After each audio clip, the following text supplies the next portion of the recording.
of the void, where darkness reigns, stands the Mordian 50th, where courage remains. With lustrums gleaming, hearts of steel, they march into battle, with grim resolve to deal, for Mordian's honor, for Mordian's honor. They raise their cry against the dark fury, they'll never die. With discipline and valor, they'll stand tall. The Mordian 50th, answering the Emperor's call. The first dawn's all. The Mordian 50th, answering the Emperor's call. Through the fire and smoke they press on, facing the Xenos horde until the dawn. With every volley they hold the line, their determination unbreakable sign. Unbreakable sign.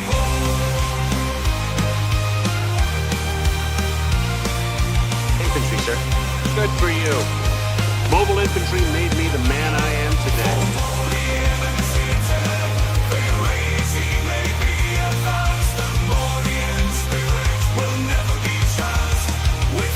In the Emperor, they fight as one, their bravery shone, their bravery shining brighter than the sun. The night shining brighter than the sun.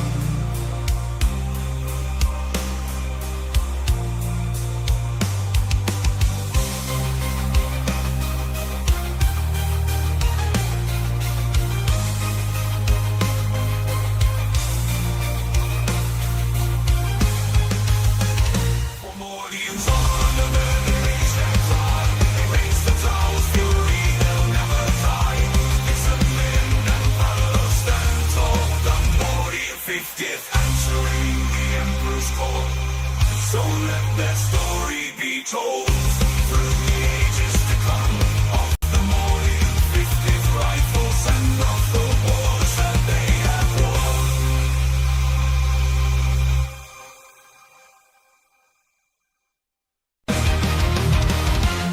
In the shadows of the void, where darkness reigns, stands the Mordian 50th, where courage remains. With lustrums gleaming, hearts of steel, they march into battle, with grim resolve to deal, for Mordian's honor, for Mordian's honor. They raise their cry against the dark's fury, they'll never die. With discipline and valor, they'll stand tall. The Mordian 50th, answering the Emperor's call. The first dawn's all. The Mordian 50th, Infantry, sir. Good for you. Mobile infantry made me the man I am through the today. fire and smoke they press on, facing the Xenos horde until the dawn. With every volley they hold the line, their determination unbreakable sign. Unbreakable sign.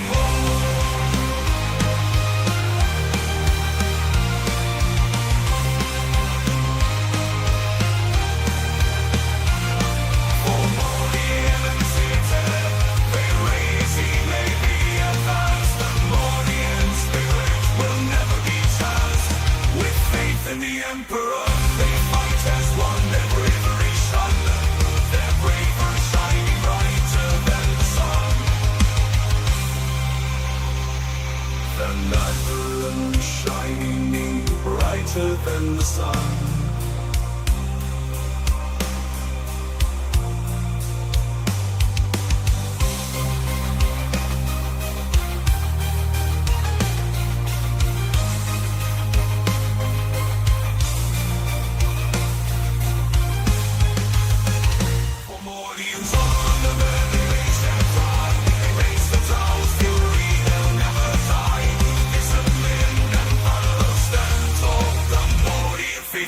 Answering the Emperor's call, so let their story be told through the ages to come, of the Mordian 50th rifles and of the wars that they have won.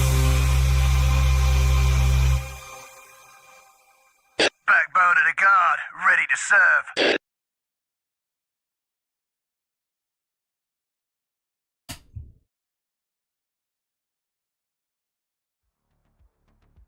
Hello again, my little chickadees, and welcome to the Mordian Glory live stream.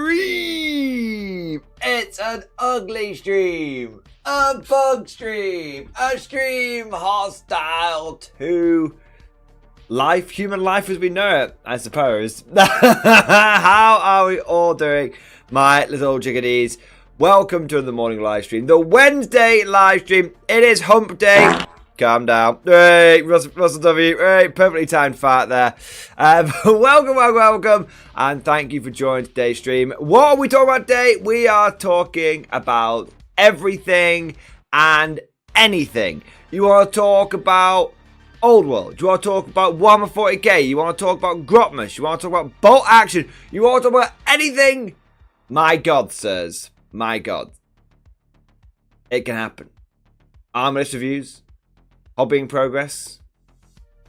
Grotmas. Contemplate the follies of mankind. It's all gravy, baby. It's all gravy, baby. The briefing is. Let's have a classic Morning Glory stream. You know what, guys? Maybe it's just me. But these streams have been far too organised and far too thought out recently. You know? Talking about latest news and stuff. What is this? Auspex Tactics? Nah. Let's have a classic stream where we talk about anything. Anything goes. You want to talk about absolutely anything. The briefing is, there is no briefing. The briefing is chaos. The briefing is anarchy. So that is the plan. For today's stream, we are going to have a stream where we talk about literally anything. Chat is in command here.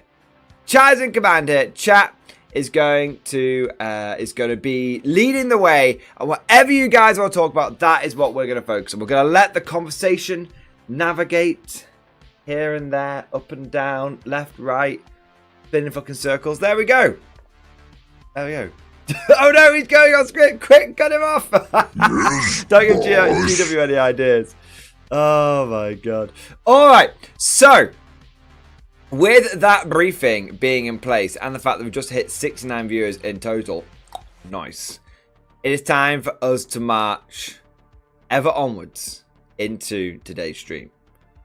And you guys know how we have to start. Forward, you dogs, to victory! You guys know how we have to start. With our traditions. Traditions are what separate us from the renegades, the heretics, the traitors, and of course, the worst people of all. Tattle players. Yes, sir. Stand up and be counted. Get your 07s rocking and cocking down in chat. Twitch gang start writing. YouTube gang stand to attention. It's time for roll call, baby! Let's see who is in the stream tonight. Let's see who is ready for some damn degenerate times. We've got Laura Castellan, Joe Camel, Free Docs. We've got Massive Skeleton, Still on Jake, Miles Alive, Squidfist, Pest 21, Butter Punk, Arjleaf, Hadrian, Peter Butchins, Exalted Heron, Christian Team Camp, Marcelo, JB Greer, Gars 105, Stephen Bonner, Axe Sharpener, Dragonetti, Warmaster Will. We've got Marcelo, we've got Massive Skeleton, we've got Joseph Leader, we've got Hiro Rakuni, we've got Christy, we've got Ajax, we've got Swampy Tail, we've got Nergy, we've got Tal Tom, we've got Nerve Canthos, we've got Cosmic Drew! Cosmic, my boy. Cosmic.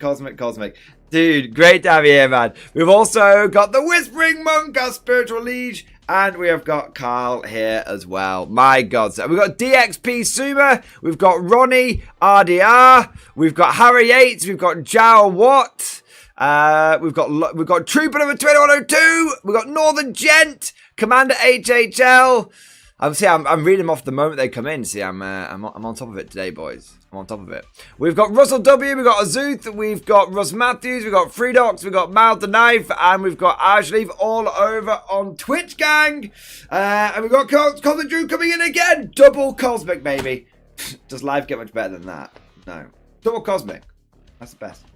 We got Alexander, we got Joseph Leader, we got the lower decks, we got Wood Imp. Hey! There we go. In his name. Well, welcome. Thank you so much to all of you crazy, degenerate sons of bitches. thank you for being here tonight. Thank you for joining the stream. And of course, a huge thank you to all of you that have already gone ahead and smashed that like button. If you've not smashed that like button, Rico, you know what to do, sir. Yes, sir. Like, subscribe, like, subscribe, like, subscribe. Try and play on your Starship Trooper heartstrings, guys. Let me know if it worked. There we go. Also, of course, want to say a huge thank you to everyone that's got the stream popping up, baby. Everyone who's getting the stream started off right. Coming in with the super chats, the member flexes, and my face. Let's see who is here going above and beyond the Call of Duty. Let's personally wank them off. Starting off with our spiritual liege. The man who guides us in these tumultuous times. The man who keeps our souls pure and our ears clean. Whispering Monk, thank you so much for the gifted membership, baby. Thank you for the gifted membership, sir. Thank you for your support. Thank you for doing your part. Doing your part to keep us fresh stocked with new cultists. There we go. It's definitely a cult when you're involved. I also want to say a big thank you to the Lower Decks, my boy. The Lower Decks. A man on a mission. A man on the mission. Good for you. The mission Mobile to go boldly where no cod piece has gone before. Lower Decks, thank you so much for the super chat, mate. Sir, we're in. Oh my god, it's in. With generous dollops of baby oil forming a trail back to the helipad, we are fighting towards Jenkins. Nice. That baby oil will act as lubricant to slide forth into the enemy's ranks. A tide of bawdy harlots attempt to seduce the men, but our men are hard. Dead hard. Best way to be. Best way to be. If you go into the combat zone, you better be ready to have a full bone. There you go. Nothing gets me more erect than the sound of explosions. Lower Decks, thank you so much for a super chat, man. And don't let the bawdy harlots distract you. So, bros before hoes. There you go. There you are. Lower Decks, thank you so much for the support. And good luck on your mission. May the Emperor guide your codpiece. I also want to say a big thank you to Mountain Knife. Yes! Mountain Knife, thank you so much for the gifted membership, baby! Thank you for the gifted membership, Mal. Thank you, as always, for supporting the channel and the community. I raise my glass to you. You're an officer, a gentleman, a scholar, sir. Thank you, as always, Mild, for doing your part. Lower Decks, there's no way these beautiful savage women can turn our heads. No! Your heads are pointed straight forward. Alright, next I'll say a big thank you to Campbell! Campbell, thank you so much for the 30-month member flex, my man! Thank you for the 30-month member flex. Double X-Force Mordian approved 2.5 years! Campbell, my god, it's never been done. 2.5 years of support, you absolute mad bastard. You beautiful son of a bitch. Thank you for supporting the channel for such a long period of time. Thank you, sir, for doing your part. 07, you magnificent bastard. Thank you, mate. The message is simply being, hello. Hello! Hello! And 07. There we go. There we are. I also want to say a big thank you to Commander HHL! Commander HL, thank you so much for the super chat, my man. IJA for Tiki. Banzai! Banzai! Banzai! Yes, mate. Yes. Commander HHL, absolutely full on IJA, Tiki, Banzai, Banzai. 100%, mate. In Banzai we trust. In Tiki's bamboo spear we thrust. There we go. There we are. I also want to say a big thank you to Lord Castellan. Lord Castellan, thank you so much for the Giga Chat. Yes. Reporting for duty, sir. Thank you so much for the generous super chat, sir. The AOS balance patch dropped. My rats went down across the board. My coordinate mortals also got lots of points deductions. Nice. Nice. Turns out GW are really trying to coax the Skaven players over to AOS. And the Skaven players, most of them are like, yeah, I'll give it a go. But a lot of them are like, no, old world. Oh my god. But dude, that's cool to hear, man. That's cool to hear. Skaven, best faction. Getting points deductions. Awesome. And if you're going to collect Chaos, go in Coordinate Mortals. Those getting points deductions as well. Double. All I can say, mate, is double Chad faction. Double Chad faction. I love it, mate. And it seems that both the Horned Rat and Khorne have rewarded you for your loyalty. Look at it. I presumed. Yeah, I presumed you played both. Yeah, I presumed you did. Oh, you mean you play both like Old World and AOS? Of course. Sorry, mate. They're trying to cultivate people over. But I guess it's easy enough to play both. Makes sense. Makes a lot of sense. Oh, 1 minute. My dressing gown. I'm getting hot, boys. And look at this. I'm Timmy Two Gowns. Look at this. I'm literally Timmy Two Gowns. Let me put this one away. 1 minute. Old Timmy Two Gowns is up to his usual tricks again. There you are. Oh. Alright, so I want to say next a big thank you to Trooper number 2102. Trooper number 2102, you absolute mad bastard. You absolute hero. Thank you so much for the generous super chat, mate. After a convo where someone reiterated the myth that World Eaters can't do shooting or combined arms, I bent my guard brain to creating a list with some help to prove a point to them. List in stream discussion. Let's take a little Gandaroony. Let's take a little Gandaroony, shall we? I love that meme. I love that meme, mate. Let's have a look. Never before has the reaping of corpse gods' horse sons, the skulls of corpse god horse sons been so glorious. I figured out I only need to get 4 models to run this list, assuming I count as everything else. Guess I am playing combined arms Khorne now. I love it. I love it. Okay, so you've got Khan the Betrayer, Juggerlord, Jackals, Berserkers, 8-bound, Terminator Squad, Defiler, Land Raider. Hey, I like it. So the 8-bound are going to do 8-bound things. Termies are going to be able to, I presume, go inside the Land Raider, which will give them a good delivery system. Defilers can do a bit of shooting, but also twat people in close combat. Yeah, it's definitely different. It's definitely interesting. Or maybe the Berserker. No, the Berserkers are going to go in the Land Raider. Of course. Yeah. That's cool as fuck, man. Yeah, it's very different because you don't often see a lot of Termies, and it's sad, but you don't often see Khan the Betrayer anymore. Yeah, dude, a little bit of long range shooting. With some, I mean, all of these units can do a little bit of shooting, right? Just a little bit to clear those screens. And really, that's what you need, right? You got to clear those screens. Once the screens are down, the punchy shit can go in. Nice. I like it. I like it a lot, dude. Very different World Eater list. I can see it's going to have some power. It's going to have some effectiveness behind it. Is it meta? Not all. Is it going to lose every game? Not even slightly. Bit of practice. And that list will start singing. Nice. I like it, dude. And if you only need to get 4 models, then fuck it. Might as well give it a whirl, right? Nice. All right. That's cool, mate. That's cool. Seems like everyone's going down the heretic route. Not Horus Heresy, as in just becoming heretics. I mean, I'm going to be running my Blood Pact on Friday. So there you go. It's all about Dark Heresy, boys. Just if you're not engaging a little bit of heresy, you're even having fun. Do you know what I mean? I feel sad every time I see a World Eater army with Angon, but no card. I agree.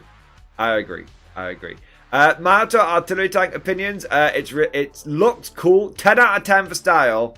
Minus several million for actually being useful. It's overcosted and underpowered, sadly. All right.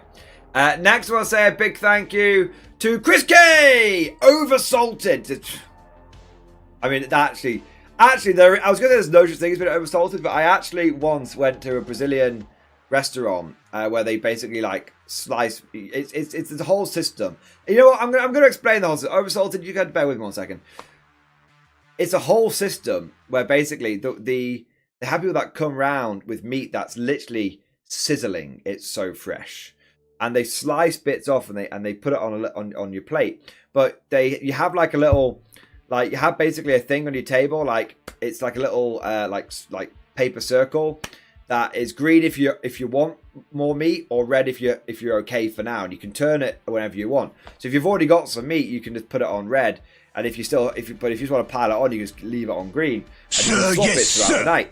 And basically, I went to this Brazilian place and I just ate so much. I just left it on green the whole time. They just kept piling meat for it. I was like, and I got home and was very, very, very unwell.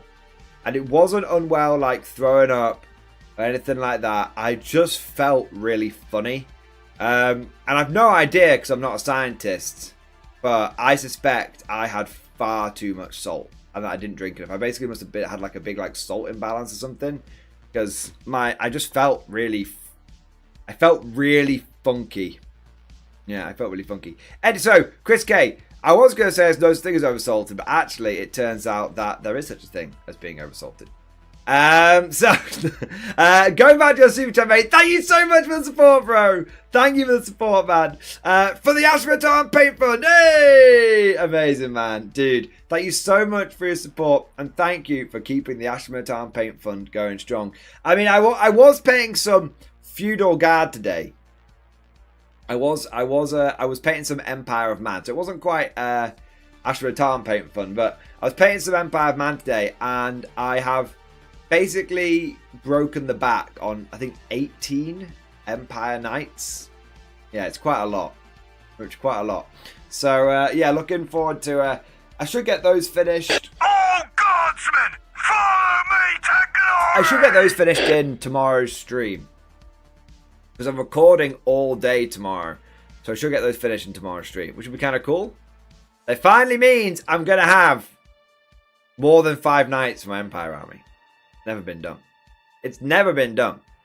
Alright, Chris K, thank you so much. But I have actually got some guard projects in the works as well. I'll tell you one thing I'm looking to getting done. ASAP. Probably have this as my next vow. But I still have this giant sandwich bag of blood pack troopers of Lunar Auxiliary. I've painted about half of it. I've made look. It was filled up to like there. It's filled up to there, so you can. I've been putting a bloody good effort into it, but I want to just basically paint the rest of these blood pack troops. That's my plan. That's my plan. And then I'll have I think 400 blood packed infantry painted then, which should be enough to start taking advantage of the new detachment, or getting some tanks ready. Yeah. There we go. All right. So yeah, there are going to be guard things in the works for sure. All right. Tom, hey, that's my stuff. Yeah, that's your stuff. I have been diligently working through it, man. You have a look here. I've not been sitting on it. If you see, just the other week, you see I've got these 2 squads in red at the back. This squad here is actually a full squad of your guys. So just the other week I was painting them.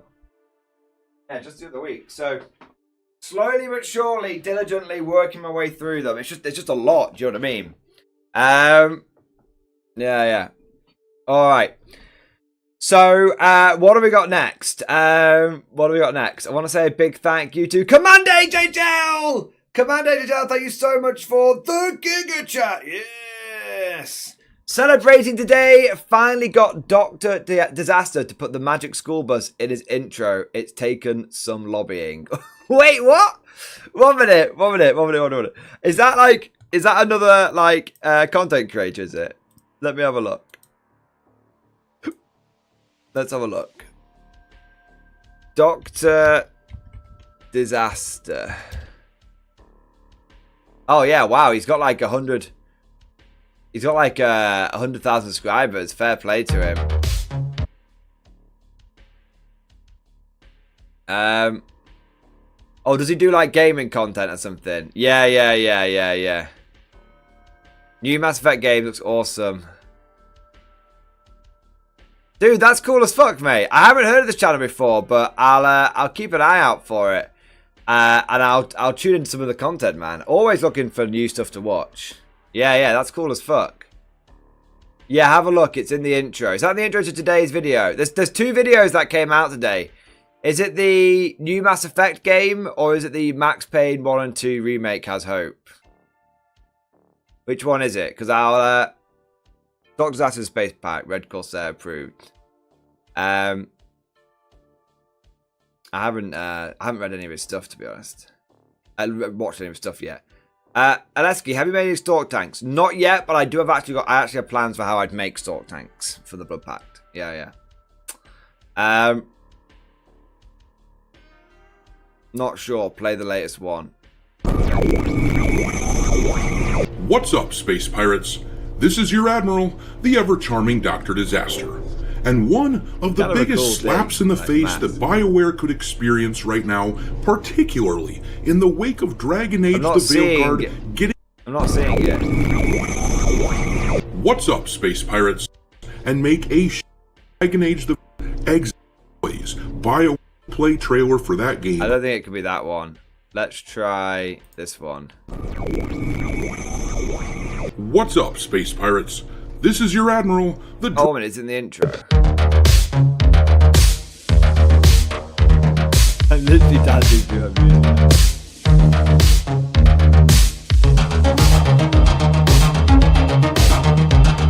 That's kind of cool.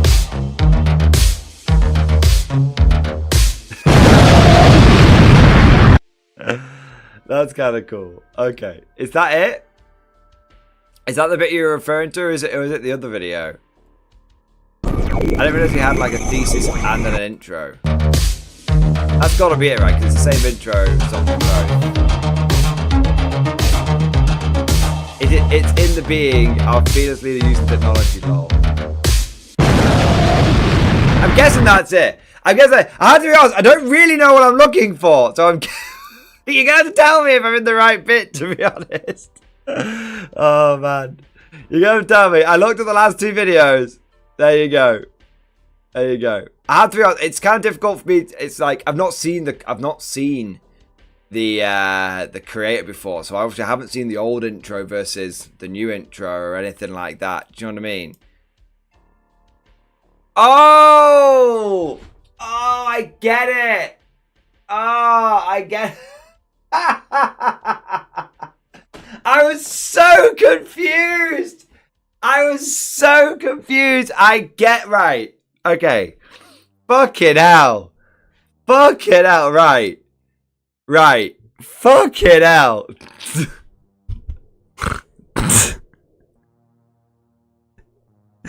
Right. It's this thing, isn't it?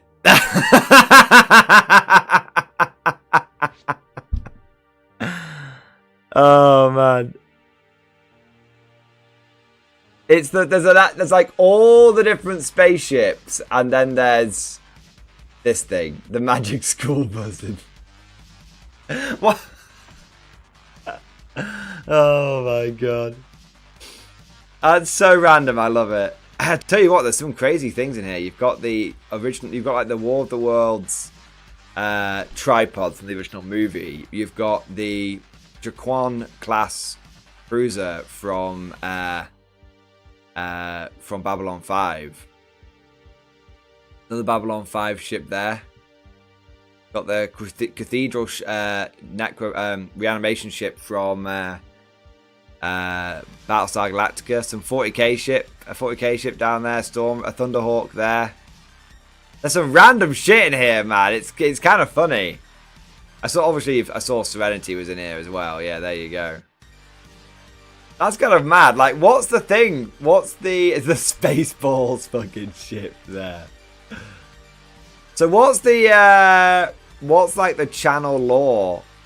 What's like the channel lore behind the different ships? Like Commando HL. What's like the channel lore behind it? Because obviously, like, it's cool, but like, what is it? Is it like? Did it start off with like one ship, and then over time he's added more and more ships to the intro or something?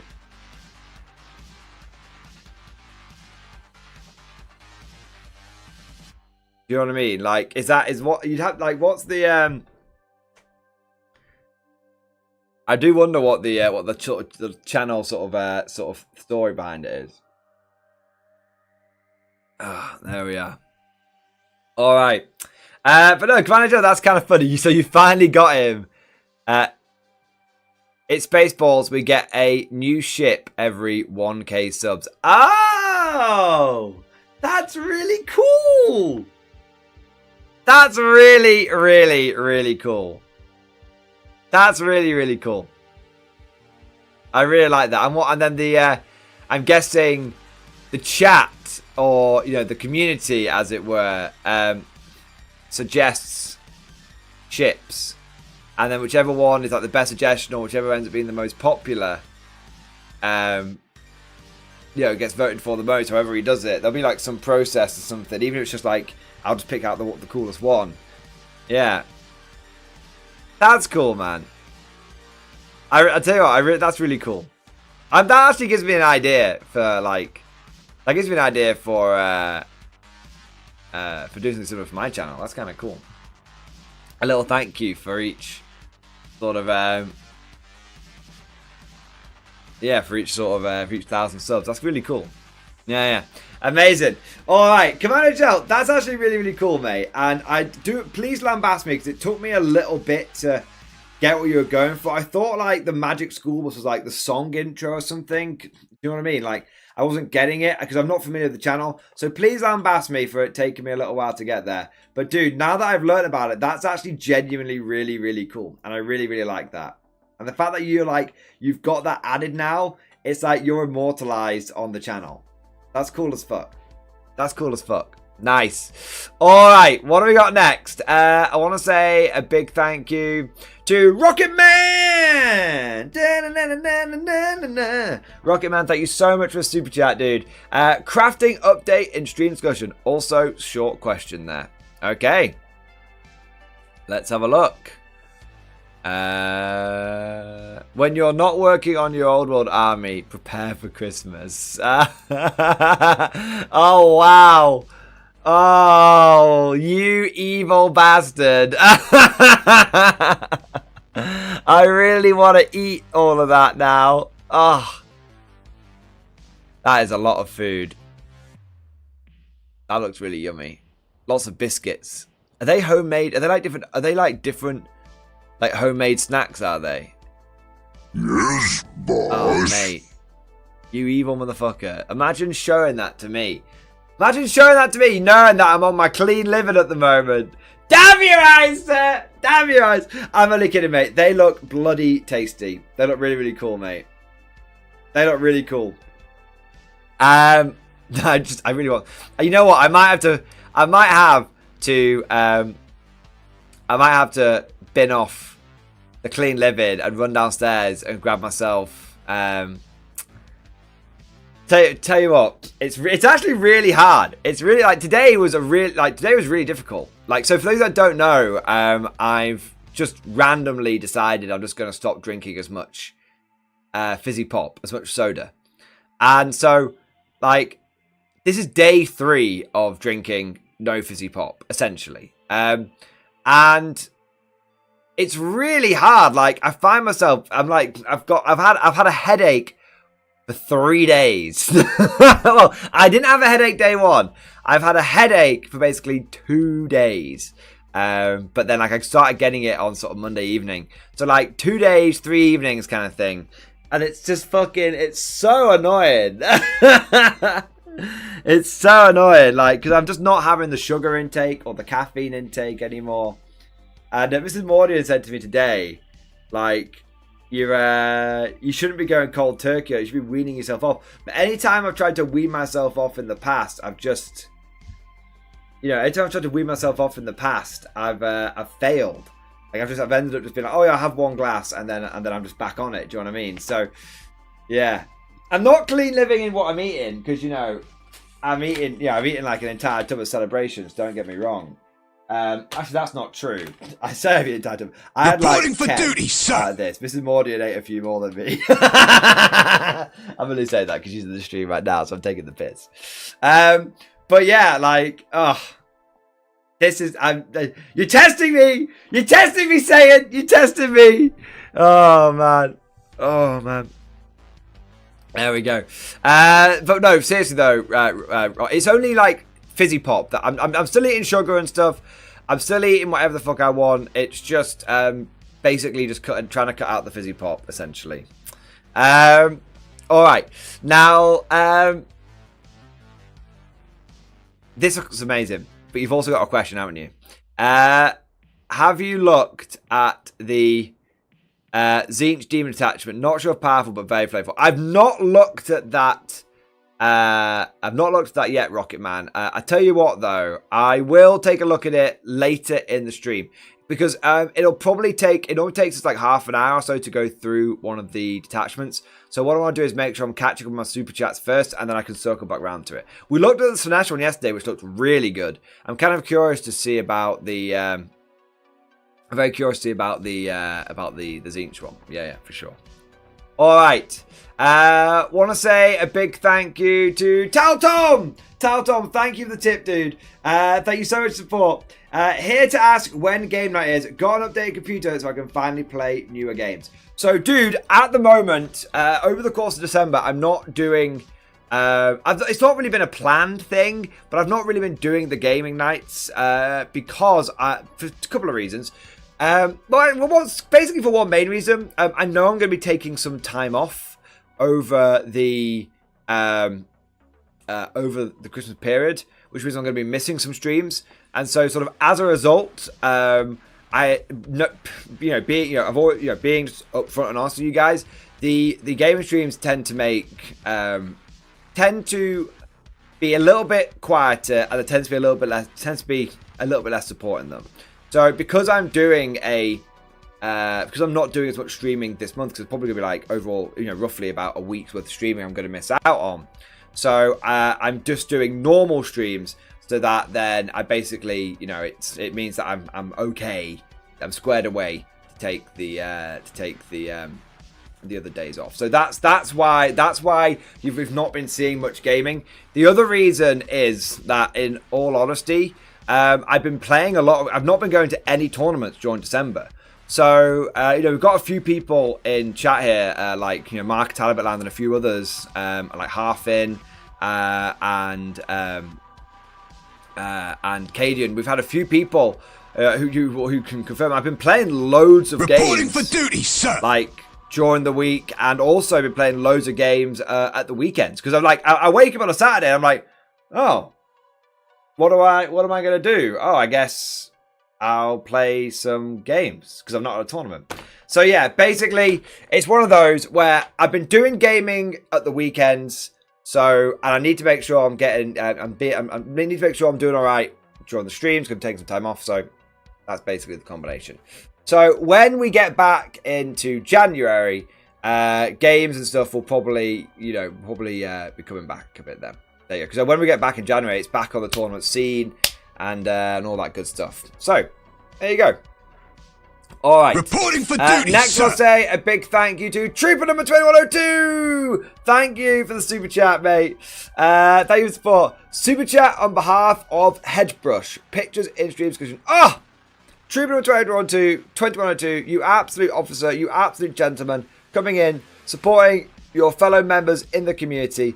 Let's take a look. Hedgebrush finished up the We Have Leaving Us at Home project. Hey, that's cool. That's really cool. Holy shit, man. Look at this, boys. So this is the final result of We Have Leaving Us at Home, and it looks really decent. I love the pinups. Mate. And then you see the I love that. And then that's what it looked like when it was being built. So it's full-blown scratch-built Lehman Russ. That's so cool. That kind of reminds me of what, like, when you read, like, Dan Abnett, you read, like, the Gaunt's Ghost books and stuff, and they're, like, talking about, like, the local variants, like, rather than, like, because not every world can produce, like, Lehman Russes, but they, industrialized worlds can still build, like, their own versions of, like, tanks and stuff. So it kind of reminds me of, like, maybe this is like a world, not a full-blown Forge world. This is just like a regular-ass Imperial planet that, produces tanks for, like, its PDF and stuff. And, they've kind of modeled it roughly off the Lehman Rust, but it's more of like a homebrew kind of thing. Yeah, like a homegrown kind of thing. I really like that. That's cool as fuck. The weathering is great. The painting is great. The design is great. The pinups is great. It's fucking awesome, man. Hedgebrush, I'm not far too kind. You have earned every little bit of that praise, mate. It looks bloody fantastic. Shout out to Hedgebrush and shout out to Troop number 2102. Good lads all round. All right. Next, I want to say a big thank you to L10, my boy! L10, you absolute king of Chad, sir. OG L10, popping out the woodwork, mate. Thank you so much for the incredible support. Thank you for the Baneblade. Yes, it is the Baneblade, chat. One of the coolest parts about representing Bloodpact has to be introducing people to the rich history of the Guard. Who else goes 2 decades back like this? It's true. It's true. L10, you have nailed it, sir. You've nailed it. It's one of the things that I love about the Guard is that I haven't one of the funny things is that I haven't read any of the new lore since like 8th edition's come out. People keep like giving me shit about that. I've not read any of the new lore. And yet I listen to Warhammer audiobooks every single day. I read Warhammer lore like probably every single day because there's just, for the Guard alone, there's like decades upon decades of it. For the first time ever, guys, no spoilers, for the first time ever, I am listening to Double Eagle, which is a book which has been on my radar for like 2 decades or something inside. I don't know when it came out, but I'm finding Double Eagle, and it's really, really, really good. I'm only a couple of chapters in, but I'm really, really, really, really good. It's really, really good. So, L10, you're absolutely right. And, dude, I've been getting a lot of... I've been getting some itches to get on that Blood Pact again, mate. I've been really getting the itch to get on it. So, I've got this current Val that I'm working on L10, which is roughly 20 Empire Knights, 5 bolt action tanks, and then about 40 bolt action infantry. And then when that's done, I think I'm just gonna just paint I don't know how many infantry there are there, but I'm just gonna paint just shitloads. I'm gonna paint shitloads. So, dude, yeah, I am very, very I don't know what it is. I'm just feeling the call of the Blood Pact. I've picked out all the 3D prints that I want for the vehicles and everything. Oh, yeah, I'm very, very, very, I'm very ready. I'm very, very ready to go or to start going even more into the Blood Pact, boys. So there you go. There you go. L10, thank you so much for the support. Thank you for the Baneblade. And dude, thank you for being an OG supporter, you absolute mad lad. Thank you, mate. I just want to say a big thank you to Commander HHL. Commander HHL, thank you so much for the super chat, my man. Thank you, dude. Move on, Timmy.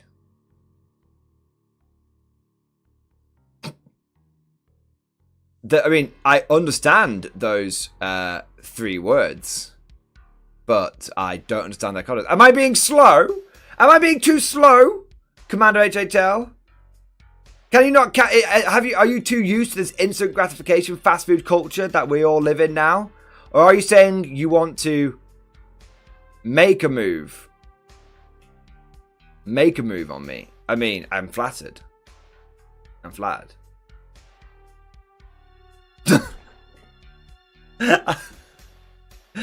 It made sense at the time. Yeah.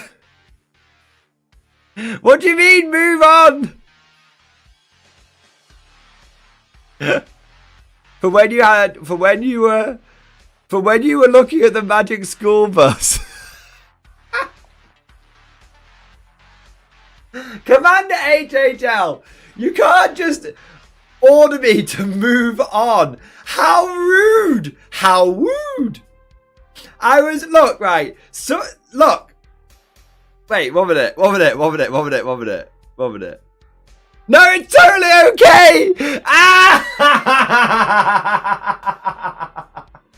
So here's the thing. I was going to say, you can't just tell me to move on from someone else's super chat. You can't do that. But it was your super chat! Brilliant! Oh my god. Oh my god. There you go. There you are. Move on. Move on. Right, there you go. I've moved on. It took me 15 minutes, but I moved on. All right. Okay. Let's have a look here. What do we got next? What do we got next? Make sure I'm not missing anyone out.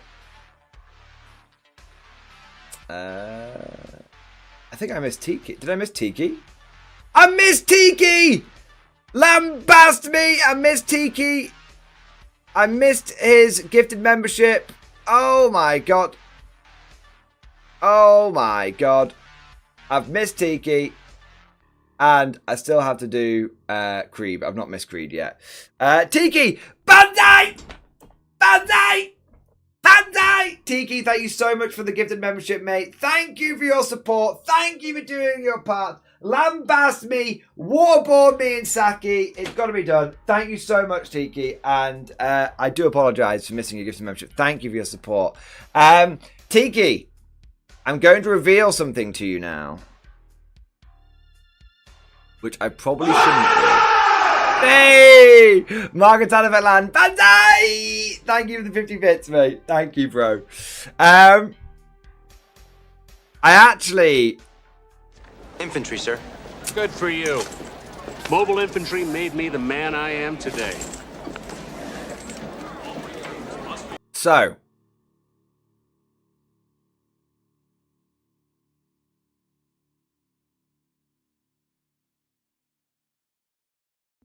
One minute.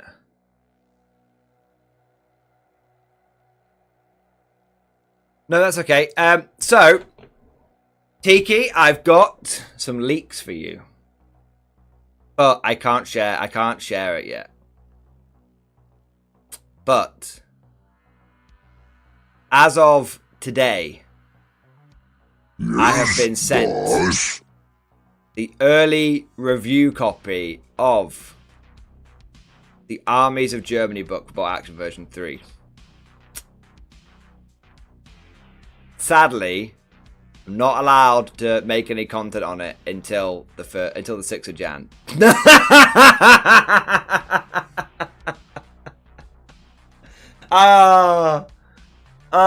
It's so I can see it. It's in front of me right now. It's in front of me right now. I can see it. But I can't, I'm not allowed to talk about it. Well, I'm allowed to talk about it, but... I know, cooked! Absolutely cooked. I know. Just the tip. Leak! Leak! I mean... I can't leak it, because Warlord Games will get very upset with me. But, I mean... If I had Kieran's phone number right now, I'd phone him like, yo, Kieran, like, go on, be a lamb. Let me just, like, talk about it on stream. Do you know what I mean? Who do you love more? Chat more. I love chat more. I do love chat more. That is absolutely true. But, I do love chat more. That's true. It's true. But I also don't want to be, like, one of those knobheads. Do you know what I mean? Yeah. Does the IJA get its tiger? I don't know, because it's not the IJA book, sadly. Oh man, I do love Charles W. I do.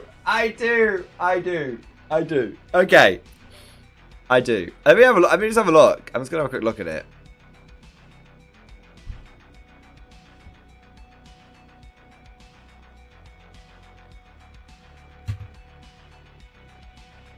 Ooh.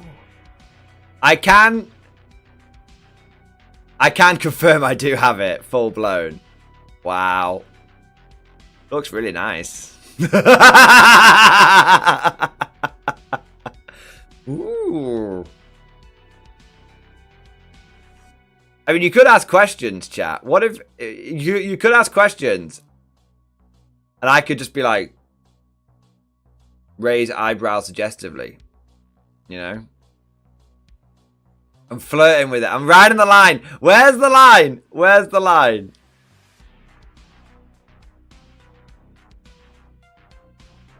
I'm gonna look. A lot of it is 1 minute.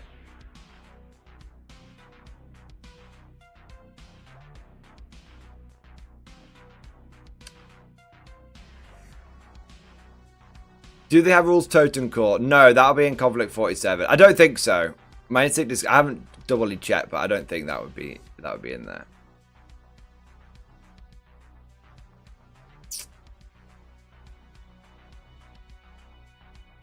Wow, there's a lot of units in here though.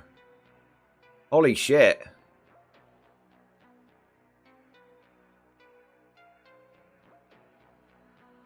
Holy shit. Like, there's a lot of stuff in here from the old... There's a lot of stuff in here from the old campaign books. So, if it was in a campaign book before, it seems to have got transferred over to here, which is kind of interesting.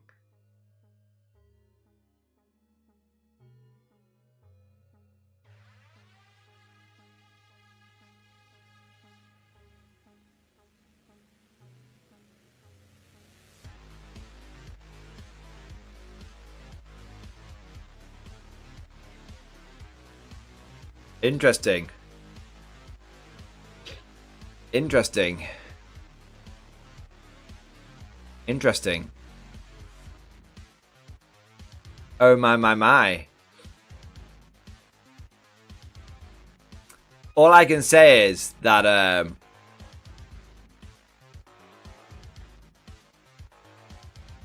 Bolt's Grenadiers look really good. 1 minute. No, Volt's Grenadiers look great. Youth squads look great. You can take the 5th column guys as well. There's loads of units in here, man. Holy shit.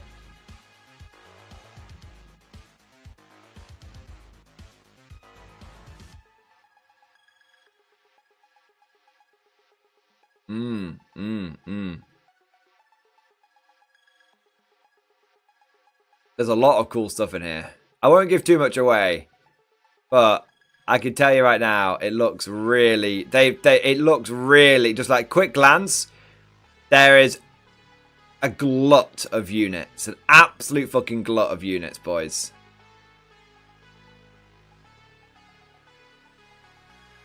Let me just check if that made it through. 1 minute. Oh. Okay, right. I'm not going to give anything away. And interestingly, I actually knew this before Warlord sent this to me. And now it's been confirmed in here. All I'm going to say is...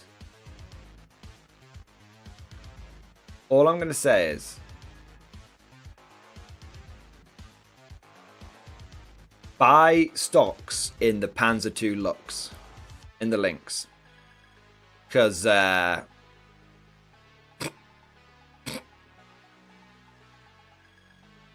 thing's really good. Oh, shit. Oh, yeah, that thing's fucking OP as fuck, mate. Oh, man. I'll tell you what is curious. I want to know what can be a Tiger Ace, a Panzer Ace. Because everyone was wondering what could be the Panzer Ace. So let me just go through and have a quick look.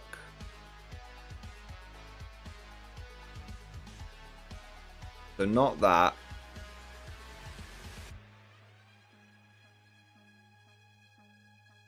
Okay, so that.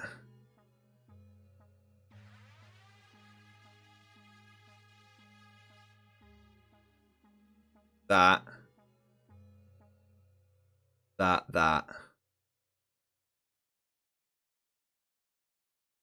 Any of those be it? Ah, wow. Okay. Okay, yeah. Forward, you dogs, to victory! Okay, yeah. So for all of you that were wondering if, for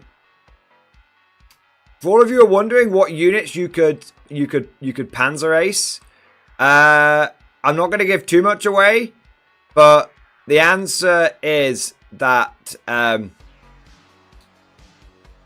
it's not just like Tiger tanks.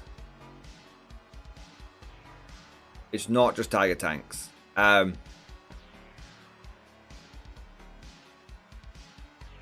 Yeah, there might be some other vehicles which can get it as well. Is there a Mao? There's a Mao, yeah.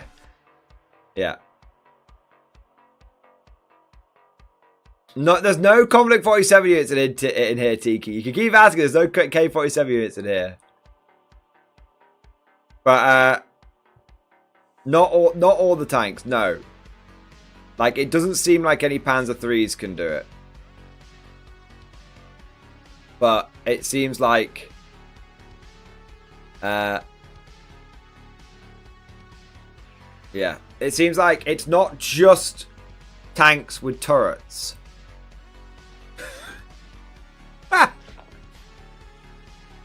There you go. There you go. Not giving too much away there. Riding that line a little bit. Being a bit cheeky. Getting you guys hyped up.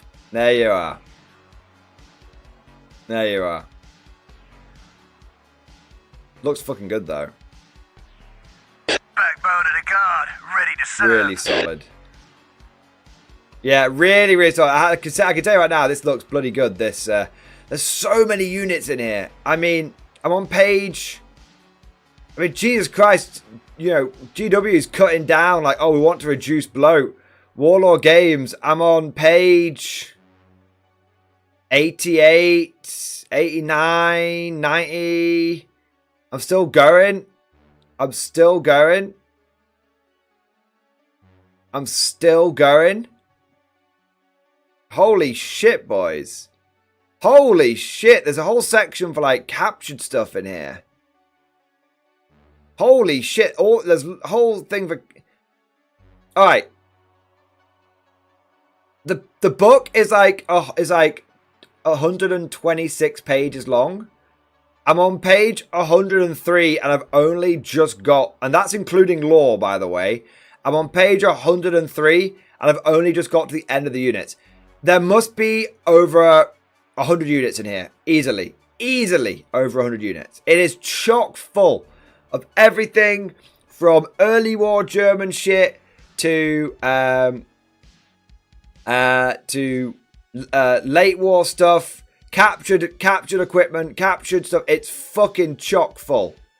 Absolutely chock full. Really, really, really, really chunky book that. I mean, honestly, it puts the idea of... If 10th edition 40k is the edition of loss, 3rd edition more action looks like the fucking edition of chunk. It's getting chunky. It's getting chunky. Really, really cool. So I've not given too much away there at all.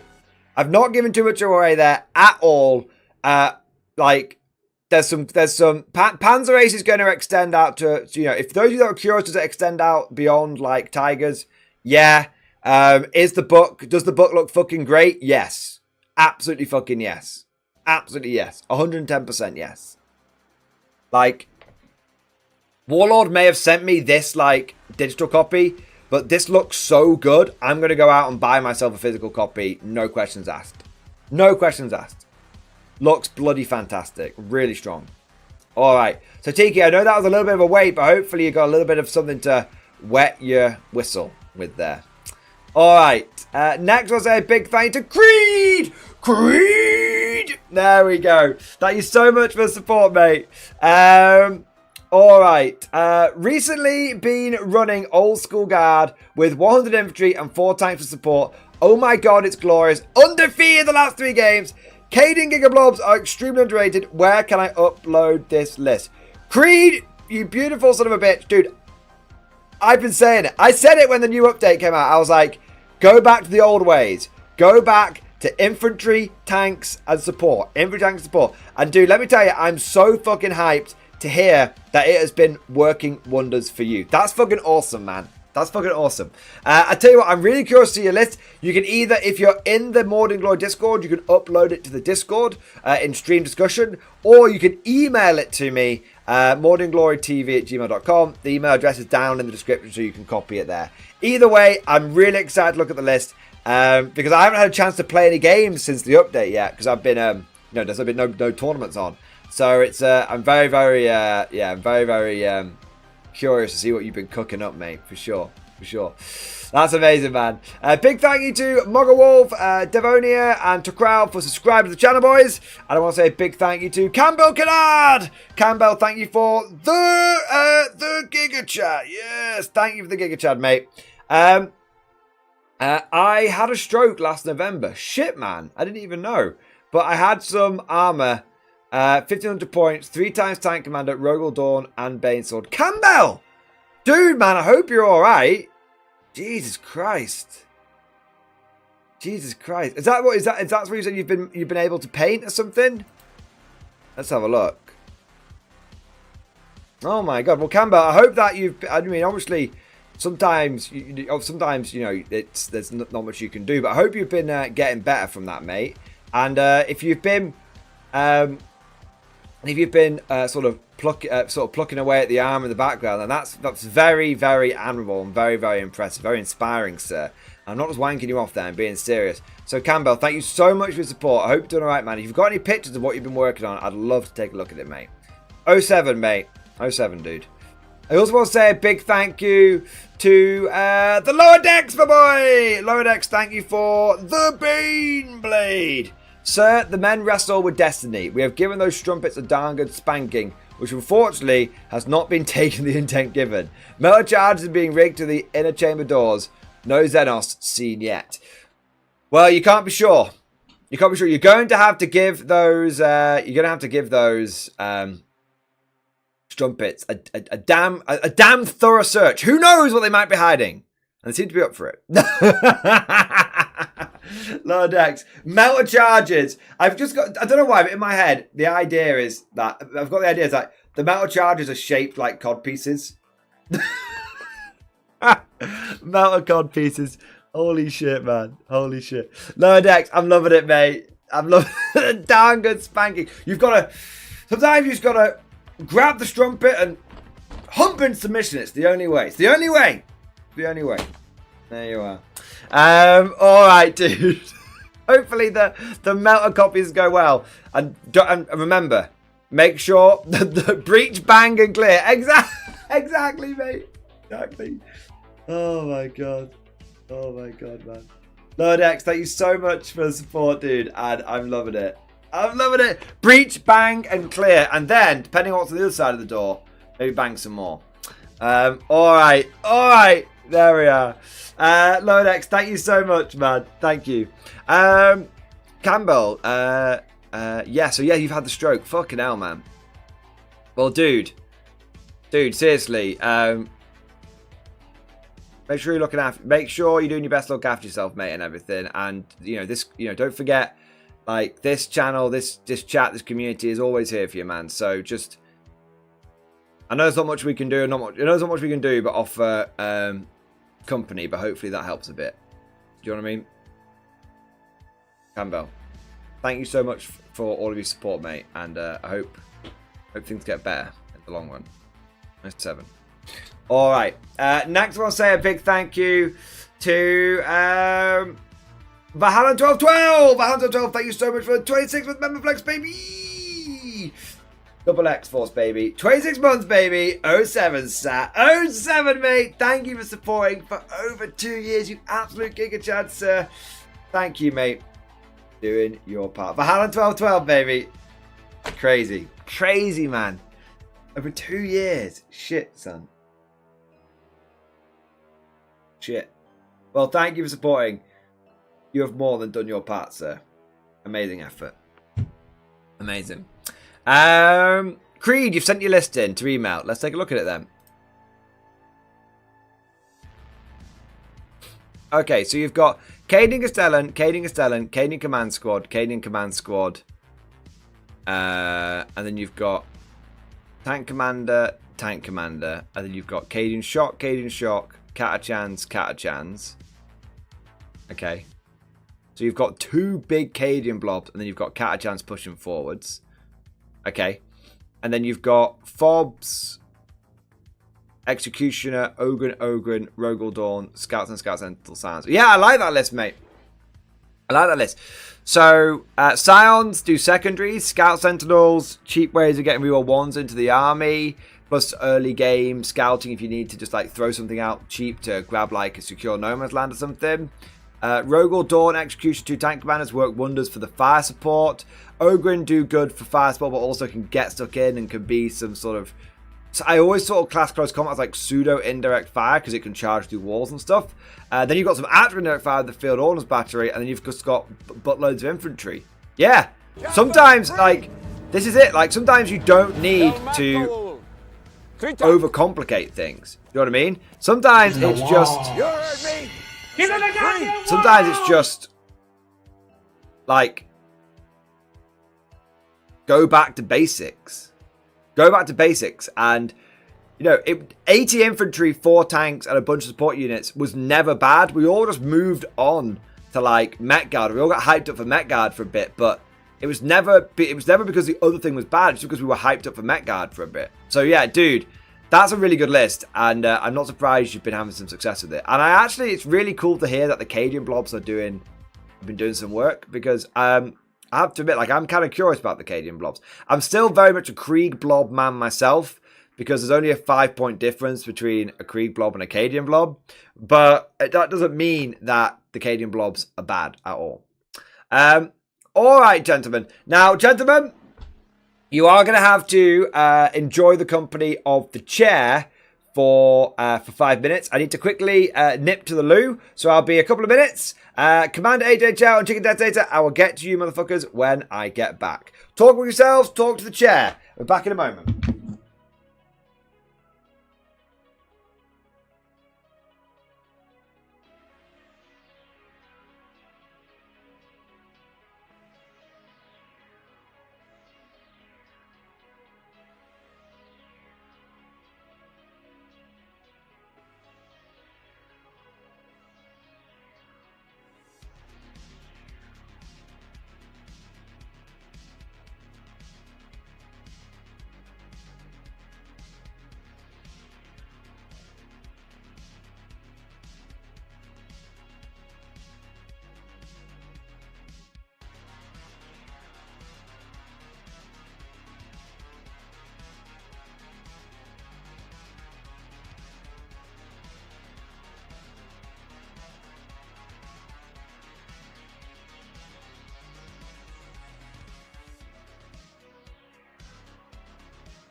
Yes, boss.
Alright,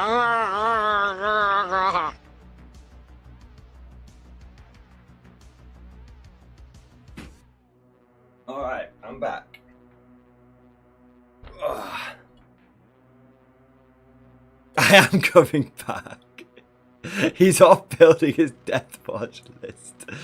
No, I just went for a banging shit. About 22 minutes ago. I didn't go 22 minutes ago. I said I was going to be 5 minutes. I was 5 minutes. There you go. There you go. 22 minutes ago. It's been 84 years. Oh man. Alright, so next we've got a few super chats going here. I want to say a big thank you to Commander HHL. Commander HHL, thank you so much for the Giga Chat. Yes, it is the Giga Chat. Bloody love this community, and don't worry, at the lower decks, no man left behind. Amazing, amazing. Dude, I agree, man. I bloody love this community as well. This community is like, it's good shit. I mean, I basically get bullied for 6 hours a night every single night, but it's given me a remarkably thick skin. Oh my god. Ash, take your pills, Tim. You're talking to people who aren't there again. YouTube isn't real. You need to get help. Yeah, apparently I'm just talking to a whole bunch of like chatbots these days. Dead internet and all that kind of stuff, right? Oh my god. Commander HHL, thank you for support.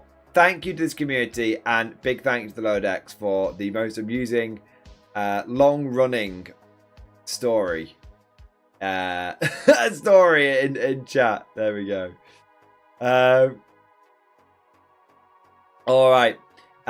Next, we'll say a big. Next, we'll say a big thank you to Chicken Detonator. Chicken Detonator, thank you so much for the 100 bits, baby. Thank you for the 100 bits, mate. A new Ostrooper list for review, sir, in stream discussion. Here's the thing, though. Here's the thing. Do you want me to check this Ostrooper list against the new book?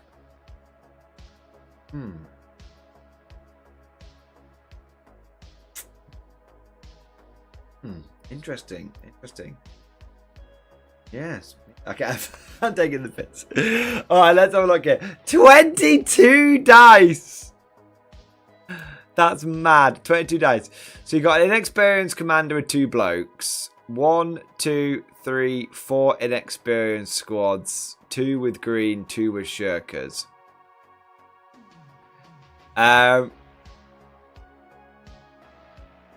Company commander. Wood Imp. I have the new book, yeah. I'm just not allowed to make content about it until... I'm not allowed to release content about it until the 6th of Jan. But I might talk to Kieran about that. There you go. I'm allowed to say I've got the book. I'm just not allowed to really say much about the book. There you go. I'm just hyping people up. It's very good.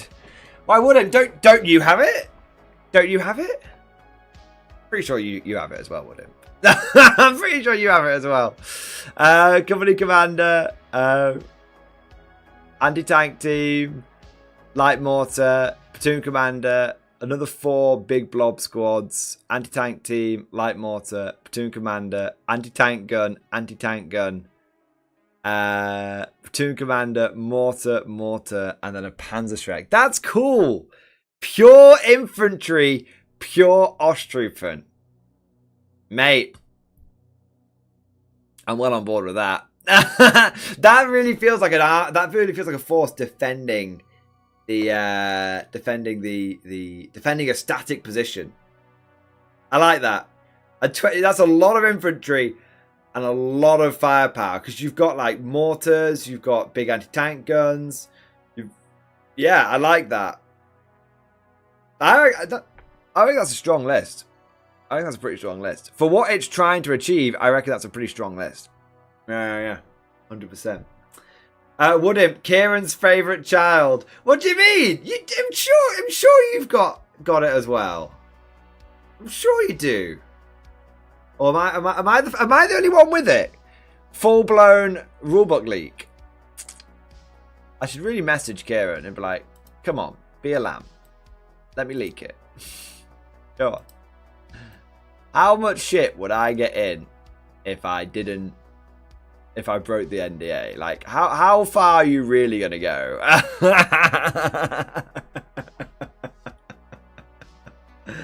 Oh, man. Next, I want to say a big thank you to Woody! Woody, thank you for the Giga Chat. Yes, it is the Giga Chat. So what's the guard game plan now? Silence all the way to the attachment or 21 creep blobs with Marshall? I just assume Katachan Mech is dead. So, Katachan Mech is a bit dead. Katachan Mech is a bit dead. Katachan Mech is a bit dead.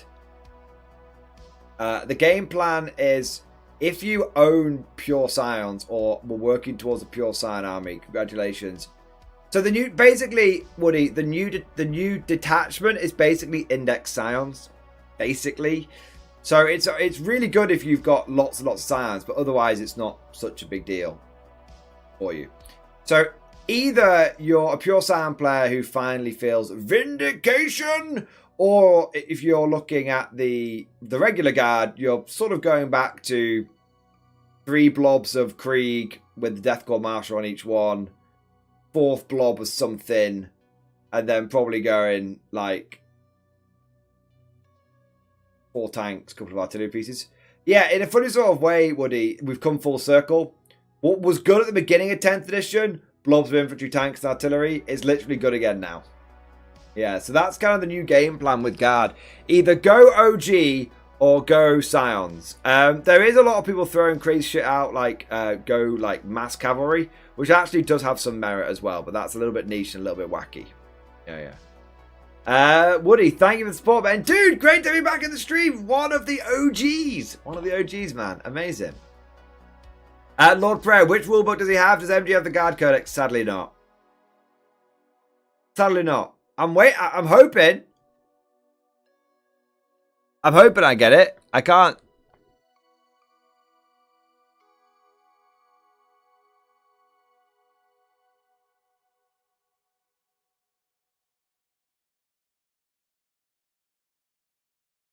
I just haven't been. No one's dropped into my DMs or anything. That's the thing.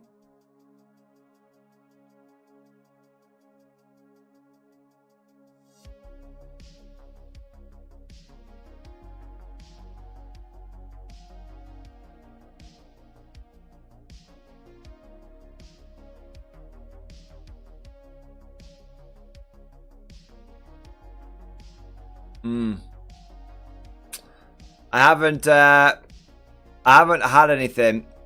If anyone, I keep saying it, if anyone wants to slide into my DMs, I'd be very with the new guard code, be very appreciative. I'd be very appreciative. I've not had anything yet though.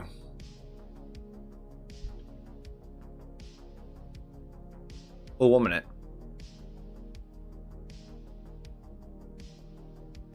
Okay, never got anything back there. That's fine.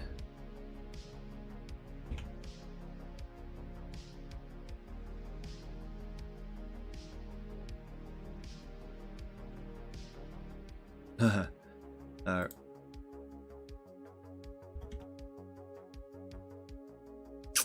No, I've not had anything. I've not had anything. Woodimp, send me the German book and I'll send you a guard codex. Right, Woodimp. I know that you know someone, a mutual acquaintance, shall we say, who's probably sitting on some guard leaks right now. So, I will send you the new Armies of Germany book if you send me some guard leaks. That's it. That's the deal. That's the deal. And no. Not a codex. We're talking high stakes. We're talking high stakes here, man. We're talking high stakes. We're talking high stakes. I know that you know that I know that you know. Okay, so I'm just saying, you shake that tinfoil wrapped fucking tree, and if any tasty morsels drop out, you got yourself a deal.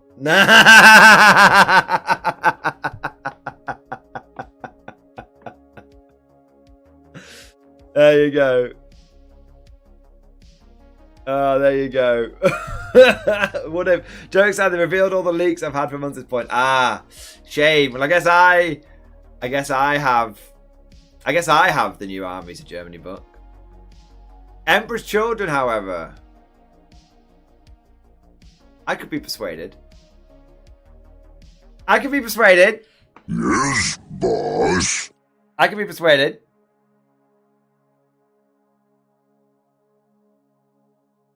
I can be persuaded.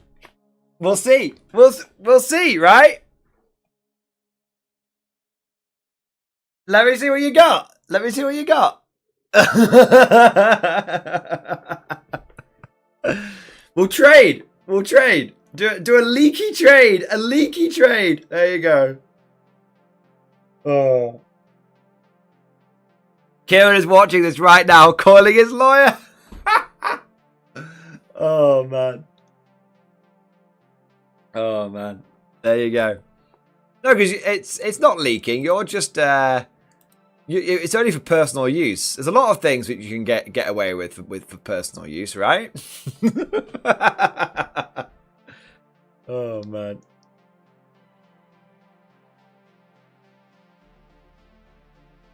There you go. All right. I want to say a big thank you to Woody! Woody, thank you so much for the Giga Chat. Yes, he's back in style, baby. Woody, thank you so much, man, for the generous support, sir. Is it just me, or is the fob just a steaming pile of shite? Been looking for cheap artillery for Crusade. Also, shower more. My patch of moss is dry. Oh, man. Oh, man. So, Woody, the fobs are... They're just cheap. That's it. They're just cheap. If you take 2 basilisks, it comes in at 280 points. If you take 2 fobs with Creed to order them around, it comes in 25 points cheaper, essentially. That's... Or if you've already got a bunch of spare orders floating around.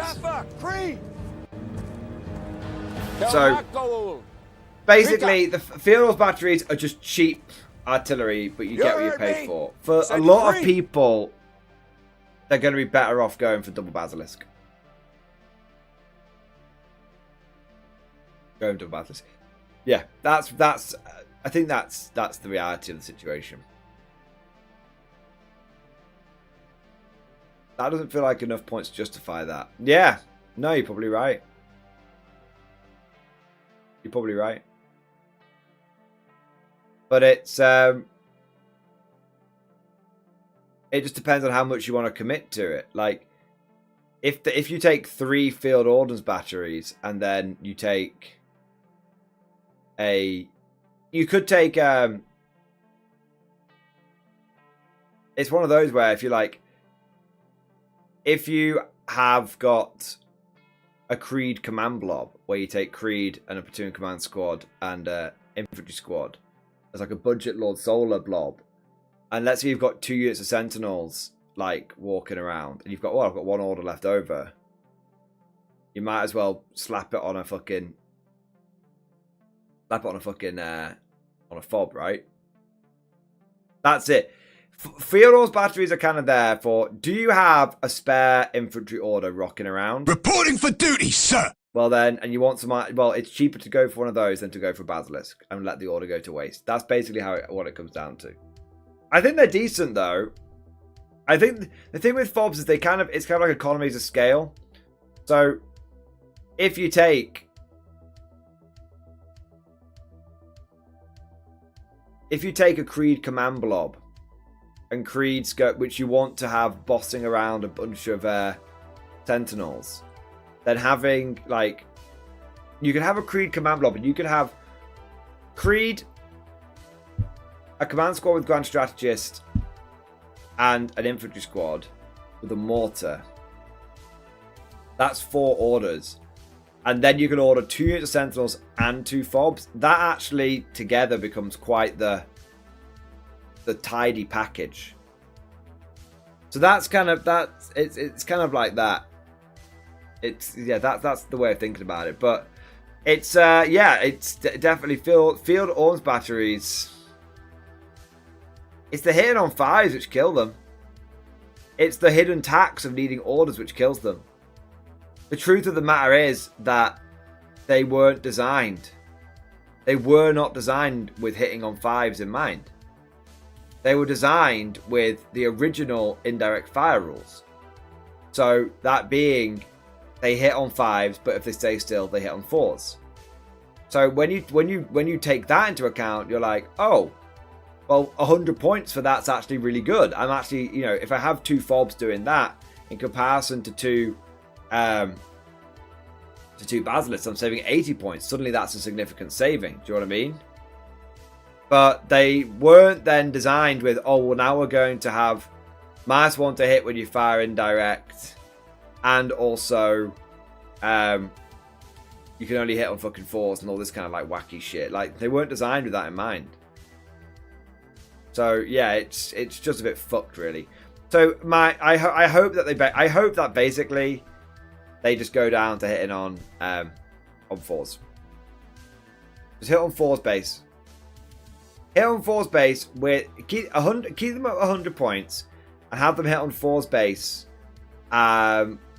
With heavy basically meaning they still hit on 4s, and they'll work with the new indirect fire rules, basically. There you go. Alright, Ash, but no, you're not wrong. I kind of like fobs just because I want to. To be honest, it's one of the things where if you're a bit sick of taking basilisks because you've been taking them for 18 months, try some fucking fobs. That's basically what I think they're relegated to now, mate. Which is not great, but it is what it is. I still think they're decent though. I think one last thing to mention before I move on. I think the greatest advantage of the field ordnance battery is availability. If you have basilisks, you should take basilisks. But a lot of newer guard players aren't going to have basilisks. Either their local store isn't going to stock them, GW is going to be out of stock of them online, and that's it. Like, they just don't have them. Or they don't have a 3D print, so they can't 3D print them. In those situations, it's like, well, yes, the basilisk is better, but I don't have a basilisk. What I have is a couple of field arms batteries for my 2-star collecting sets. Well, it's better to have some indirect fire than no indirect fire. So the great advantage of the field arms battery is availability. Better to have a fob in the hand than 2 basilisks in the bush. There you are. Next, I'll say a big thank you to Lord Prayer! Lord Prayer, my boy! Yes! Thank you for your support, mate. Biggest hope and biggest fear for the new codex.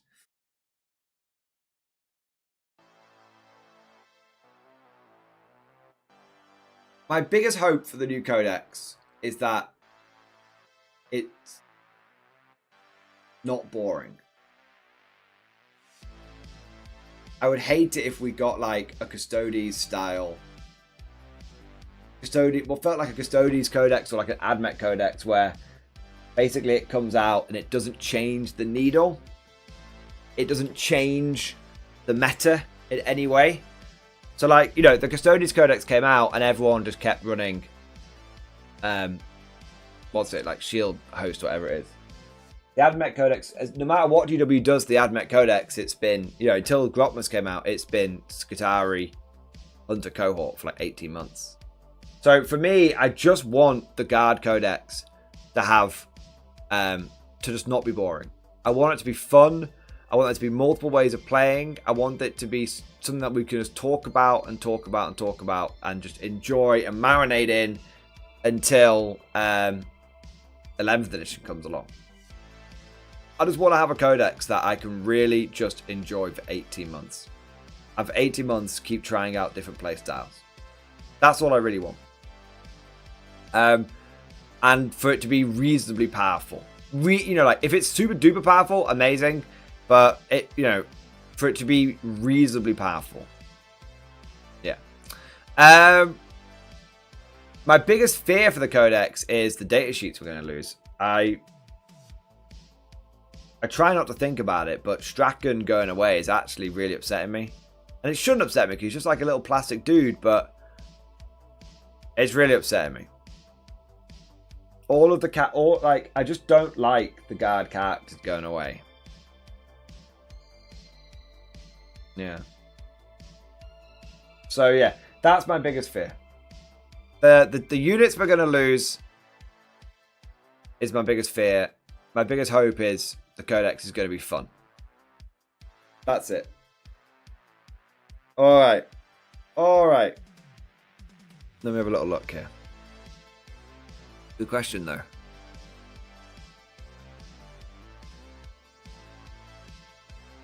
Nice.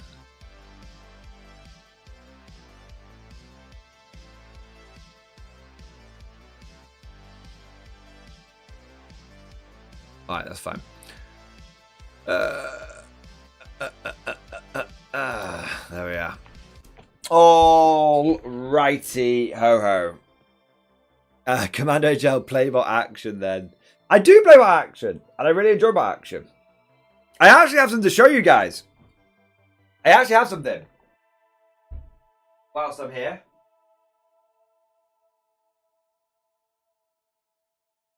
Warlord Games, you know, because Warlord Games is very, very kind and very, very generous, has sent me this, which I will be doing a review of, but you can kind of have, you know what, you can have a review of this now, if you want. So first impressions, hot takes on what the fuck is this, okay?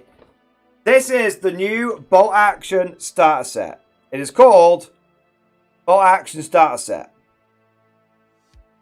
I like it. It does what it says on the tin. It does what it says on the tin. So this is basically, I think it comes in about 45, 50 pounds. So it comes in at about half the price of a Games Workshop Start Collecting set. Comes in at about half the price of one of the current Bolt Action Starter armies. Now I'm going to be real with you. If you are someone who is totally new to Bolt Action, this is really, really, really good. Okay? If you're someone who's already a bit of a veteran, you're probably not that going to be that bothered about it. And if you're someone who is kind of already like, I know I'm going to commit to Bolt Action, I'm just going to pick, I've watched the battle ports, I love the mechanics, I'm just going to pick the starter army of my choice, then this is probably not for you. But if you and a mate, or if this, where I see this aimed at is, do you and a mate want to dip your toe into Bolt Action? And I'm talking like, you're not sure if you're going to like the quality or the build style of the models. You're not sure if you're going to like the mechanics. You're not sure if just historicals are for you. Well, go in halvesies on this and get, 25 quid each. It's pretty reasonable. You spend 25 quid down the pub. You spend, in a day. You know what I mean? So, not a day, like in an afternoon. You know what I mean? So it's basically like, split this with your mate, and you will. That's one group of people. Split this with your mate, and it will. That's a good. If you don't really just want to see if you like the fundamentals of Bolt Action, from the models to the rules. Another great way, another great crowd for this is going to be if basically you and your partner want to get into it. So like Mrs. Mordian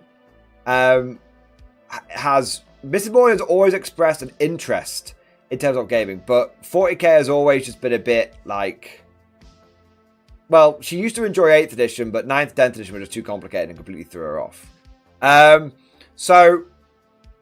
whenever we play Bolt Action, she's really enjoyed it, and we've played it multiple times.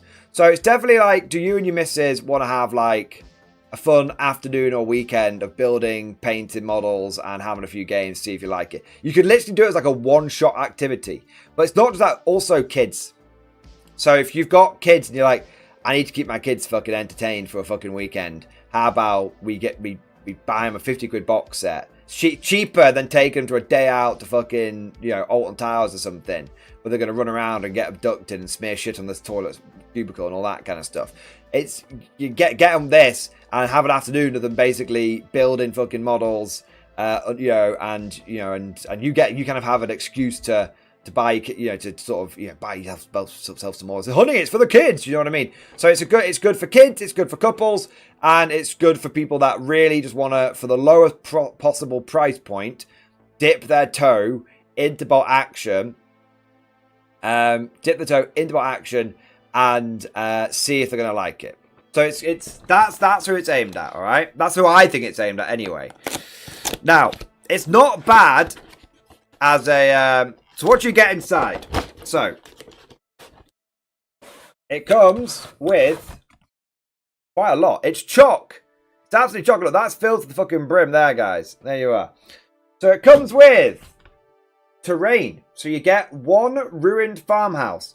Now, normally I poo-poo terrain in starter sets, but it's actually important to remember that, again, this is a starter set. If you need something that will allow you to experience the cover mechanics. So you've got this. 2 parts of that. You get some bases. Plenty of bases. It comes with D6 dice and 3 order dice, and 6 order dice. 3 green, 3 grey. So enough. So the thing is, I really like the fact it comes with D6. It comes with D6s. So many starter sets don't come with D6s. And it's like, if you've never played a tabletop game before, it can be something that's so easy to overlook. You know what I mean? It's just, it sounds obvious, but like, I've genuinely been there when like, I've gone over to a mate's house. He's like, let's try out this new game. And you get like, okay, cool. You open the starter set. It's like, where are the fucking dice? Like, I've had that.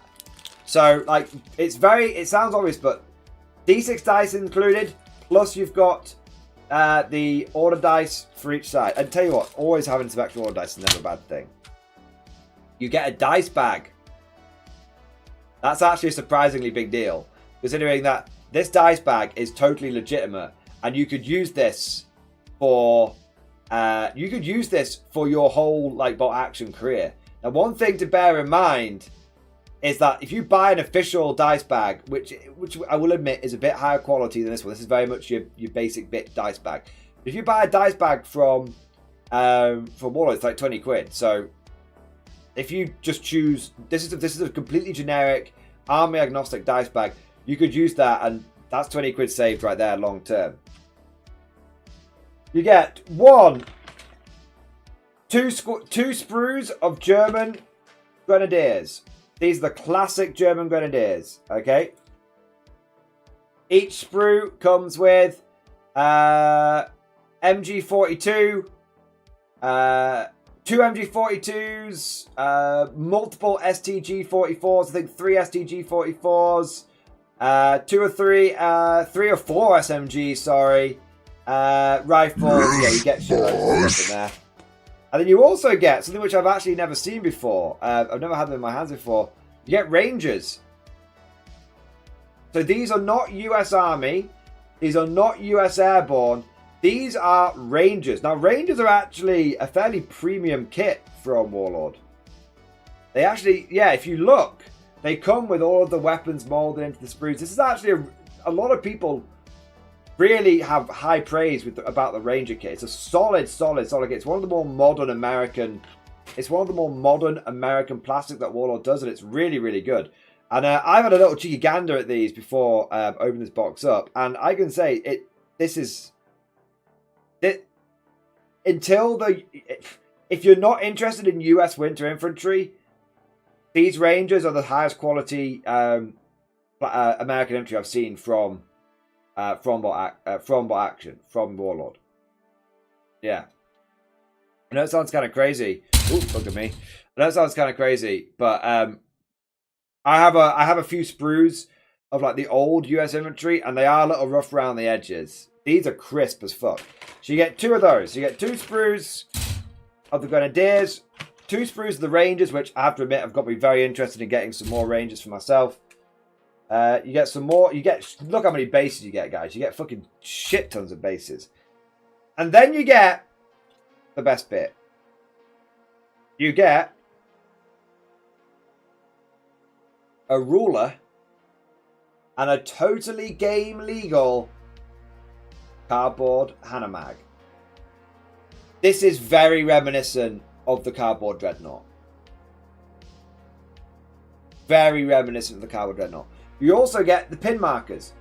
So you get cardboard pin markers, which are amazing. Really, really good. You get a ruler, so you've got everything in here. You've got something to measure with.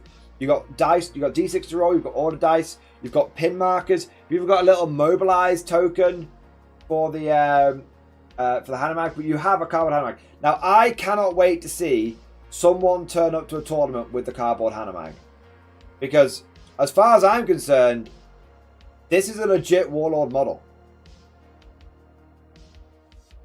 This is a legit Warlord model. There you go. Cardboard, German half-track. In fact, let's build that right now. Let's build that right now. It pops out very easily. Pops out very easily, and importantly, it's not tearing the cardboard in any way, which you can sometimes get with this kind of stuff. As someone who's had pop-out cardboard models before, it's a nightmare when you get a bit and then it starts really tearing the cardboard and it ruins the paint job, as it were. But no, this is popping out very easily. There we go. No torn, no tears.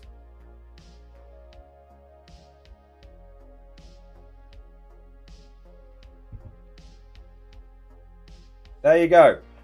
One official Hanomag. I'd like to point out that this is my Sorry, I knocked that. This is my Val for Kriegsmas. There we go. Jam that.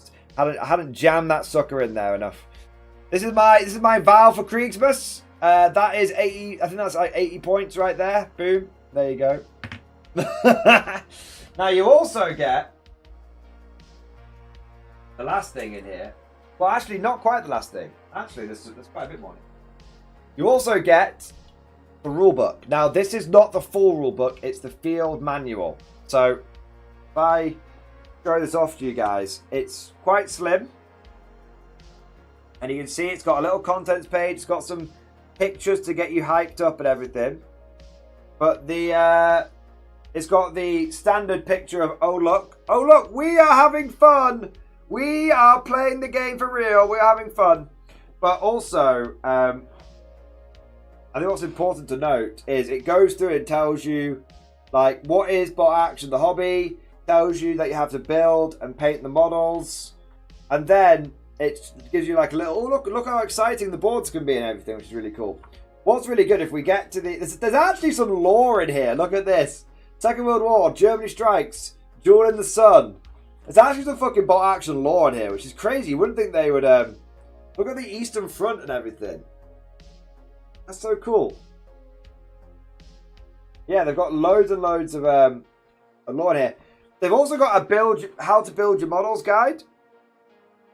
To build your models, you're going to need some clippers, some plastic glue, craft knife, mold line scraper, which I feel like is basically a craft knife, to be fair. So they tell you how to build. They tell you how to build your models, and then not only that, but they actually have scenarios. You've got how to play. You've got how to play. You've got general how to play games, and you've got how to play. But what's really cool is it takes you through the basic concepts like line of sight, measurement, pins, all that kind of stuff. Gives you details on your details on the sprues and everything. But they actually have missions, and each mission tells you like what you're going to need and like how to build your model for it. So, like mission 1, first contact. Both players command a unit of 3 models with rifles. Here's how you build your American models with rifles. Look at the parts you are going to need. Here are your German models with rifles. Here are the parts you're going to need. That's actually really cool. And the parts are color coded. So it's like, here's how to build the guy who's highlighted in red. He's highlighted in red there. And then, oh look, all the red parts for him are like on the sprue. Like, oh, let's see if I can get a better angle of that picture. I like on the sprue there. Like red body, red rifles and stuff. That's really good. And then basically it goes through and builds up. So it tells you how to do the first mission. It's 3-on-3. Then you go to mission 2, defensive position.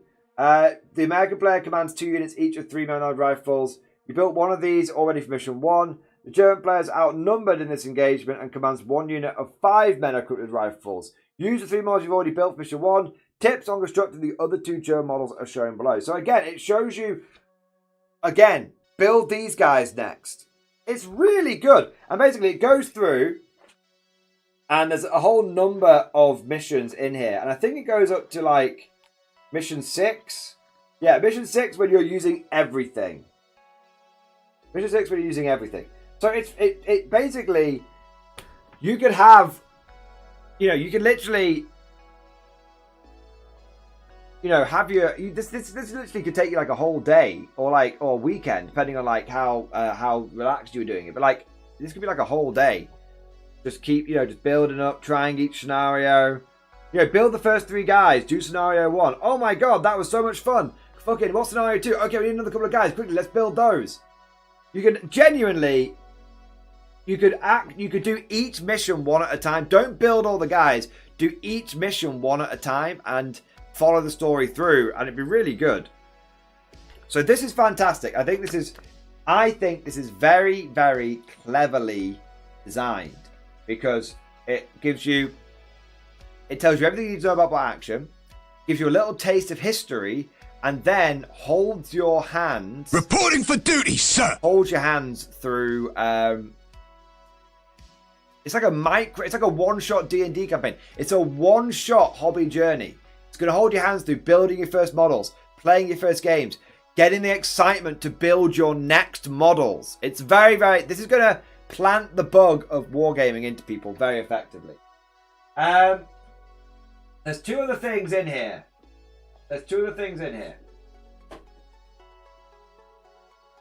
Okay. You've got how to buy more models. So call for reinforcements. And then it has oh, look at this free. So call for reinforcements is where you can buy more models. But then you've got free bonus scenario. What's this? Get your free bonus scenario from boltaction.com/bonus scenario, or simply scan the QR code to go straight to the download page. Once you've got it, grab the tray from the box, turn it upside down, empty it first, and you have an XP scenery to fight over. Oh, that's so cool! Oh my god, guys, it's a cardboard bunker. Look, like seriously, no shit, right? So the free scenario is like a free like mission to download. But look, right?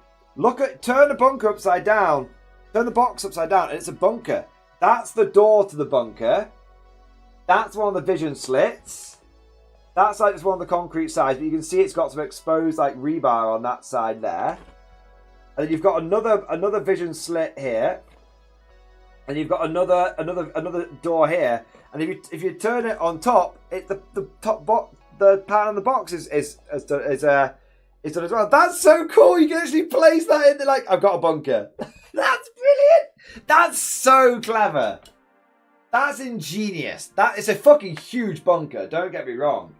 Fucking massive bunker. Don't get me wrong. But yeah, there you go. Yeah, that's just legitimately cool. And then you get a battle map. It's a paper battle map. 4x4. Green on one side. And road on the other side.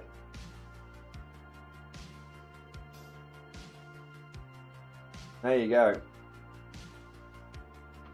So, overall, I have to say, I was already very impressed by the start set. The bunker box is extremely cool. Like, it's a bit of a gimmick. Don't get me wrong, it's a bit of a gimmick, but it's extremely cool. So, I really like this. And like I said, it's not going to be for everyone. A lot of people who are seasoned war gamers, Warhammer fans, you know, maybe Warhammer players will be getting burned out, going over to some bolt action. It's probably not, like, necessarily... well, actually, no, it could be for you guys. If you and a... Tell you what, if you and a mate are burned out on 40k, and you want to just try another game, this is perfect. This, because the Ranger models are great, and the Grenadier models are you know, just staples of any German army. Like, I actually think this is. I think this is legitimately a very, very, very good pick. If you're a seasoned wargamer who's burned out on 40k, you've got a mate or a regular battle buddy who's also like, I just need to try something else. These constant changes are just fucking with me. My entire army's been diddled by the last balanced data slate. I need to try something. You can be like, mate, let's split 25 quid each. Less than a box of, for less than the box of a box of Warhammer. A lot less. But, you know, from a discount retailer, for the price of a box of Intercessors, right? That's between you. For 20 to 25 quid each, let's split this fucking bolt action starter set. And if it's good, then fuck it. If it's good, then great. Because you know what? We're going to have 12 infantry for our armies already. And you can't go wrong with that. You can't go wrong with that at all. In fact, a lot of starter armies come with like 36 infantry. And I always say you want like more like 48 for your... it's why I love the... For a starter army. It's why I love the German Winter Starter Army, the original one. Because that came with 48 infantry. That's why I picked that one for myself. But yeah, if you and a mate are like, you know what, let's try this out. And if it's good, it's good. And if not, well, it's literally what, 25 quid each? I'm not saying that's nothing money. You know, 25 quid is, you know, to some people is a lot of money. You know, let's be respectful of all financial situations here. But, you know, for a lot of war gamers, that's pretty reasonable. Yeah. Overall, no word of a lie. With the cardboard bunker, I give this 10 out of 10. It's good for people brand new to the game. It's good for people who are it's good for parents and kids. It's good for couples, and the more I think about it, it's fucking perfectly designed for Warhammer players who are burned out on 10th edition. Yeah. Yeah. And kind of say, wanted to mention, they've not put shit quality models in here either. Like, they've not got, oh, this is a starter set, let's bung it full of like sprues from, you know, low quality sprues or sprues full of mold lines. These models are pretty, considering how well worn the Grenadier mold must be at this point. They've definitely put the best foot forward. I actually don't see any mold lines on the Grenadiers in this one that I got sent. So there you go. There you go. So bolt action starter set, 2 thumbs up, 207s, 10 out of 10. 10 out of 10. And I have to say, I wasn't expecting to give it that result. Some of you might be thinking, oh, Mordy, just wanking off Warlord. No, not all. I'm very fair with my assessment. I'm always fair with my assessment of things. Always. And, you know, that, to me feels like a good starter set. It's 50 quid, guys. I love a good deal. It feels like a good deal. It feels like a good jumping off point. Because, you know, like I said, you get the 12 infantry, then you buy some starter army. Now you're at 48 infantry plus tanks and stuff. Yeah, that's great. It feels good for one shot afternoon to keep the kids entertained. And it looks good for people. A great jumping off point if you end up no life in bot action. Yeah. There you are. There you are. 10 out of 10 on that. 10 out of 10. No bullshit. 100% honesty. 10 out of 10. There you go. Let's see what chat's saying about it. That right bastard. That's a great idea for a starter set. Not just from a Duncan and 40k angle, just legitimately cool. Yeah, agree. With the bunker. Yeah, 100%. Oaken Paints. It's 38 quid at Element Games. It's 38 pounds at Element Games. 38. Let's have a look. It might be 40 quid from Warlord Games or 38 from Element. Let's have a look.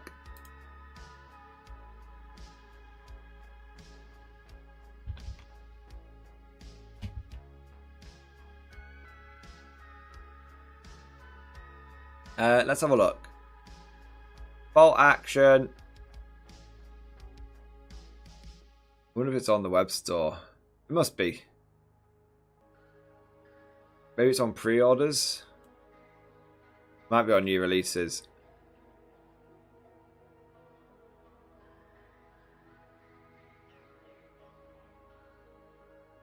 Let's have a look.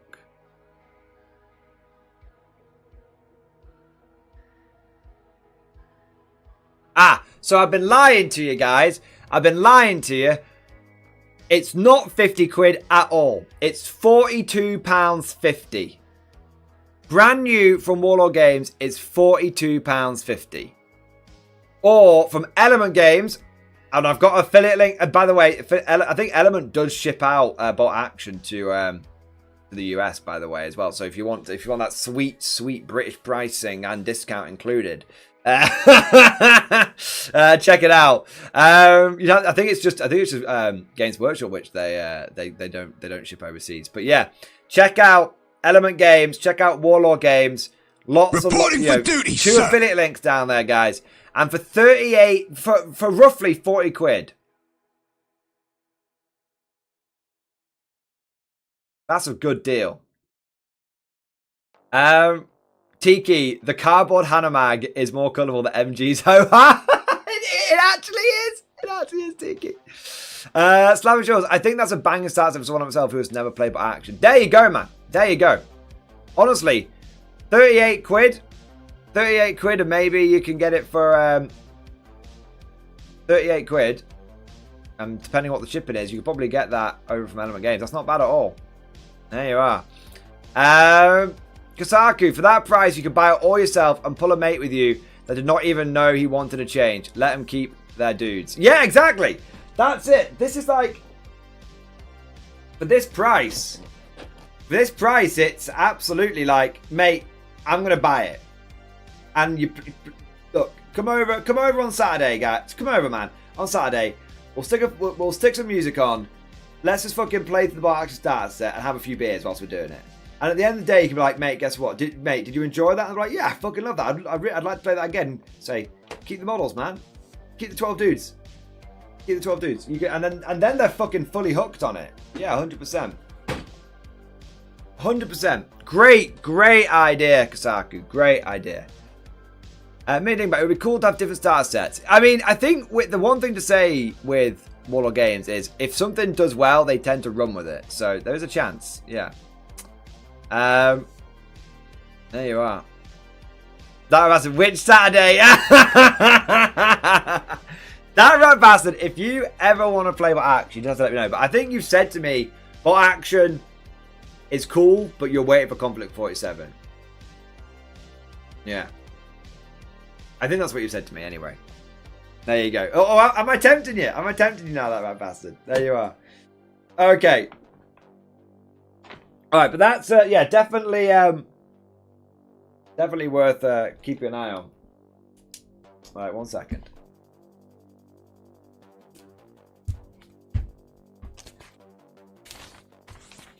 That was actually a quite succinct little review. Might stream highlight that bad boy.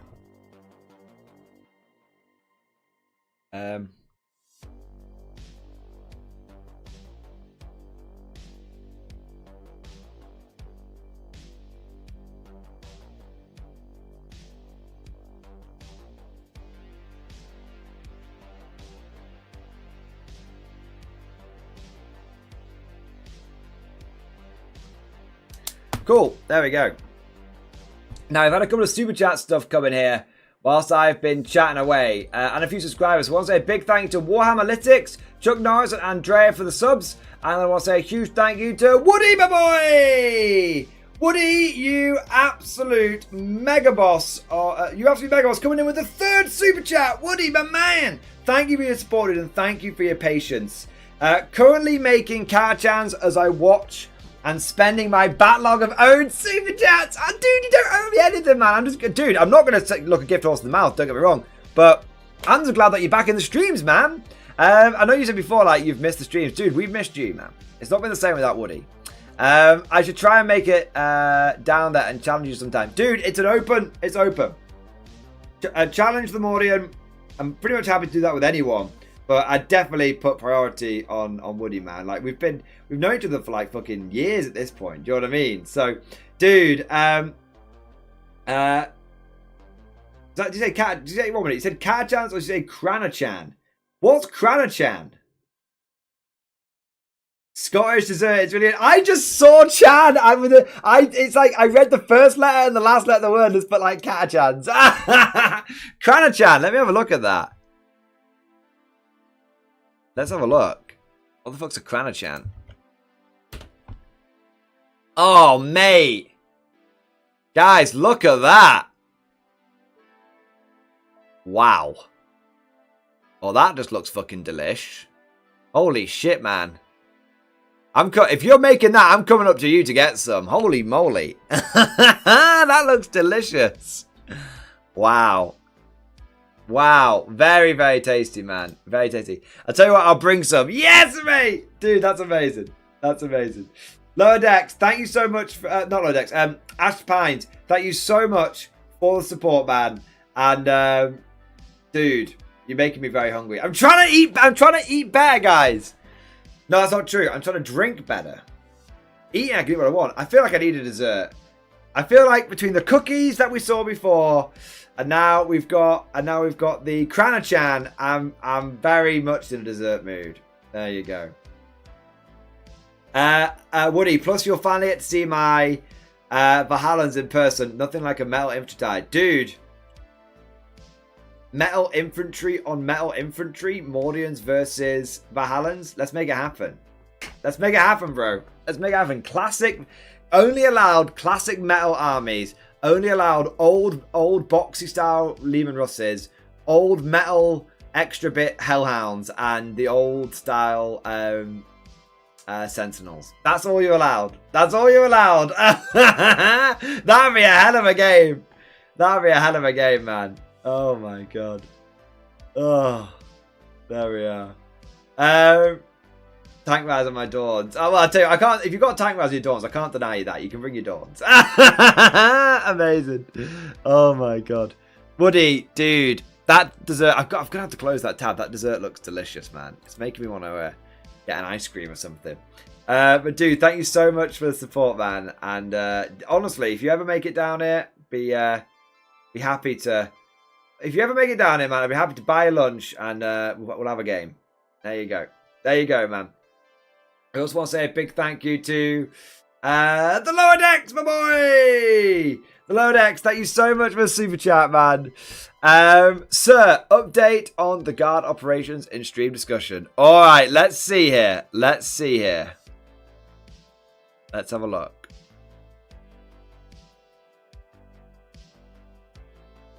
Operation Suns Out, Guns Out update. Sir, boom go the doors. We rush in only to see Jenkins on a mockery of a throne surrounded by blue alien bastards.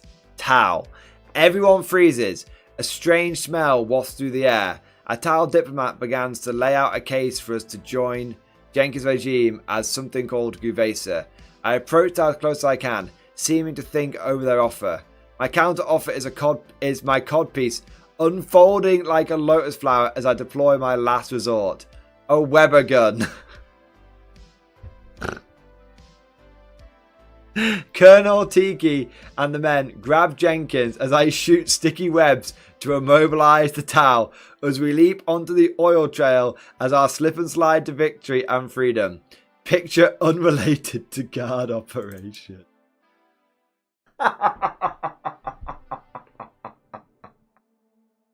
Oh my god.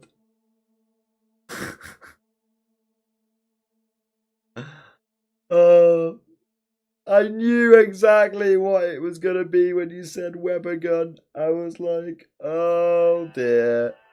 Oh dear. Oh, I have no words. I think for the first time in 2.5 years of doing this, I'm actually speechless. Oh, I picked a hell of a week to quit drinking. Oh. Oh, man. I need something stronger than cordial. Oh, my days. The Penal Legion can only try our best. I think you've tried enough now. All right. Joking aside, I love that. I love that he was surrounded by Tau. I love that the Tau instantly tried to lay out their offer. And I love the fact that you just fucking slip and slide it away. Now I know what the baby oil's for. It all makes sense. It all makes sense now. Alright. I want to say next a big thank you to Drew Macabre. Drew Macabre, thank you so much for the Giga Chat. Yes. You can choose 5 of your subs to protect you. The rest are coming to kill you. Who do you take and why? Why are they coming to kill me? There's like 60,000 people subscribed to the channel. I don't care how good the 5 are. I don't care how good the 5 are, man. 60,000 versus 6? It can't be done. It can't be done. Can't be done. Oh, man. I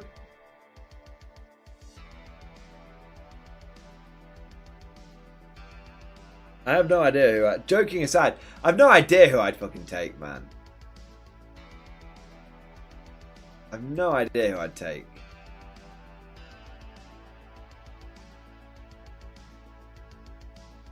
Like, I know a fair few people in the I knew a fair few people in the chat who have got like military experience. I mean, even if Mad Larkin was the most qualified, Commander HL, even if Mad Larkin was the most qualified and was guaranteed to protect me, I'd have to not accept him on the principle of blue balling him. I'd have to not pick him. Oh man.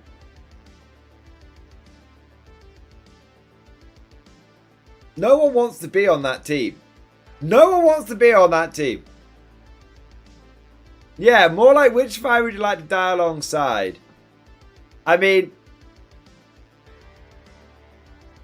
if that's the case, I'll pick Mad Larkin just so he gets killed alongside me as one final fuck you. Oh man. Maybe Tiki, because Tiki would just turn up with a lot of rum and we could just get fucking absolutely wankered before dying. There you go. Something like that, maybe. But if it was like, and the other 5 are like coming to like, I don't know, to kill me. Kill me. What have I done? To kill me. I tell you what. I would pick someone who is almost identical in stature to me. And then I would pick the other 4 people who were the most sufficiently medically trained people in the community. And then I would have this other person. I'd have the first person who was very similar looking to me, medically altered to become my Saddam Hussein style body double. And then I would have myself surgically altered to look very different. And then that's how I would escape. There you go. There you go. Lord Shawns, why are they coming to kill you? You didn't leak the guard codex. That's true. I haven't done it yet. So who's up for a face transplant? Who's up for a face transplant? There you go. Whoever's up for a face transplant, you're on the team. Automatic cut. Anyone with relevant surgical medical experience, you're on the team. There you go. There you go. Oh man. All right. Commander Agent, I've worked as a zookeeper. I'd give it a shot, Mordian. You're on the team. Yeah, I mean, you'd have to find 5 volunteers. Like, who wants the fucking job? There you go. Who wants to die? You've got the job. There you are. I love that, True Macabre. That's actually a brilliant super chat. I found that. That's actually a brilliant super chat, man. Oh my god. I really want to leak the guard codex. Just no one's given me the chance yet. I reckon they've got that shit. I reckon they've got the guard codex like locked down.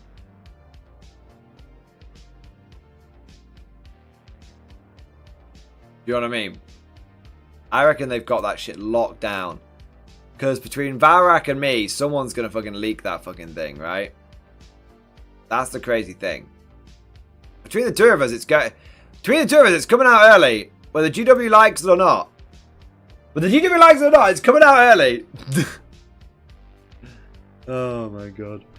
Lutz, my boy! Lutz, good to have you in the stream, man. Did you see James Otero's James Otero of Sea Shooter's amazing new guard project? I did not. Is it on their Instagram? Or Facebook? I'll have a look. Siege Studios.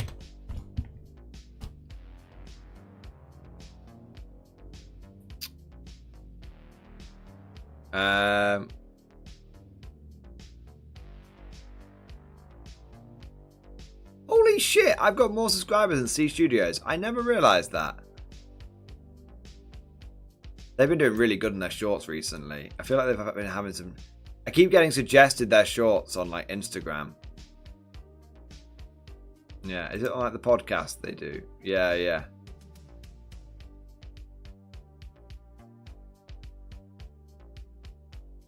Community. Angron or Russ?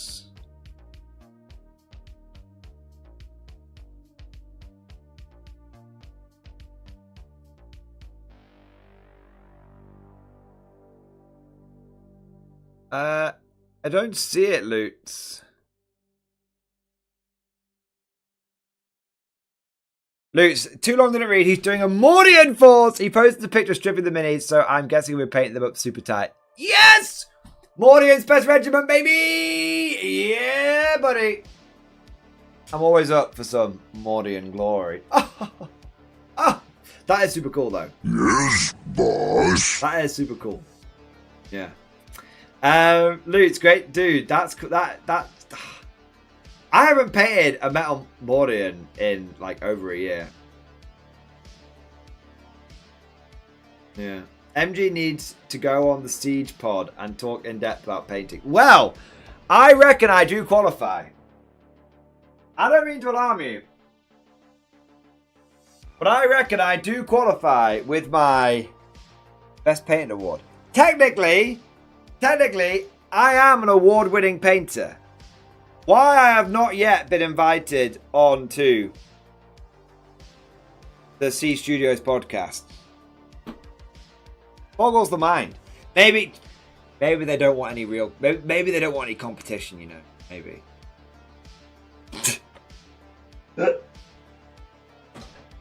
Oh my god. Oh man. I'm not really a very good painter, by the way. That was a bit of a fluke that I got that one. All right. Burgeist, I just built my Marder 3 kit for bot action. Do you guys think I get away with playing with a Marder 1 or is the size difference too big? I think you're fine. Dude, in casual games, I think you can run him as whatever the hell you want. Like, honestly, unless you're playing some absolute rivet counter at a tournament, they're probably not even going to know the difference between a Marder 1 and a Marder 3. Is it a tank destroyer with a big gun? There you go, right? There you are. Like, I had loads and loads of people. It was kind of funny, actually. It's kind of funny. I had loads and loads of people tell me that the Marder 3 was not based on the Panzer 38T chassis. And I was like, they kept telling me it was based on like the Panzer 2 chassis and all this kind of stuff. And I was like, nah, definitely based on the Panzer 38T. Because you can tell because of the wheels. The big fucking giant disc wheels. Okay? So, but I had loads of people in my comment section be like, no, that is the Panzer, that's the Marder 2 or the Marder 1 or something. I was like, no, it's definitely the Marder 3. And it's definitely based on the Panzer 38T fucking hull. And like, I didn't say anything, but I was like, it goes to show there are a lot of rivet counts out there that don't even know what the fuck they're talking about. Yeah. There you are. Burgeist, nah, I just played my first game with a friend today. Going to play a virtual action player in 2 weeks. Wanted to bring the Marder. Bring the Marder, dude, bring the Marder. And if in doubt, ask. Just be like, look, do you have it? I want to bring the Marder. I want to use it as a Marder 1. Just want to give you a heads up, if that's okay. And he'll probably be like, yeah, that's fine. Most people don't care. Most people are just happy to have a game. Do you know what I mean? So yeah, there we go. All right. Let's have a look. I want to say a big thank you next to Anthony! Anthony, thank you so much for the Giga Chat. Yes, it is the Giga Chat. Operation Hadley's Hope battle idea. Lots of artillery. You can pivot firepower to any part of the perimeter that looks like it's going to fail. Sounds like a plan. It sounds like a plan. Look, if you can airdrop it. If you can airdrop it, you can use it. I think do you know what I think is going to be really good for Operation Hadley's Hope? It's going to sound crazy, but I think you're going to need field ordnance batteries with heavy las cannons. Because think about it. If it's only stuff that can be teleported or airdropped in, there's going to be a serious lack of like anti-tank. So, unless there's like a fucking shitload of sentinels, right? So, actually, and you're going to have pretty clear lines of sight, lines of fire. So, actually being able to just just set up field ordnance batteries on the hill, and with heavy las cannons, and just be like, hitting them with those strength 14 like shots. That's actually a really big deal. Yeah, it's a really, really, really, really big deal. So, Andy Williams, yeah, I think lots of artillery, but bear in mind, it depends what artillery you're carrying. A lot of the Krieg artillery, though, that's pretty. I would definitely say that you could either drill. I reckon you could airdrop the new Krieg artillery. That might be a bit heavier hitting. But yeah, the general idea of lots of artillery is definitely a good idea. Because, like you said, because you're going to be defending in a circle. If one part of the line starts to fail, it might be hard to get units from one side to the other. So having just loads of firepower that can just sort of bridge the gap. Just bring them down like broken arrow. I'll say again, broken arrow. Bring it in. Yeah. You call that son of a bitch off. Yeah, lots of mobile air power and lots of artillery, I think, will be vital to keeping to holding the line. Hold the line in the name of the Emperor. There you go. There you are. All right. It's cool. It's a very, very cool idea, Anthony, and definitely something that the Imperium team should be planning for. They need to be planning hard. All right. Let's have a look here. Drupacabra. Anyone seen on Josh's channel How on my vision can be a fall back and shoot with grenade that can also spread into other enemy units.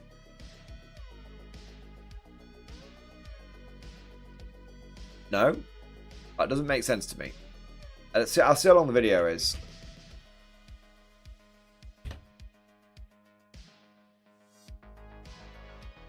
It's like an hour. It's an hour and a half long. I'm sorry. It's an hour and a half long. Oh, man.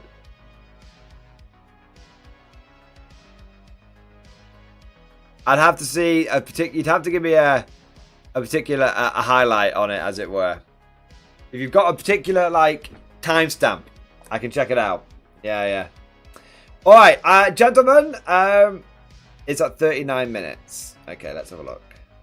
I thought of just having like a separate ITC like BCP account for when I want to try weird shit. Yeah. Got a lot of little things we gotta know. Firstly, it is end of your opponent's fight phase. We cannot do it in our fight phase. We target one regiment infantry Reporting for duty, with sir! an engagement range of one of our enemy units, and then we roll a d6. On a 2+, the enemy suffers d6, and then we do 3d3 to ourselves. And David, I love this stratagem. It's hard to use. So good. Yes, boss. So, the best way to read it is this is better fallback and shoot. Because it is fallback and shoot and deal d6. Because the most frequent way that it happens is your opponent charges you, they kill half your Kriegers, they kill some of your Lasgun Scions, and then you're stuck in combat with some 8-bound that you really want to fall back from, but you can't, or you don't want to risk it, and you just say, you know what, end my fight phase, blow up all my own models that are in engagement of you. Yeah. You take some mortals too, that's cute. Now I'm out of combat. So it's fallback and shoot with extra steps. If your opponent's an idiot and they charge like a bunch of Riptides into your Kriegs, or you can charge them and keep them around for 2 fight phases, it's hilarious, but the biggest thing is it's a way for your opponent to say, can you fall back and shoot? And you to honestly say no and then do it anyways. Yeah, that's kind of cool. Yeah, so you can fall back, so you can, basically it blows you out of combat. Yeah, it does blow you out of combat. The problem is that you can take, you might just take so much damage. I mean, think about it this way. You can blow yourself out of combat. Great. But if your squad is so badly mauled that they're not going to be contributing much to the game anyway, then you might as well have just fallen back and been like, okay, I'm going to lose squad for a turn, but then the turn after it's going to be able to contribute something. It's definitely got some... I think the best way to use it is with Death Korps Krieg. Hexing, you honestly take too many losses to make it worth it. Yeah, I agree. I think the only way you make it work is Death Korps Krieg, where on average you take 6 mortal wounds. With a Death Korps Marshal, you take 4 mortal wounds. And then with your medic, you bring 2 guys back. Yeah. I think that's honestly the best way it works. Otherwise, and you have to, yeah. I think that's the best way you can get it to work. It's definitely, it's a fun stratagem with some uses. It just feels very situational. Yeah. It sounds crazy. You could just take Acadian Castellan. This is good. It might sound like I'm taking crazy pills right now, but you could just take Acadian Castellan, who gives you sustained hits and fall back and shoot.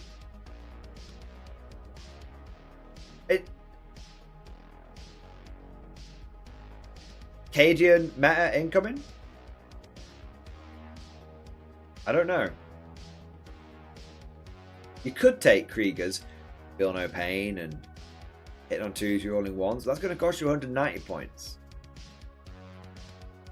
Or you take Acadian Castellan, cost you 165 points, saving you 25 points. And then you just fall back and shoot. And you save a CP. And you don't take a bunch of casualties. It's never been done. Acadian meta incoming. Do you know what's funny? I don't think I've ever taken Acadian army to a tournament. I've taken Pure Infantry this, Mech Company that, Armored Fist this, but I don't think I've ever just taken Acadian Army.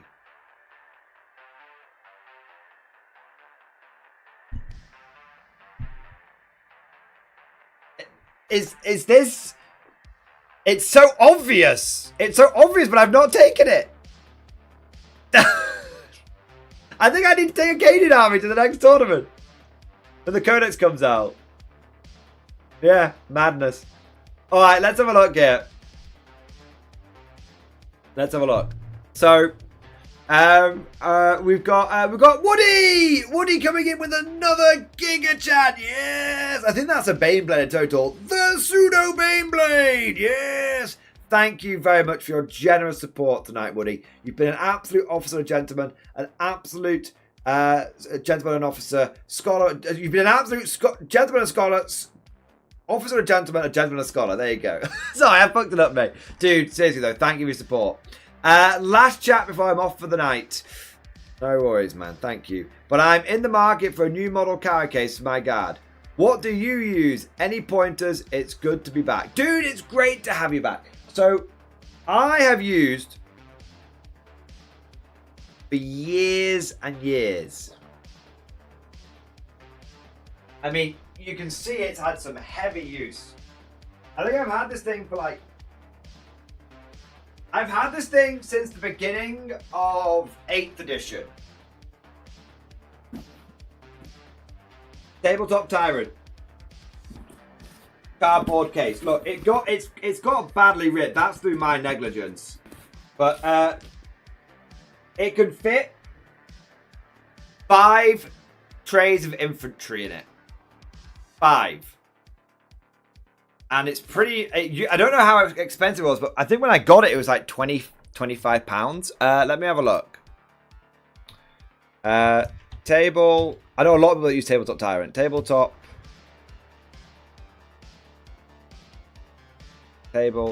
Tyrant.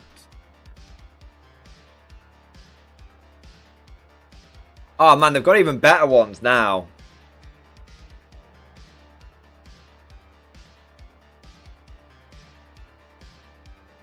Yeah, here you go.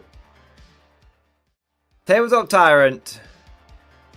Defender figure case includes 5 infantry foam trays, holds 180 infantry, and is £27.50. That's the one I got. And it's the big tray as well. Look, you can fit Scion, you can fit Guardsman size models, and you can fit Marines in. No dramas. It is going to get... It is made of cardboard. You will get wear and tear. But for £27.50, you can't go too wrong. They do... I don't know what the Defender XL is. Defender XL is even bigger. £51. £51 and you can pick your own. So this might be kind of interesting. If you go for the Defender XL, and then you can pick the foam you want for it. So there's like vehicle foam as well. It's like, do you want vehicle foam? Yeah.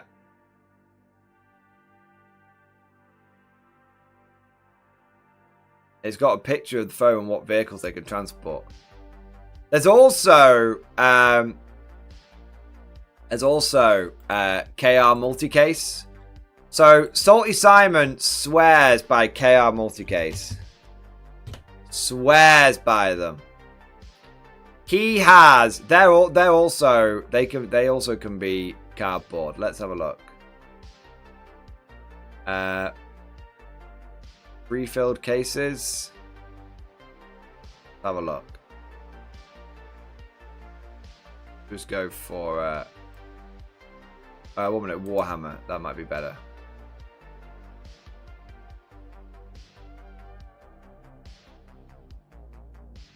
So they pick the phone. Yeah, he has KR multicase, and he uses that for every single army. But he kind of still manias it, where he basically is like, he fills up like 2 or 3 KR multicases for an army, and then doesn't buy any more with it. And it's like, this is just kind of enough. Yeah. He just basically gets like, I think he has the standard size and then basically picks the foam. Yeah. So I can recommend Tabletop Tyrant, and Salty Simon can, recommends KR Multicase. There you are. Hope that helps, Woody. And dude, it's good to be back. Hope to catch you more streams, mate. Thank you, man, for supporting tonight. You've been a good lad. All right. I also want to say, I tell you what I use the most, though. You know what I use the most?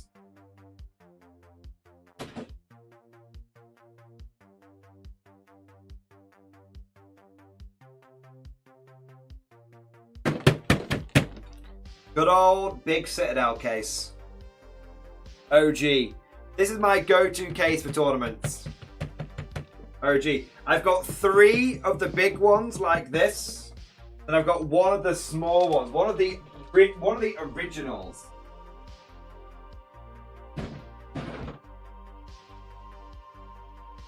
Here you go, guys. Piece of history right here. My most treasured possession, this piece of history. OG. This is when this used to be all you needed back in the day.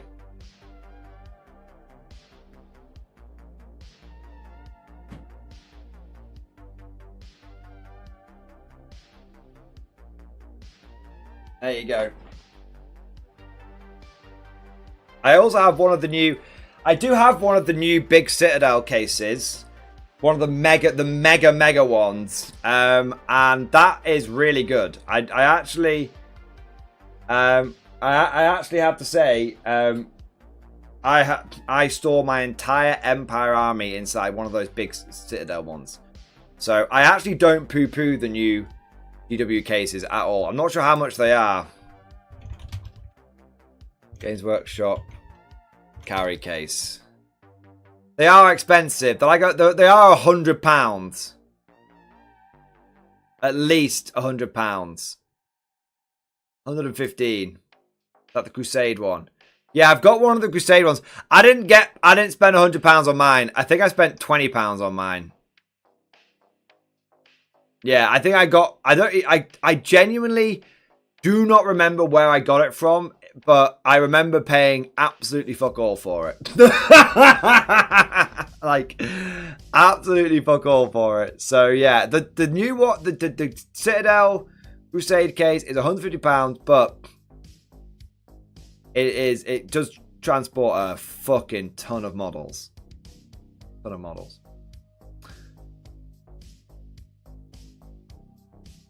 There you are. £100 sterling, guys. Alright, next I want to say a big thank you to Josh Crosby! Josh Crosby, thank you so much for the Giga Chat! Yes, it is the Giga Chat. Thank you so much for your support, man. Just had my first game of 10th edition. Your suggestions helped. I just couldn't kill the Necrons and they kept returning. Should I pick my Valdor or Carnadon next? I mean, I'm going to be real with you. Both of them are not very competitive. It really depends, Josh, on what you felt you lacked. Did you lack anti-tank? You should probably go for the Valdor. Did you lack anti-infantry? You should probably go for the Carnadon. Or you could go for the Carnadon and just give it like the big last cannon loadout. You could do. So it really comes down to a Carnadon is the better choice because it's not. If both vehicles aren't very good, which one's cheaper? The Carnadon, right? That's how I kind of see it. The Valdor's very, very cool though. Very, very, very, very, very cool. Yeah. I liked everything, I think. Fair enough. When it comes to killing Necrons, concentrating fire is very important. Because when a unit is wiped out, it can't reanimate. So if a unit is completely dead, it's gone, it doesn't come back. So depending on what your opponent ran, if he ran lots of blobs of infantry, then you would want to take lots of blast weapons like battle cannons and stuff like that, because they would benefit from getting extra shots because they're a blast weapon. If he ran, it really depends on. It's hard. It's kind of hard to say regarding. Obviously, we don't know exactly what's in your list, but Josh, generally speaking, I would say, well done on playing your first game. I'm glad I could help initially. Both models, both the Valdor and the Cardon, are fucking cool. But I personally prefer the look of the Valdor, but both are fucking cool. And how to deal with Necrons is generally concentrated fire. Concentrated fire. And I find blast weapons really effective against them.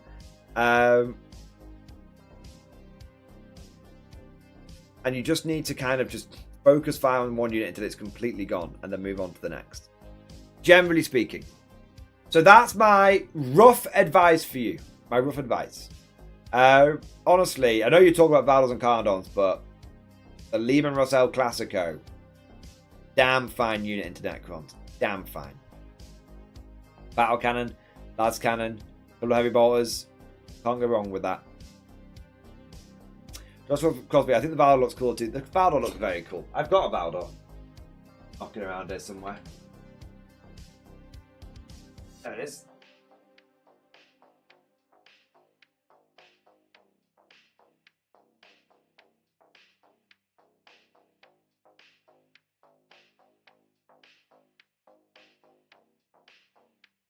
There you go. I've got a Valdor. In fact, guys. In fact, Josh. I am filming a narrative battle report with Simon tomorrow. And we said we were going to bring nice lists against each other with some cool units. I'm bringing my Valdor tomorrow, guys. Valdor in a battle report tomorrow. It's happening. Josh Cosby, you have... It's no word of a lie, mate. You've kind of reminded me / inspired me to take the Valdor. Going in a battle report. Filming it tomorrow. That's it. It's happening. It's happening. That's cool. Josh, Lehman Russ sounds like a plan. Maybe the Mars pattern ones would look nicer. Try the Mars pattern ones. I tell you another one you might want to check out. The Solar Auxilia ones. The Solar... I don't know if you're 3D printing things, Josh. But the Solar Auxilia... If you're not... Solar Auxilia Lehman Russ is in plastic. It's the latest Lehman Russ kit. And it looks very, very similar to the Mars Alpha pattern one. So, in fact, I'll show you which one I'm talking about. Let's have a look. Here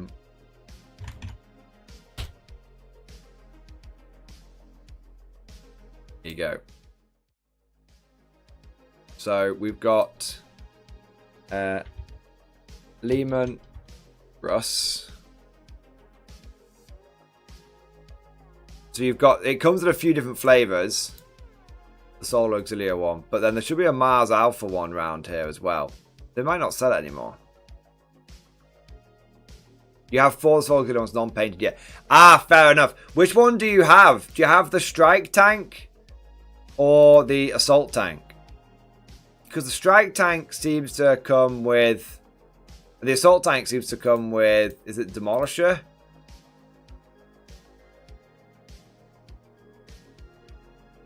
Oh, that is a beautiful kit, man. I need to get my hands on some of these bad boys.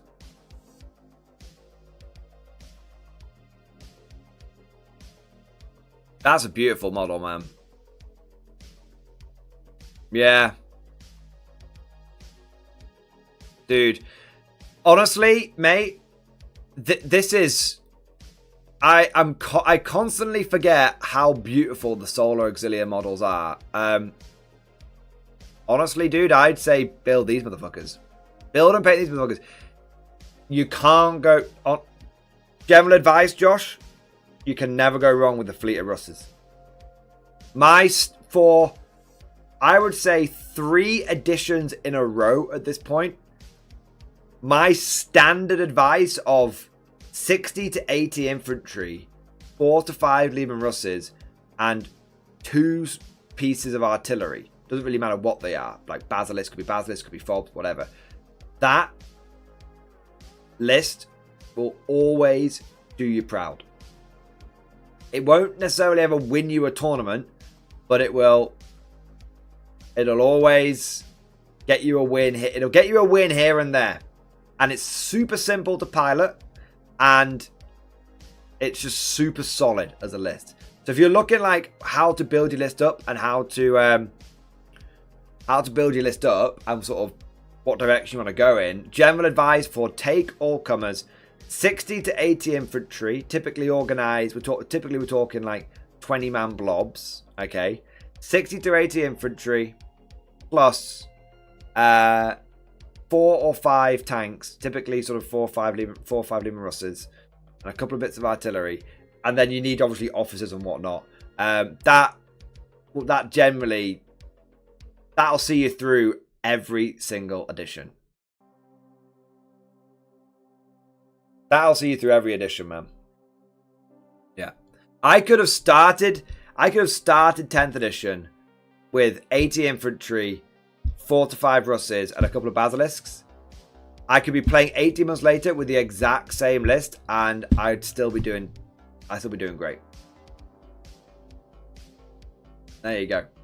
So that's some general advice for you there, bud, to sort of point you in the right direction. All right. Pete Jobson, I'm a Glory. Maybe start a new channel army of Solar Auxiliary Armored Company. I tell you what, dude. I'd probably just if I wanted an excuse to get some solar auxiliary tanks, I'd probably just buy a bunch or print a bunch for my Blood Pact. Yeah.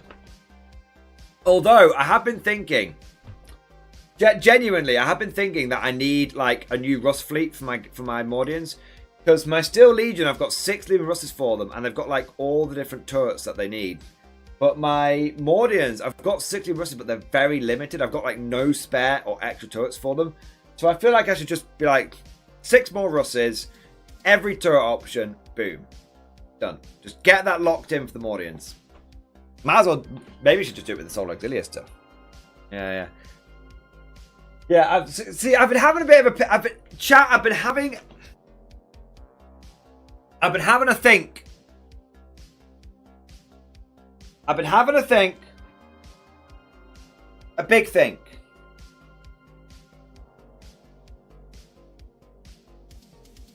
I keep looking at my pile of shame.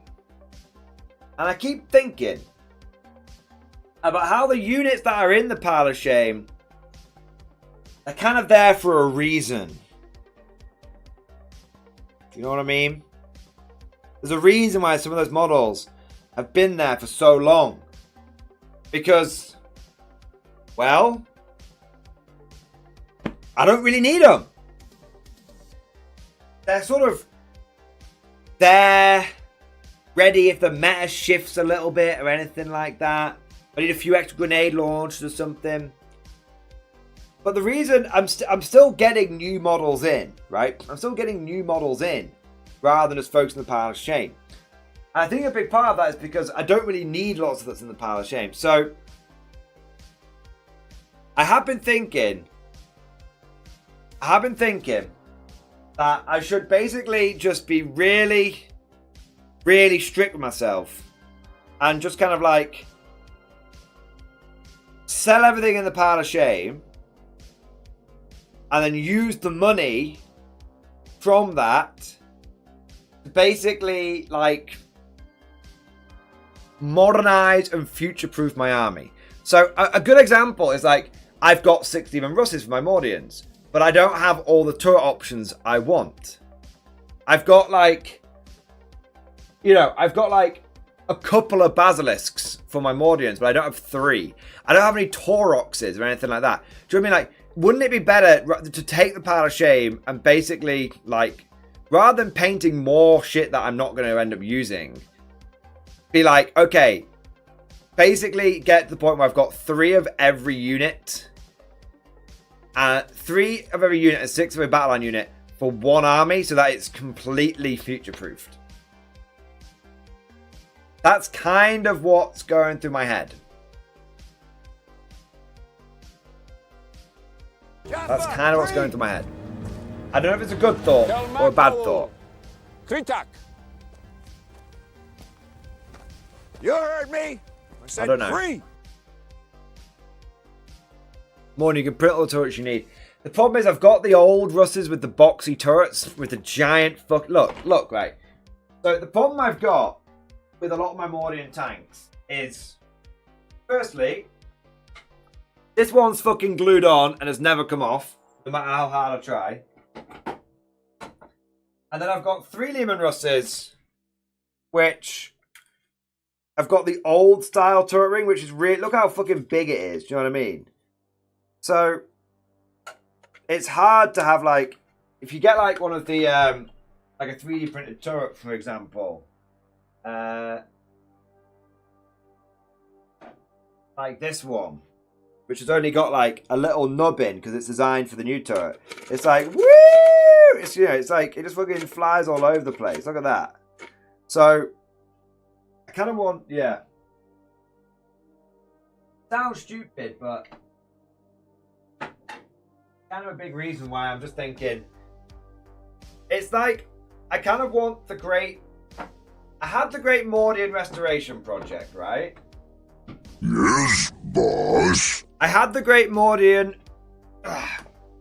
What I'm thinking is, I had the Great Mordian Restoration Project. I feel like I should have the Great Mordian Modernization Project.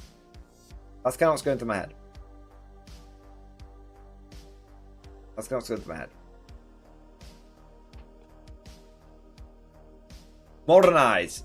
The great. It's like, you know, we can keep pulling older and older, like, rusted hulks out of the Soviet tank storage yard. Or we could, like, just throw in shit into the front lines.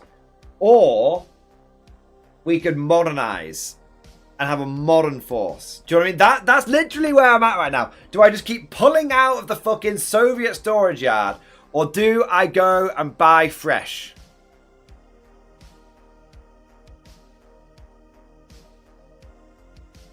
Samuel Scripps, think about how much of that power we could have just painted right now instead of making excuses. I'm thinking, I feel a 5-year plan approaching. Mordian's 5-year plan. There you go. Oh, man. Oh, man. Maybe I do just need to knuckle down. I've been painting like every single day. I've been painting every single day this week, and I've been making some good progress. In 2 weeks, I painted 150 infantry. In theory, but that's thanks to speed paints. That's thanks to speed paints. In theory, maybe I should just commit to the speed paint lifestyle even further. I think maybe. Right, chat. I've got 3 super chats here. Lower Decks, Hexa Gaming, and Technics Gabriel. Give me 30 seconds, guys. I need a quick drink. Quick drinky poo. I'll be back in a moment.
Onward, you dogs, to victory!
Alright, I'm back.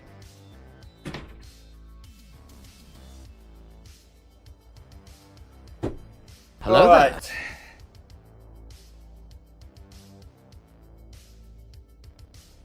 Time to chant the canticle of rotation on the chair. I love it. Hello there! Hello there, back at you. Oh, hello there, Mark. It's Land. I love it. Alright, let's have a look here. So we've got a few super chats coming in. I want to say a big thank you to the Lower Decks, my boy! Lower Decks, thank you for the super chat, mate. Any thoughts, MG, on the new GSC final day stuff? I haven't seen it really. I think someone said it was like Tyranids and GSC allied, but I haven't looked at it myself. I'll tell you what, mate. Let me have a quick look at that attachment and the Tzeentch Demon one. I'll have a quick look at those. Okay. So, because I said I'd look at the Tzeentch Demon one as well. So let's have a look. So, Warhammer Community. 40k. GSC. Attachment. That motherfucker. And Scintillating Legion. Okay. So let's have a look here. I'm actually genuinely curious about the GSC one, because I do have a Genesis Cult army. Yeah. So let's have a look. Every Genesis Cultist wishes to witness Star Dawn's arrival is sent to join them in blessed oneness. They believe this will be a transcendent experience. Blah blah blah blah blah blah. So psionic parasitism. Parasitism. Fuck it. Psionic parasites. Frankly, I find the idea of a bug that thinks offensive. At the end of the movement phase, for each sign-up unit from your army, you can select one friendly Gene Stealer Cult unit, excluding Pure Strains and Patriarchs, and one friendly Tyranid unit, each within 9 inches of and visible to that sign-up unit. If you do, the Gene Stealer Cults unit from your army suffers D3+1 mortal wounds, and one model in the selected Tyranid unit regains up to that many lost wounds. And until the start of your next movement phase, each time a model in the selected Tyranid unit makes an attack, add 1 to the hit roll. That's really good. That's really good. Tyranid units of your army have the following ability. While an enemy unit is within 6 inches of this unit, each time a friendly Gene Stealer Cults unit makes an attack that targets an enemy unit, add 1 to the hit roll. That's really cool.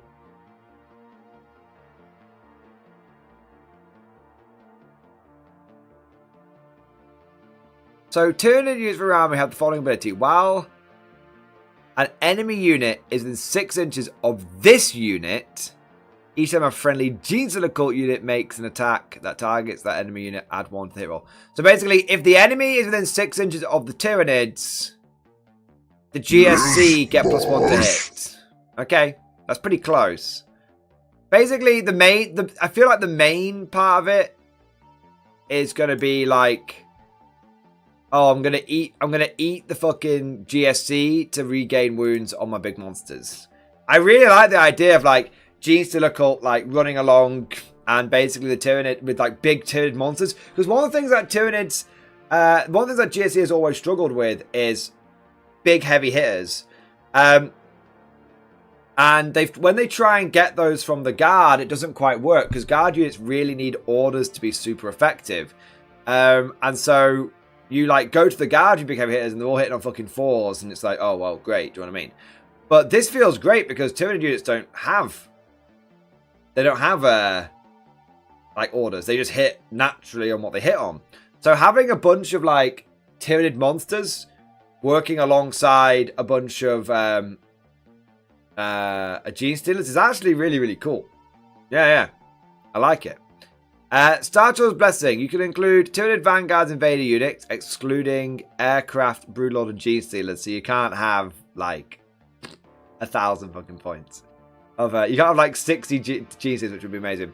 In your army, the combined points cost of such unit depends on your battle size. Oh, so you could... Is it only Vanguard Invader? Oh, no. Ah, there's like... Like, what does that even include? Oh, man. So no Carnifexes with Gene Stealers? Ah. I don't even know what is Vanguard Invader. Oh, man. Ah, my hopes. My day is ruined and my disappointment is immeasurable. Alright. I'm really not feeling it as much now. I'm just going to say. Enhancements, turn-in models only. Each time the bearer would regain 1 or more lost wounds from the psionic. Parasitism detachment rule, it regains up to twice that number of lost wounds. That's kind of cool. So that's an enhancement that you can put on the like allied thing, the allied turnists. That's cool. Enraptured Damnation, due to lookup model, enemy units cannot use fire Overwatch stratagem. That's cool. I mean, why theirs is 10 and ours is 15? I never know. And then we've got Vanguard Tyrant, Winged Hive Tyrant model only. Improve the strength and armor penetrating capacity of melee weapons equipped by the bearer by 1. That's pretty good. The only problem is that Winged Hive Tyrants are A, overcosted, and B, only toughness 9, so fairly easy to kill. And then Inhuman Integration. Due to the model only, weapons equipped by models in the bearer's unit have the sustained hits 1 ability while targeting an enemy unit within 6 inches of 1 or more friendly turn units. 20 points. I feel like this is the first attachment where all of the enhancements are kind of shit.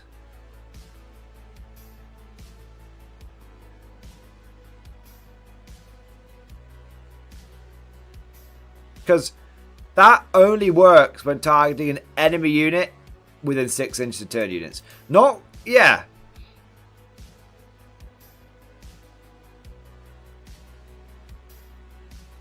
I don't know. Am I missing something here, guys? This feels kind of shitty.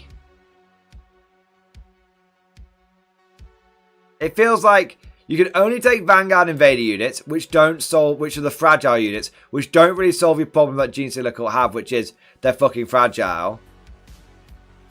It feels like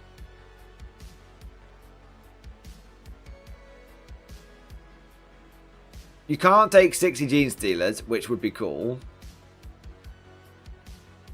It doesn't feel like any of those are that good. Oh, what? Turn-in model only. Oh, brilliant. I'll put it on a fucking Lictor then. If that could even take it. Am I missing something here, guys?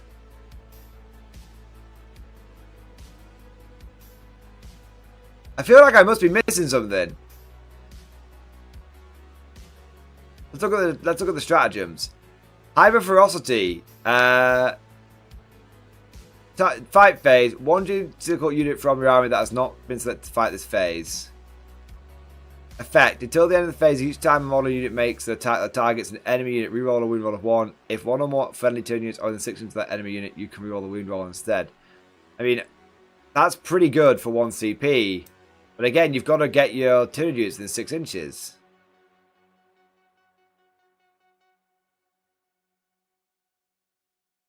I mean, I have to be real. I fucking hate the fact that it's the Tyranids that need to be in range of the enemy to make the cult fight harder. Like, no, the Tyranids should just be...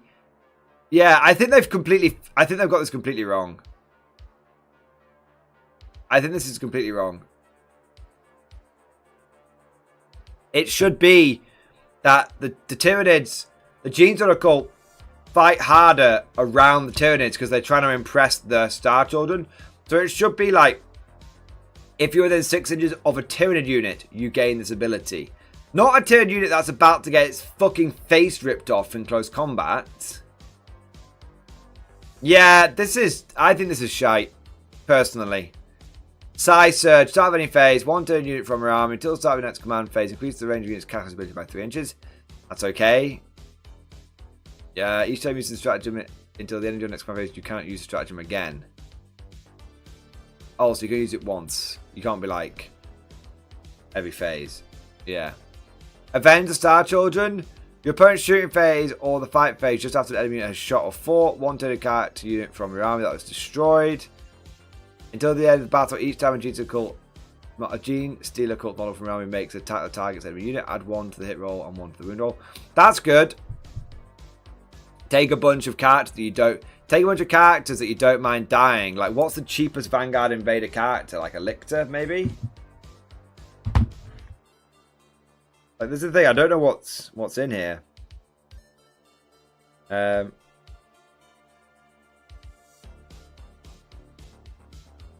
what is Vanguard Invader? Because you can't take Broodlords. Okay, so the Winged Prime's pretty good.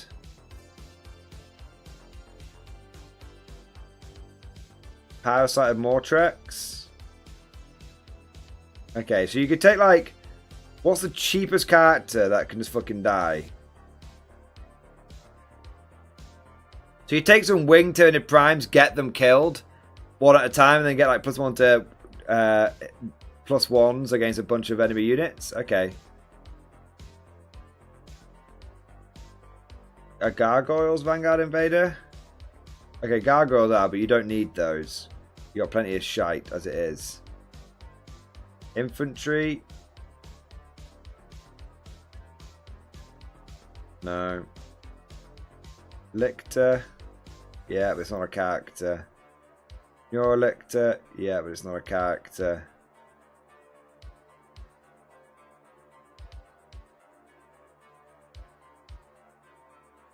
Yeah. That ride as it goes very good. The Tyranids need to be 6 inches from the target. Gene Stealers have +1 to hit. Yeah, but you have to get within 6 inches of the enemy. Like, do you understand? Like, that's actually... That can be... I don't know. With the Tyranid units. I'm not fucking this up, am I? Like, if 1 or more friendly Tyranid units are within 6 inches of the enemy unit, yeah, like, you have to get the Tyranids within range, within 6 inches of the enemy. Well, I tell you, any Tyranid unit that you get within 6 inches of the enemy is just gonna fucking die. It's just gonna fucking die because you can't. It's not like you can take. What monsters do you have? Are there any Vanguard Invader monsters?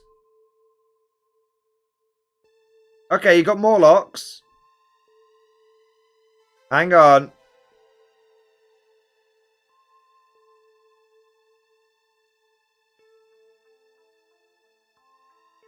Is it Morlocks and Trigons? Morlocks, Trigons. And that's it. Yeah.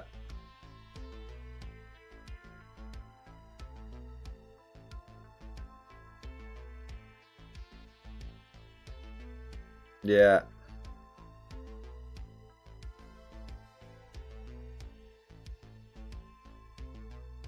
Just double checking. Harpies are? What about regular Tyranid warriors, just out of curiosity? No. So you can take winged primes, but they can't go into what? You can go in gargoyles? Yeah. Yeah, I don't know, man. I don't know. I'm not... Marcelo, I ain't feeling this. I ain't feeling this at all. Divine Imperative.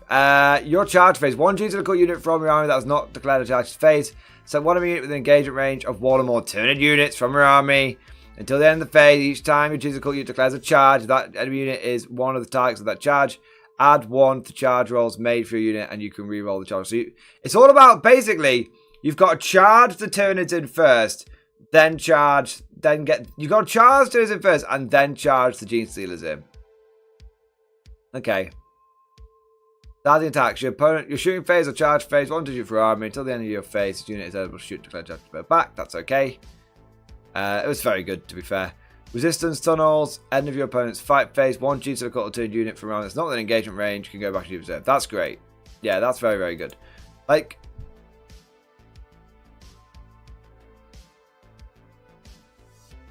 I guess the big problem I had. Do you know what? This detachment is one balanced data slate late. Because if this attachment, if you could use Trigons to deep strike 3 inches away from the enemy, then this attachment would be amazing.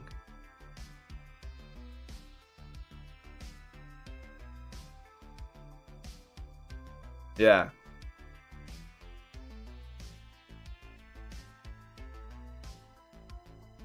But right now, I'm just...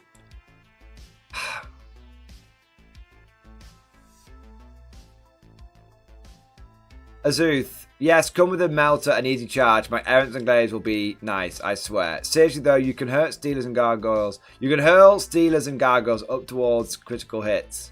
Especially monsters and vehicles that can still be shot while engaged. Marcelo, I don't know if you've played GSC already, but you can't get more GSC than this. Lots of clogging, some more durable than normal. It's pretty good. You can still 6-inch deep strike with the 50% charge chance. I don't think you can do. I'm missing something here.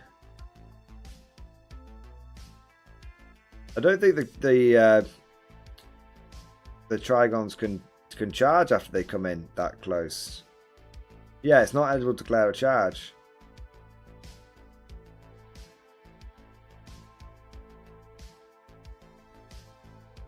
I am not feeling this attachment at all.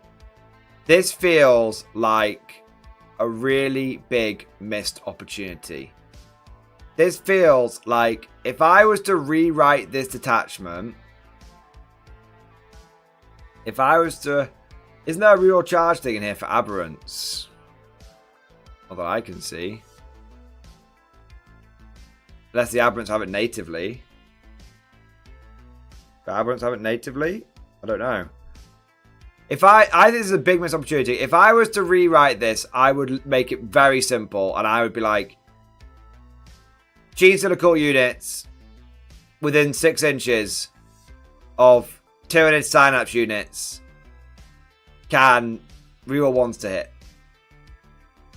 Or get sustained hits. Do you know what I mean?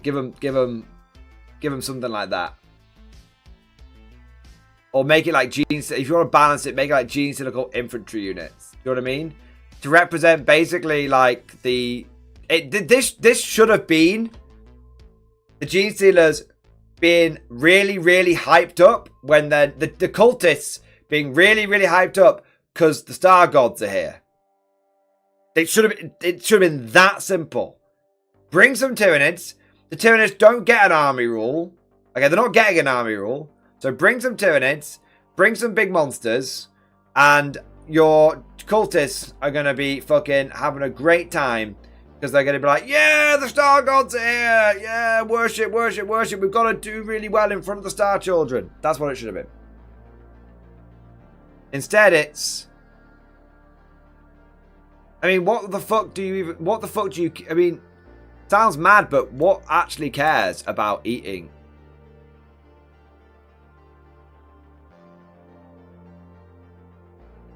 So I'm truly impressed, but strength of GSC is mobility, lots of clump blocking, screening, and charges. I mean, I just don't see it, man. I just don't see it. I just feel like you're just going to get just blown off the table very quickly. It's nothing to do with me missing endless reinforcements, although I do. I just feel like you're going to yeet a bunch of Tyranids point blank into my face, and then I'm just going to blow you off the table because you've got no fucking durability whatsoever. And the Tyranids don't come back. The Tyranids don't have caught ambush. So it's like, okay, yeet your Tyranids into me. I'll just kill all your Tyranid units first. And now you don't have an army rule. I mean, just think about that for a moment. Think about that for a moment. Okay. This detachment relies entirely upon you having Tyranid units in point blank range of the enemy. If you then kill those Tyranid units, this army gets no detachment rule whatsoever. And in fact, it starts being unable to use multiple stratagems. And you can't say to me, oh, but I'd protect my Tyranid units. How are you going to protect them, motherfucker? The only Tyranid units you can take are Vanguard and Vader units, which are like the super sneaky but super fucking fragile ones. And being super sneaky ain't worth diddly dick when you have to be within 6 inches of the enemy. Be as sneaky as you want. When you're within 6 inches of me, I'm just going to blast you. I'm just going to fucking blast you.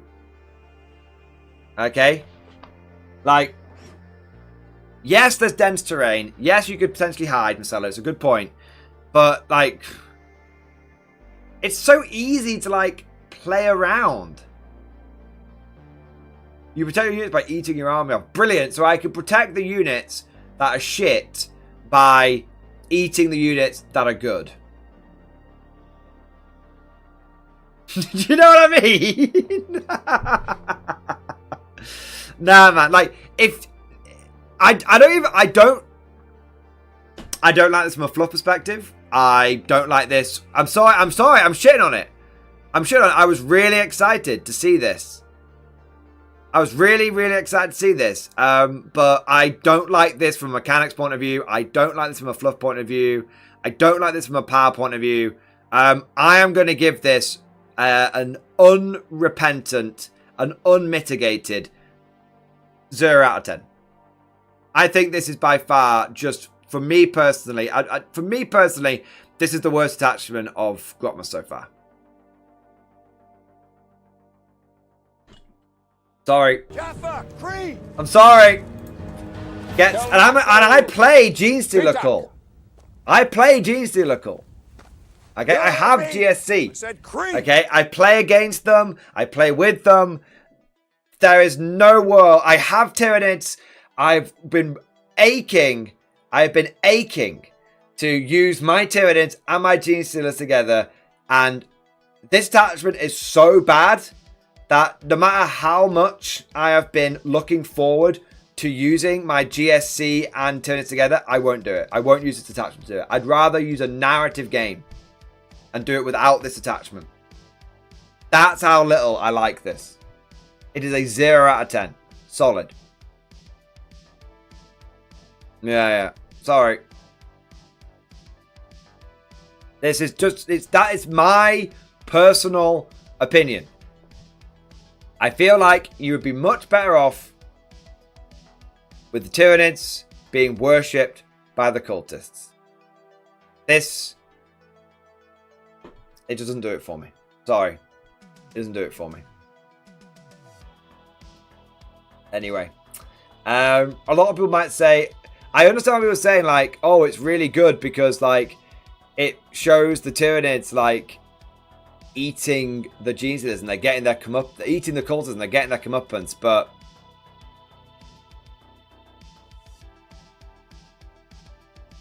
I feel like the way that you make this work, is you are allowed to take bigger monsters. I would give this a 10 out of 10. Like this is how big this is how big this is, right? I would give this a, maybe not a 10 out of 10, but I would give this like a good 6 or 7 out of 10 if you could take big monsters. If you get rid of that Tyranid Vanguard Invader restriction, if you get rid of that, this goes up massively. This goes up massively in my opinion. Have you played Horde lists on GSC? Marcelo, come on, man. This is Mordian Glory. I only play Horde armies. I have a Marine army, and it's 100 Marines. My Gene Stealer Cult army consists of precisely 5 vehicles and about 200 Gene Stealer infantry. Yeah, damn Legion. The Chaos Knights eat the cultists better than the Tyranids do. Think about that for a moment. Think about that for a moment, guys. Compare this attachment to the Chaos Knight one.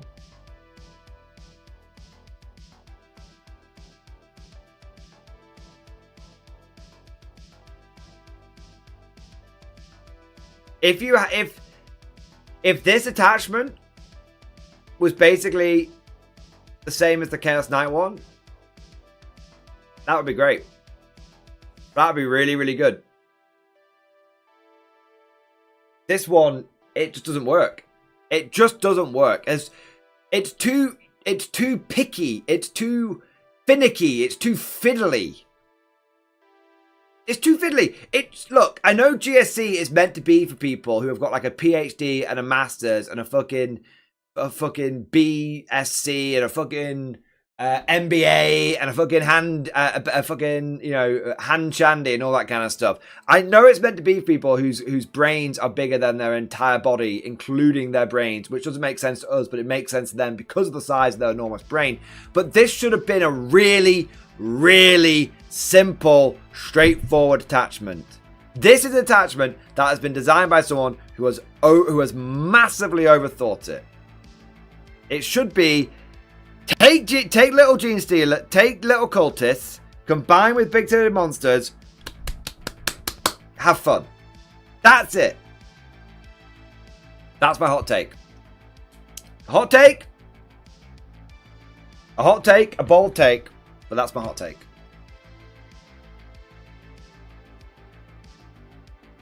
And you guys know I like being positive about things, so I want to make something clear. I didn't want this attachment to be shit. Okay? I don't want anyone getting the wrong idea saying, oh, Mordian, you're just dunking on it. Okay? No.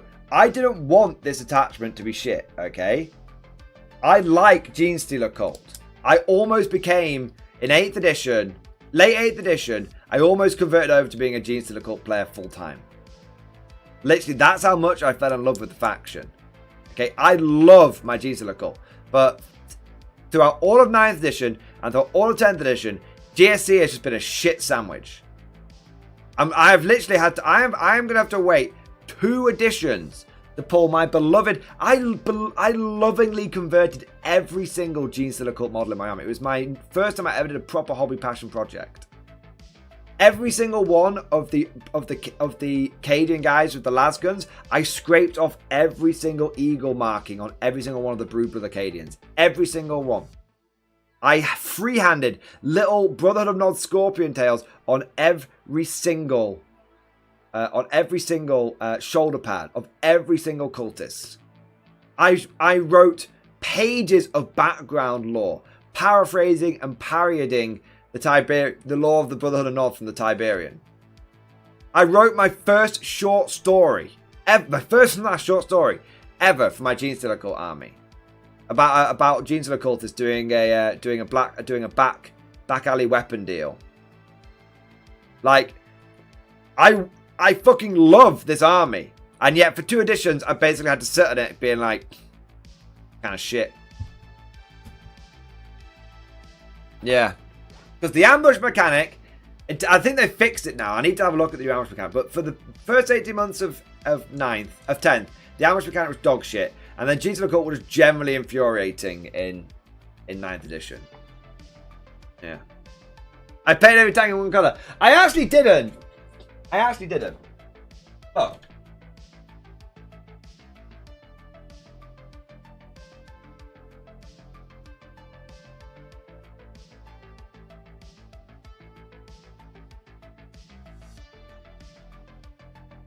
I put fucking little slogans on every single one of the drill dozer blades. Peace through power. The technology of peace. Kane lives. Rise up. I know it's hard for some of you to believe, but I actually really gave a shit with my Gene Stealer Core. And I'm really sad that I've not been able to use them for basically 6 years. There you are. There you are. Right, I'm very far behind on my super chats now. Please lambast me. Lambast me! Lambast me. So, Lower Decks, I apologise, but I think the new Gene Stealer Cult attachment is fucking awful. And I'm really sad. And I'm really angry because I was really looking forward to it. I guess it's back to Brew Brothers for me. I guess it's back to Brew Brothers. All right. Next, I want to say a big thank you to Hexen Gaming! Hexen Gaming, thank you so much for the super chat. My man! Thank you for the support, dude. In stream discussion, my converted solar auxiliary Lehman Russ. Let's have a look, man. Let's look at some solar auxiliary Lehman Russes.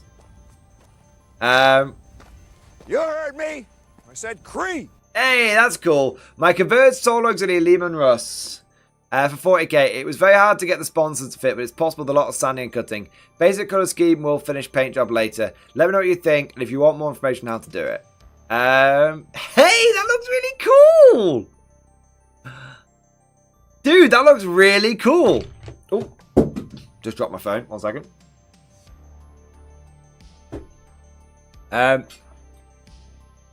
Oh, that looks really cool.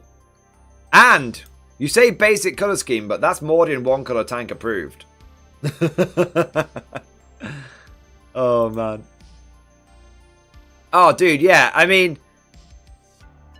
that actually looks really solid. That looks really, really cool. If it's not too much trouble, I think myself and many others would definitely benefit from the wisdom of how to get those sponsons to work. If like a basic guide would be just shared in stream discussion would be awesome, mate. Don't put yourself out, but just something that points in the right direction would be great.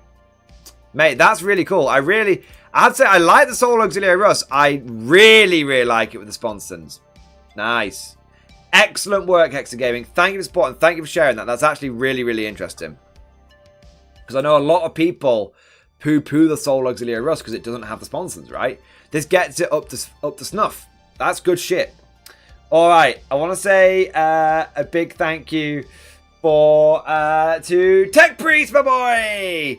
Tech Priest, thank you so much for the Giga Chat. Yes. I have arrived. I heard you were interested in riddings of your pile of shame. I have old infantry and a new Malcator. Trade? Cheeky boy. I'm always up for a trade. I'm always up for a trade, Tech Priest. It just depends on what you want. What do you want? What are you looking for? What you buying? So yeah, no, seriously, I am interested in trade. I might not have what you want. I have a lot of the same shit. But let me know what you're interested in, and I can let you know roughly if I've got it, basically. All right. Tech Priest, thank you for the support, mate. Tech Priest, you after tanks? Oh, I haven't got any of those. No, I've literally paid up all of my tanks. I've got none of those in my pile of shame. Depends though on depends on what tanks you're after, I suppose. But yeah. I don't have any tanks in my pile of shame, unfortunately. They're all painted. If you'd asked me 3 months ago, you could have had some, but I ended up painting them all up as part of the last painting event. There you are. Big rip. Big rip. Sorry, Tech Priest. I mean, I've got a GSC truck. Sir, yes, sir. I know I've just lambasted the shit out of the out of it, but I've got a GSC truck, and I can always 3D print things. Oh man. What do we got next? But Tech Priest, yeah, let me know what you've got, and we might be able to put something out. But if it doesn't work, it doesn't work, right? Next, I want to say, if you tell me a DM in Discord, There you go. I can just take a look and see if there's anything that that will work. Marcelo, but Mordian, Morlocks and Winged Tyrants will boost the army a lot. Dude, I've run Winged Tyrants. It died in one turn because it's only T9. I have not run Morlocks, but I've run Trigons, and it died in one turn because you can't deep strike. The Morlock, the Trigon, and the Morlocks can't get close enough before dying. I suppose you could try and deep strike. I don't know about the Morlock, to be honest, but the Trigon definitely can't because you've got to like deep strike 9 inches away and then charge with the Morlock. I think. Yes, sir. Marcelo, I just agree to disagree. I agree to disagree. Like, you think it's... If you... Marcelo, don't let my salty boy opinion dissuade you from playing with that detachment and having fun with it. It's just not the detachment. Like, let's be real here, Marcelo. It's just not the detachment for me. That's it. Like, it's not the detachment that I wanted. For me, I would have wanted basically, like, if it was going to be for me, I wanted the Gene Stealers like worshipping the bugs. That would have been cool. And I think what GSC need to kind of plug some holes in their army is durability, and this doesn't fix that for me. Yeah, so it's not about having tanks, it's not about having Kriegers, it's just not the detachment for me. That's it. So other people will see that and will fall head over heels for it, absolutely fucking love it, and that's okay. I'm not telling those people they can't do that. I'm just saying, for me personally, I'm not feeling that detachment. Other people, if you enjoy that, 100% power to you. Don't let my salty boy put you off. There you go. I want to say a big thank you next to Cosmic Drew! Cosmic Drew, thank you so much for the super chat, man. I think you should just eat your pile of shame. Now that your Krieger's done, when will we see Graves and the Kriegers in a narrative battle port? And also, will your narrative battle port be coming out soon? I need Simon's tears. So, Cosmic, I will be using the narrative battle report will be coming out this weekend, I believe.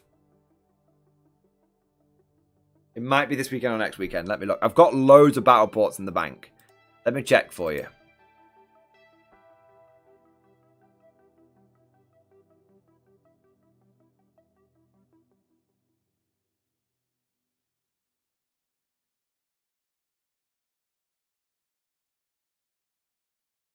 This weekend is Empire of Man versus Orcs and Goblins, 2,000 points, Warhammer Old World Battle Report. First time I think I've had Orcs and Goblins on the channel at 2,000 points, so that should be fun. And then next week, 29th of December, is going to be... 29th of December is going to be the Simon Battle Report. And then I've got... Yeah, so it's next week. Not this weekend, it's next weekend. I mean, you can... I mean, Cosmic, you can...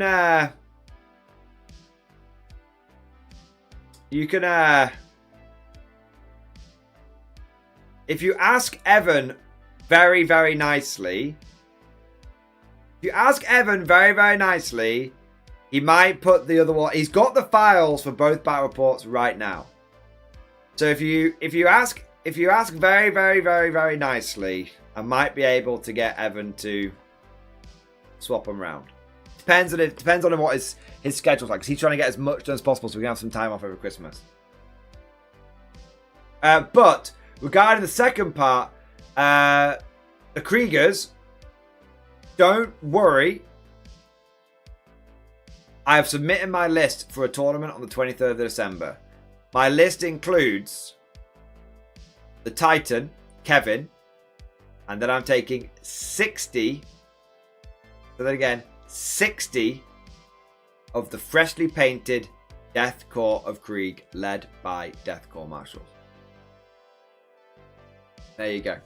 So your Death Corps of Krieg will feature, the Death Corps of Krieg models will feature in the first after action report of 2025. Because I'm going on 23rd of December, everyone won't be at, and then it'll be the first after action report that comes out next year. So there you go.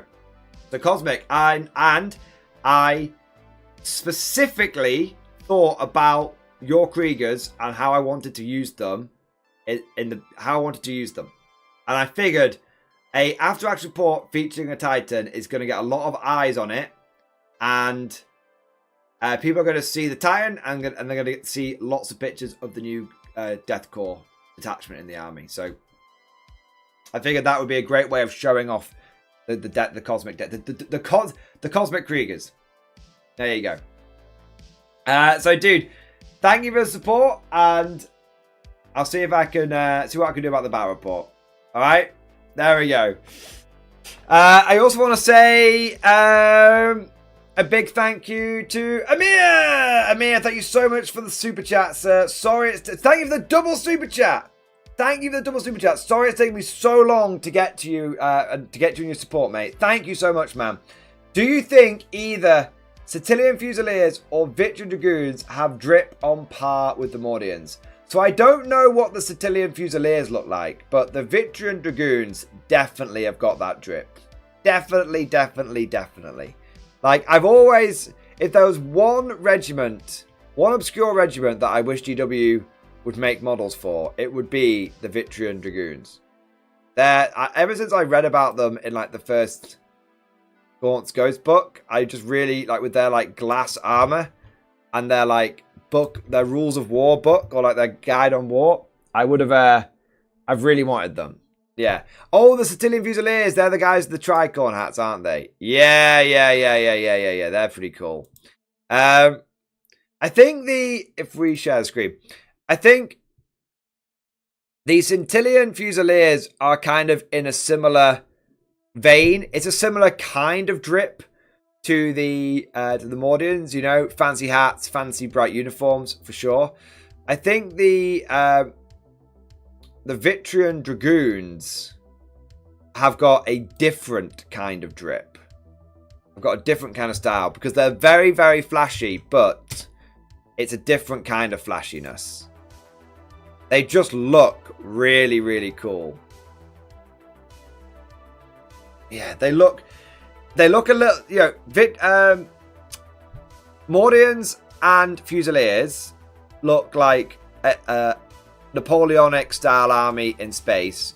The Dragoons look like a sci-fi army. Yeah. They're like a sci-fi army. They're very, very cool. I've no idea how you could kit bash these motherfuckers. People have tried. It's how the fuck do you get the scale mail? Yeah, it's very difficult.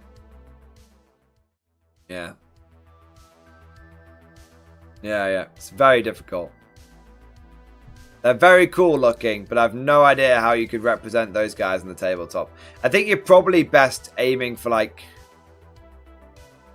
You're probably best aiming for chainmail rather than scale mail. Does that make sense? That's probably what you're best aiming for.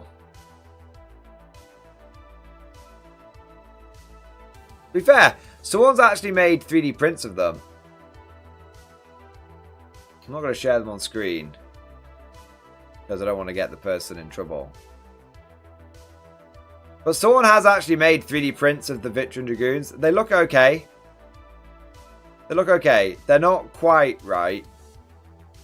It looks more like... The armor looks more like padded leather than the scale mail, but it's a good effort.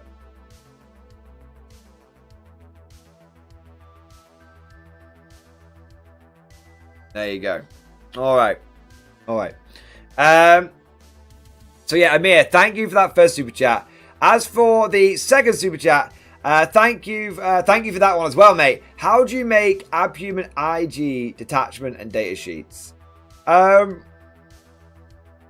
So, I think if you want to make an Abhuman detachment, if this is not already possible in the codex,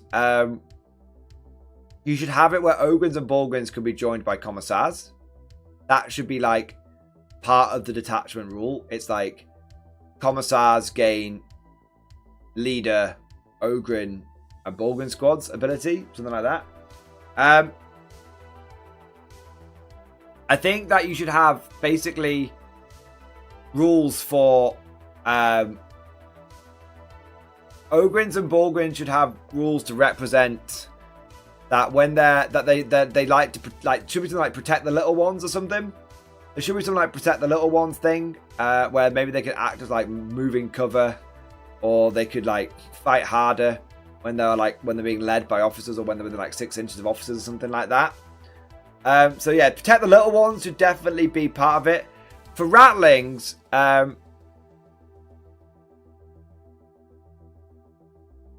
you could just make like Ratlings like battle line or something, man. Do you know what I mean? Yeah. Ratlings could become battle line. And that's so Ratlings become battle lines, so you can take shitloads of them. Ogrins and Bulgrins don't need to be battle line because you can combine, you can take 6 squads of them anyway. And maybe or you have it where Ratlings can receive orders. Sir, yes, sir. Yeah. That's what I would do for making an Abhuman detachment. Ogrin battle line, yeah. Ogrin battle line would be another option as well. That would be really, really fun. I mean, they made Tyranid Warriors battle line, so I could definitely see them making Ogrin battle line. Ogrin battle line. Ratlings can receive orders. Commissars can attach to Abhuman units. That might be the best way of doing it. Yeah, the new Ratlings battle line might be a bit too much. That's how I'd do it. I want to say a big thank you to Raging On! Raging On, thank you so much for the super chat, man. Thank you for support, bro. Do you still have your short GST story? I want to hear it. I might be able to find it. Yeah, I might be able to find it. Let me have a look. I'll take a couple of minutes, see if I can find it. If I can, I can. If I can't, I can't.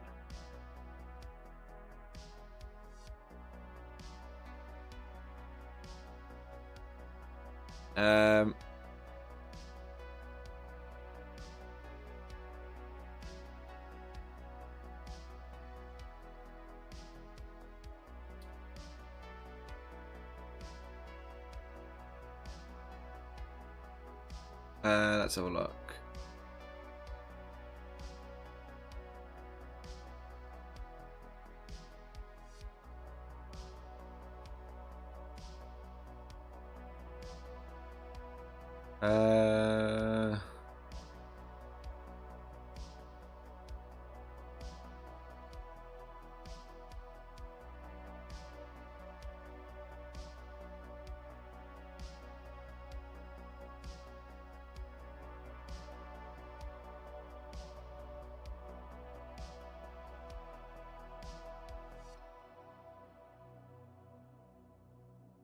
I can find it.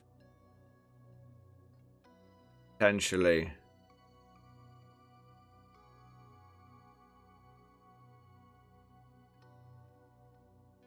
It'll take me a minute.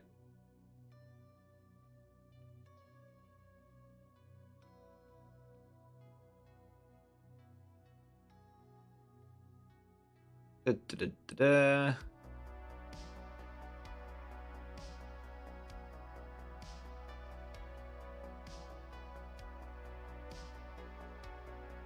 I think I can find it anyway.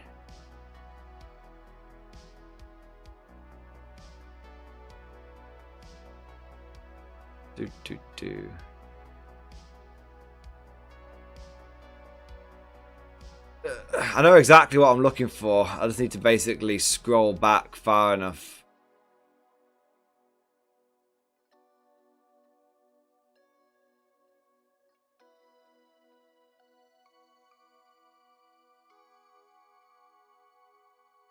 Oh, yeah, there you go. Man, this is old as shit now. Long time ago. A long ass fucking time ago in a town called Kickapoo.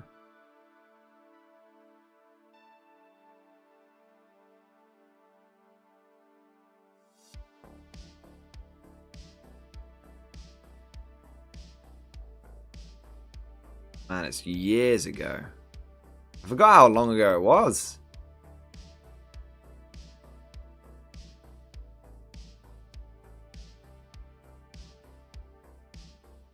Might even be.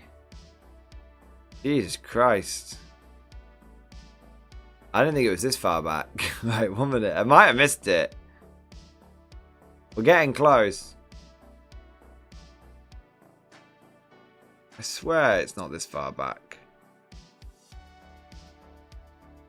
We're either getting close or I don't have it anymore.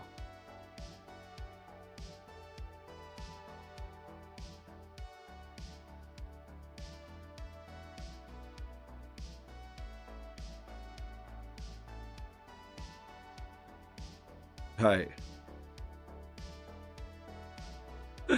Right. Literally, I would say 30 seconds.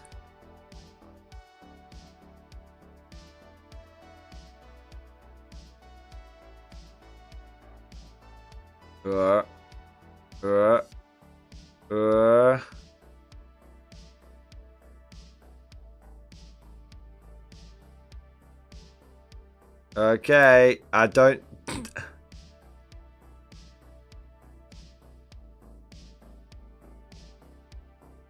Okay, so it doesn't seem to exist anymore, which is a shame. It should exist. Oh,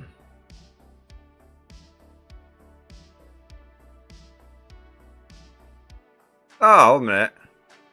Oh, I found it.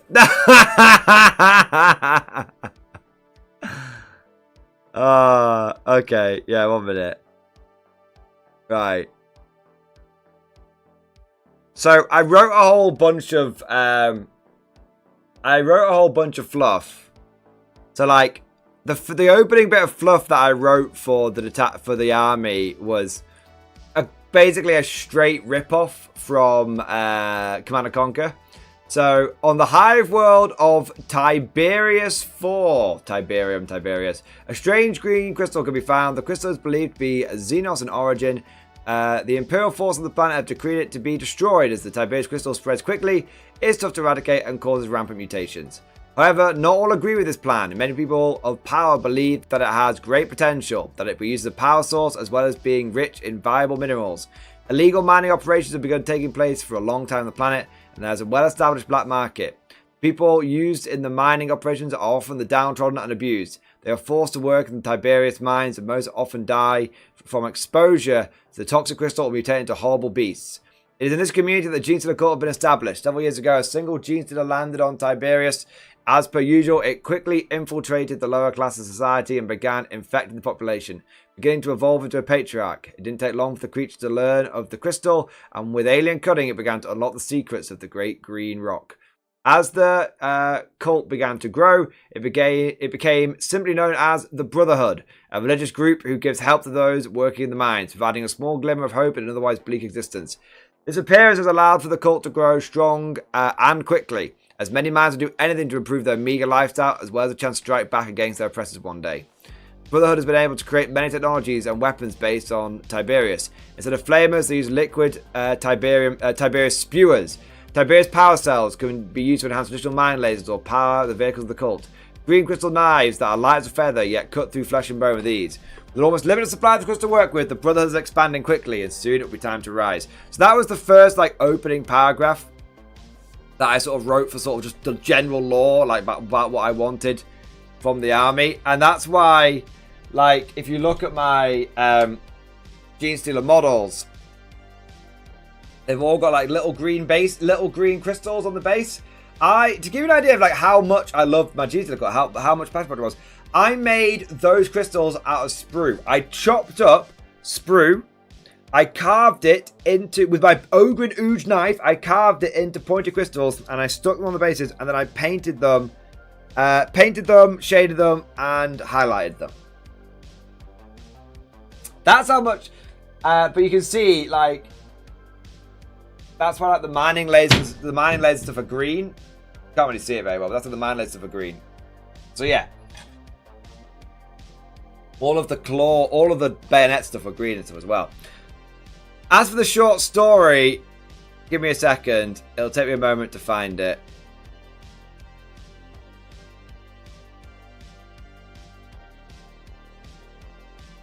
Oh yeah, I converted all of my aberrants from Necromunda Goliath Gangers as well, because this was before. I'm an OG Genestealer Cult player. I had Genestealer Cult before you could buy aberrants. Before aberrants were a model that you could buy, and you the only way you could get them was in like an out of production Kill Team box set or convert them. And I converted all of mine from Necromunda Goliaths with spare bits from the Acolyte slash whatever it's called, the Acolyte sprue, but also has the really fucked up like super Acolytes in there as well. Yeah.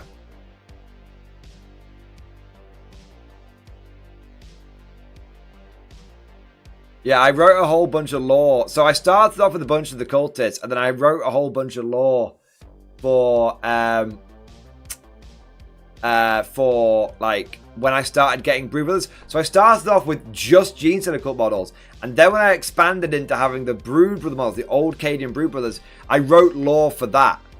So it was the Brotherhood has spent many days infiltrating the civilian population of Tiberius 4. Whilst the scum of the mining communities made for a steady supply of followers, they made for poor soldiers.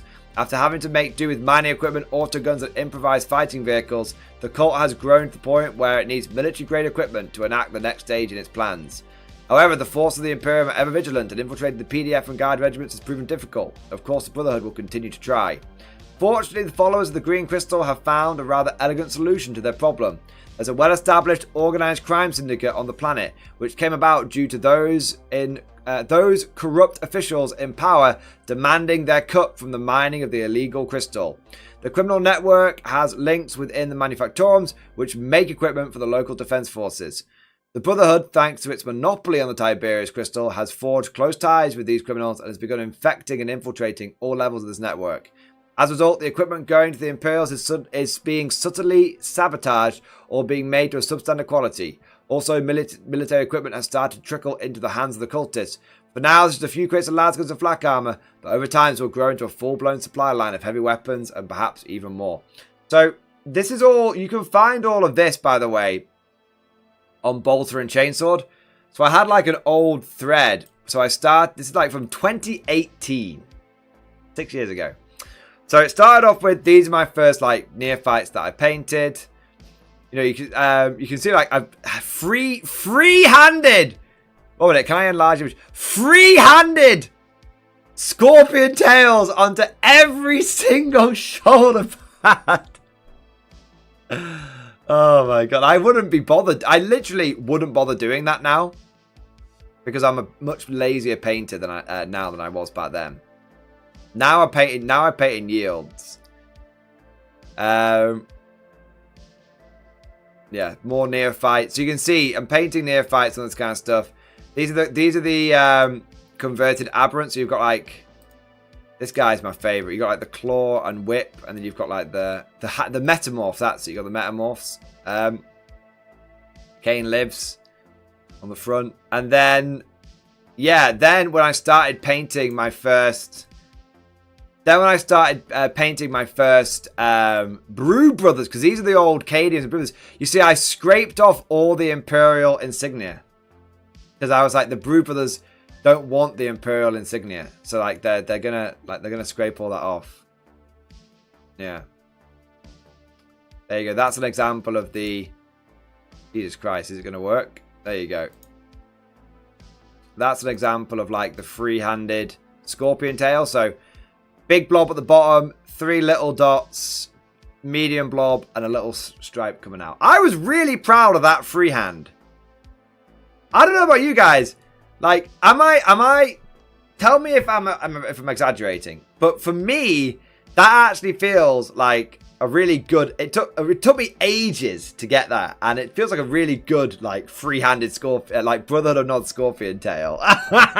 Maybe I'm just wanking myself off.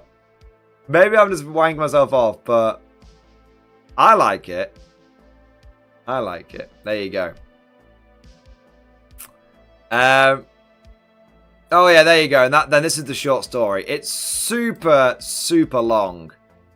So, it's up to you guys if you want me to read it out. I'll tell you what, I'll catch up on a few of the super chats and we can always circle back round to it. Because, you guys, it's quite long. So you guys might not want to, bother with it. But, it's a super... I can leave it on screen and you guys can read it whilst I catch up on a few of the super chats. There you go. But it's all about a back alley weapons deal, basically. Alright, so we've got a couple of other bits going here. I want to say a big thank you to Rex, my boy! Rex, thank you so much for the super chat, mate. Thank you for the support, dude. One-page battle report when... I know, Rex! I know. Look, I tried to one-page battle report. It went wrong. It went wrong, okay? But I do... Rex, I'm not leading you on. I'm not blue balling you. I absolutely want to try one-page rules, okay? I want to do it. I'm going to play it. I'm going to we're going to try and reschedule. We're going to try and make it work, okay? Rex, you have unlimited lambasting rights. You and all the other fans of one-page rules have limited lambasting rights until I do the one-page battle report, okay? Because that will keep reminding me about it. It'll keep the pressure on me about it, and it will shame me into making it happen. There you go. There you go. You and Russell have unlimited lambasting rights on me until I do that, because I did let you guys down. I fucked up. And I want to make it right. I want to make it right. Okay.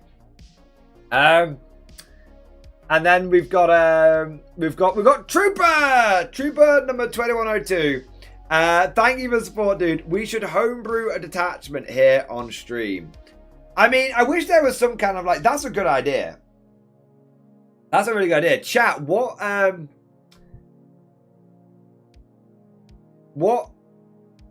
If you... That's a really cool idea, Trooper number 212. Chat, if you could make a homebrew detachment of for any army, what would it be? Obviously, a lot of people are going to be focused on like guard, but like it can be any army. What would you go for? I would like, if it's not in the codex, I would like a pure infantry detachment. I would like a pure infantry detachment. I would like to see a detachment that rewards you for taking massed infantry. That basically it didn't slow the game down. The thing with a pure infantry detachment is it can be really difficult because you don't want to, if you give it like, oh well, reroll ones on all your infantry or something like that, then the problem is that when you're running that many models, it starts slowing things down. With a pure detachment, the elegance comes from having something that is worth a damn that doesn't involve rolling more dice or slowing things down, because that slows things down.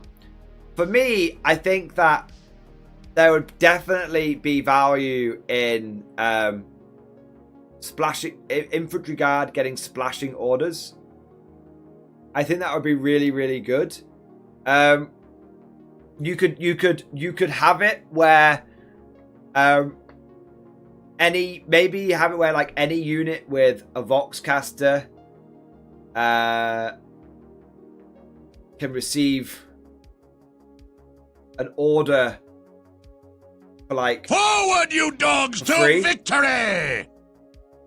So maybe it's like, so if you've got someone with a Massive Ox who goes and orders like a heavy weapons squad, then that would be like one order. But you could have it where like if you've got a unit with a Master Vox that issues an order to a unit with a Voxcaster, it can then spread that order out to other units within 6 inches. I think that would be a really cool way of doing it, because that way you have a detachment which actually speed things up, because you can go, I'm going to issue this order and it's going to affect this and this and this. I'm going to do this order, it's going to go this and this. It's very simple. It just giving pure infantry orders efficiency, I think would be a great detachment rule. I think that'd be one way of looking at it. That's how it used to be back in 7th edition with the Emperor Shield Infantry Company. I also quite like the idea of like infantry guard working well with like sentinels. Like if it's got legs, it works well in this army. Like you used to get sentinels, infantry guard. That in the old, I would basically remake the Emperor Shield Infantry Company. I would modernize it. So it'd be like your infantry gets splashing orders, which is what used to happen. And if your infantry were near sentinels, they got moved through cover. Well, now I think you'd be like, if you could have it where if your infantry are near sentinels, you don't roll to advance, you auto advance, because you're not advancing and shooting. You're not advancing and shooting. You're having to give up firepower. Do you know what I mean? Yeah, that could make guard too fast. Maybe you can have it where you could re-roll the advance. But the problem is that then you're involving re-rolls. So you're slowing things down. The whole thing about an infantry guard attachment should be it makes infantry smooth. Because it's a detachment which represents those armies which are specialized in running pure infantry. So they've got that good command and control. Yeah. Troopers 22, I know, have the detachment form the guard into groups, platoons. Yeah, platoons! Yeah. I'd love it so they could bring back like veterans and conscripts as part. Yeah, that would be cool. Maybe unique data sheets or something. Yeah. But I definitely think I would definitely like to see detachments. I'd definitely like to see a detachment that was pure infantry that gave guard a bunch of buffs that didn't involve loads of rerolls, because that slows things down. I think you give it a bunch of buffs that aren't direct, like, I mean, you can even have it where pure infantry gets extra lasgun shots. That's something that we've had in the past as well, with infantry focused support. Yeah. Rapid fire weapons get an extra, you know, you could, there's all sorts of things you could do with it. Or that could fall into stratagems. You can have stratagems which are like, I mean, there's so much you could do with it. You could have attachments that represent, like, you could have something where, like, if they're all ranked up, they get a bonus. I know it sounds stupid. It sounds really, really stupid, and it wouldn't be very good, but it would be very fluffy. You could have it where any regiment unit that is where all models are in, you know, base-to-base contact. Yes, essentially, boss. they're in close order drill. Would get fights first, and the rule could be wall of bayonets. I mean, that's you could have it where, like, if all your models are in base-to-base contact, if every model in a squad is in base-to-base contact with another model in the unit, or you do what they did in 4th edition, say this is what close order drill looks like. It looks like they're all touching each other like this, okay? You could have rapid fire weapons get +1 shot. and you can have you get fights first in close combat. Because let's be honest here, giving a bunch of guardsmen fights first doesn't make them good in close combat.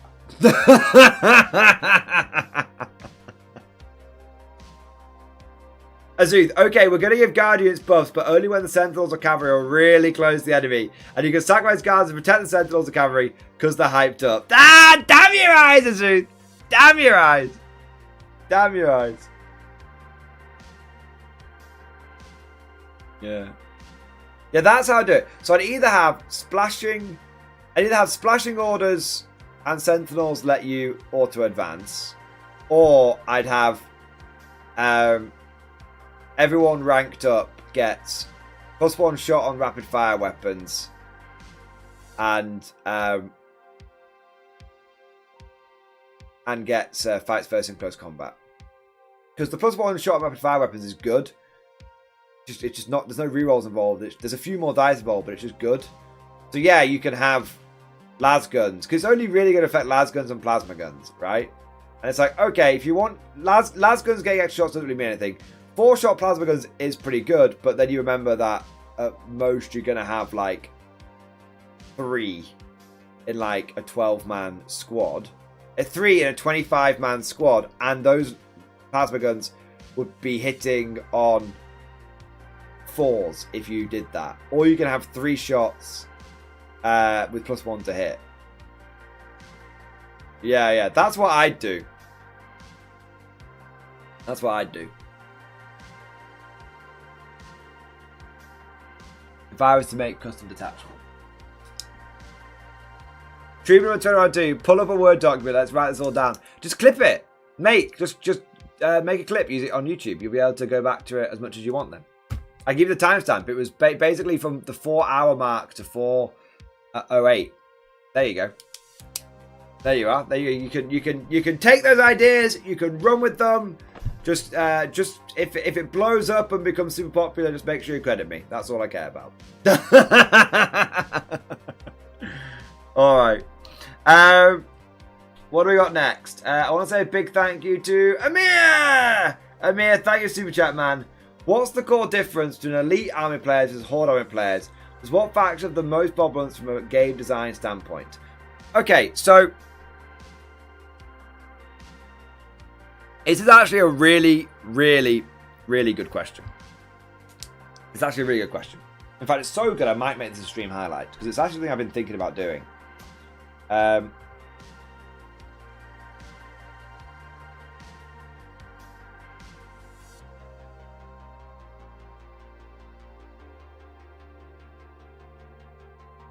Okay, so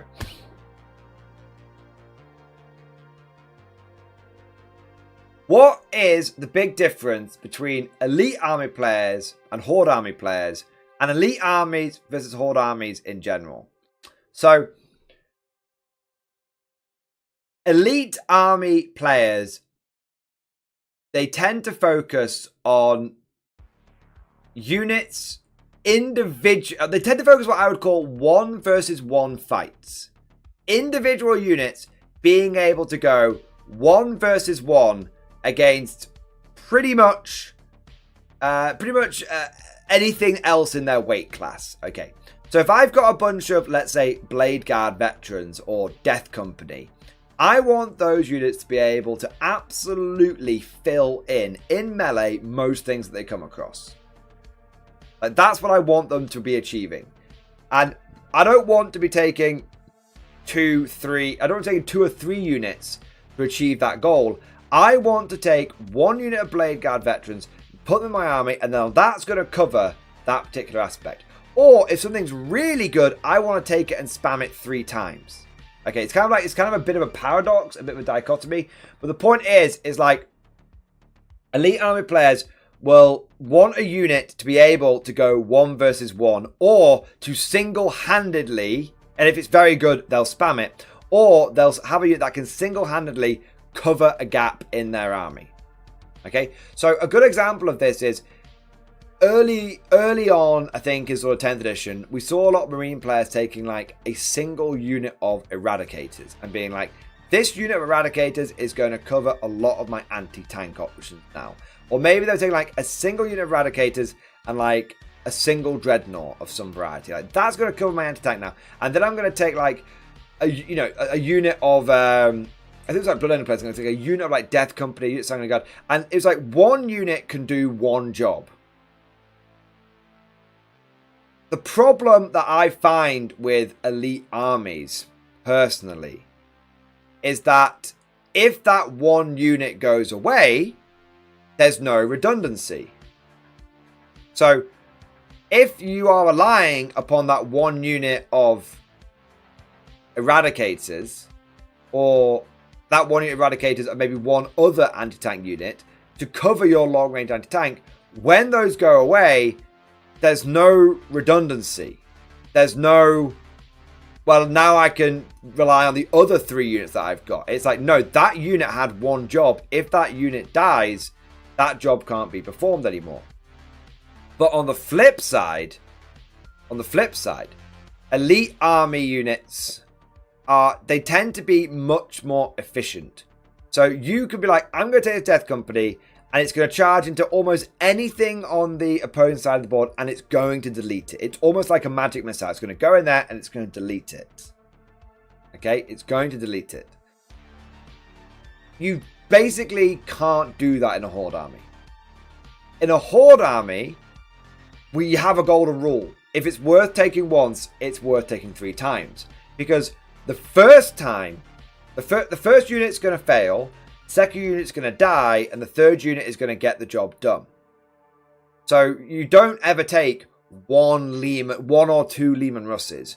You take 3, 4, 5 Lehman Russes. You don't ever take one platoon of infantry. You take 3, 4, 5 platoons of infantry. You don't ever take like one artillery piece. You take like 2, 3 sources of indirect fire.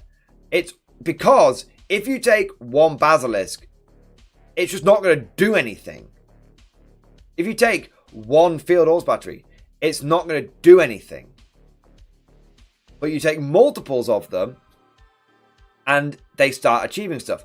Now, what I think is a great strength about Horde armies, which people often overlook, is that they have a huge amount of redundancy, which matters massively going into the late game.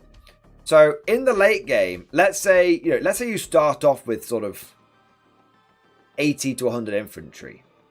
At the beginning of the game, you need that 80 to 100 infantry, and your opponent might kill like 60 of them. Okay. Now, it's not like suddenly, okay, let's say in the first 3 turns, your opponent kills like 60 infantry. It's not like you get to turn 4, turn 5, and it's like, oh, well, now I don't have like my redundancy. I don't have the number of infantry that I started with, so now this unit starts performing badly. No, because you're in the late game, both armies have battered the shit out of each other. Your army, the units that, we said normally need 3 of them, well, now maybe you only need 2 of them because they're only having to handle like scraplets and stuff like that. But the problem with but Horde armies are not infallible. The problem with Horde armies, for me, that I tend to find is they have pretty terrible force concentration. So what that means is you can cover a wide front, and you can cover like let's say you've got about 600 points aiming for each objective, and about 200 points set on your home objective. Brilliant. Okay, because you've got so many models, you've had to deploy on a wide frontage. You're attacking across all fronts. Okay, so now you're making a play for every single objective. But the problem you might find is that your opponent, because he's an elite army, he's not had to deploy his models so spread out. He's got he can hide his whole army behind 1 or 2 L-shaped ruins. So now what that means is your opponent, you're sending 600 points each objective, but your opponent might just go after 2 objectives. That means he can apply 1,000 points to each one of those objectives. And his units, remember, 1 versus 1 are better than your units. So it's like, now you're being double doozied. He's got more points coming at you in a concentrated area than you have, and that very much likely means that he's probably meeting you 1-to-1 or near 1-to-1 parity on units, number of units. So elite armies are really good at smashing an area and basically, against a Horde army, and the Horde army kind of lumbering round to try and respond to it. But if your opponent smashes you off objectives, off like 2 objectives over the course of turn 2, turn 3, and it might take you a turn or so to start responding, it might be by that time it's too late. And even if you end up doing a lot of damage to them, they've already got the points that they need. But this is why I think Guard is a really, really powerful Horde army. And something that I think is really, really underestimated about Guard, which is that we're a Horde army that does a lot of shooting. Most of the Horde armies are close combat orientated. Think about orcs, think about tyranids. So as a result, if you smash one of those melee focused armies, it can take them a while to get over there to try and respond. But with Guard, if you smash one of their columns, as it were, one of their points, then the other 2 don't need to move there to respond. They just need to get line of sight, or they just need to get into range. And it's much easier to get into a 24-inch range than it is to get into a melee range if you're on the other side of the board. So that's where I think the advantage of Guard is. Now, in terms of the core difference, so that's sort of the core difference in the play styles of the armies. I think the core difference between the players comes down to, I would say, sort of mentality. So, I have run elite armies. I've run plenty of elite armies, okay? I've run my Black Templars in a very elite way, not just in the Black Tide. And one of the things that you find with an elite army is it's a real power trip. Going from a Horde army and then going to an elite army is a heady experience. Because suddenly, you can actually do things like close combat. Like suddenly your characters actually feel powerful and meaningful. Like you send an Imperial Guard with a commander with a Power Fist in there. His 3 attacks hit on 4s. Maybe they'll chip a wound off, maybe they won't. You send an Emperor's Champion in there, or a Space Marine Captain with a Relic Blade, and he's going to start slicing and dicing. He's going to start slicing down half an enemy squad. He's going to start taking on enemy characters in single combat. So it's definitely, it feels like a bit of a power trip, but that not in a bad way, in a good way. You get to feel powerful, and that's, I think, if that's what you're wanting for an army, if that's what you're sort of wanting to feel in your game, that's what you're going to get from running an elite army. You're going to get to feel the power of your unit individually going in there and fucking something up. But it's high risk, high reward. I tend to find that elite army players tend to be, they can be a little bit more, they can be a little bit more gamblers. They're willing to throw that unit out there, go in there and fuck shit up. But if it doesn't go well, if they fail the charge, it can sometimes spell doom for their army. But they're willing to take that risk. They're willing to go for that 9-inch rerollable charge. Because if they get it, they get to feel that power trip. If they don't get it, well then they're completely fucked. I tend to find Horde army players tend to be a lot more meticulous. A lot more... No, meticulous isn't even the right word. A lot more methodical. And maybe slightly more risk adverse, because if you say to a Horde player like, if you say to a Horde player, okay, you're only allowed to like one of this unit, they're going to feel wildly uncomfortable. Horde players like to have the number of models they have, and they like to have the number of units they have, because they like to have that safety blanket. They like to have that insurance that if they send a unit out there and it fucks up, it's okay, because they've got a whole bunch of other units backing it up. It can feel... A great example of this, coming away from 40k for a second, but it's very, very important. A great example of this is in Bolt Action. So in Bolt Action, you've got your tank, and it has its one shot a turn anti-tank gun. And if you... When you roll that dice, it can be really exciting. It's like, oh, do you hit? Do you not? Ooh, ooh. It can be really like, it can be a real rush, like getting that hit to it. There's nothing more. There's nothing like the thrill of popping enemy tank in Action with just a cheeky long range tank on tank shot. It's really, really good. You don't really have that with Horde armies. With Horde armies, it's like, okay, I'm not going to assign 1 unit to this job. I'm going to assign 3 units to this job. Because that way I know the job's going to get done. It's that peace of mind. So I think that's the big difference in sort of mentality between the players. Elite armies, they are more high risk, high reward, but can feel like more of a power trip, can feel like your units are actually powerful. Horde armies tend to be much more methodical, much more risk averse, and just much more. They can feel much more reliable. Not always true though. I mean, orcs are a great example of of an exception that proves the rule. I would say guard are an example of maybe where you feel that reliability.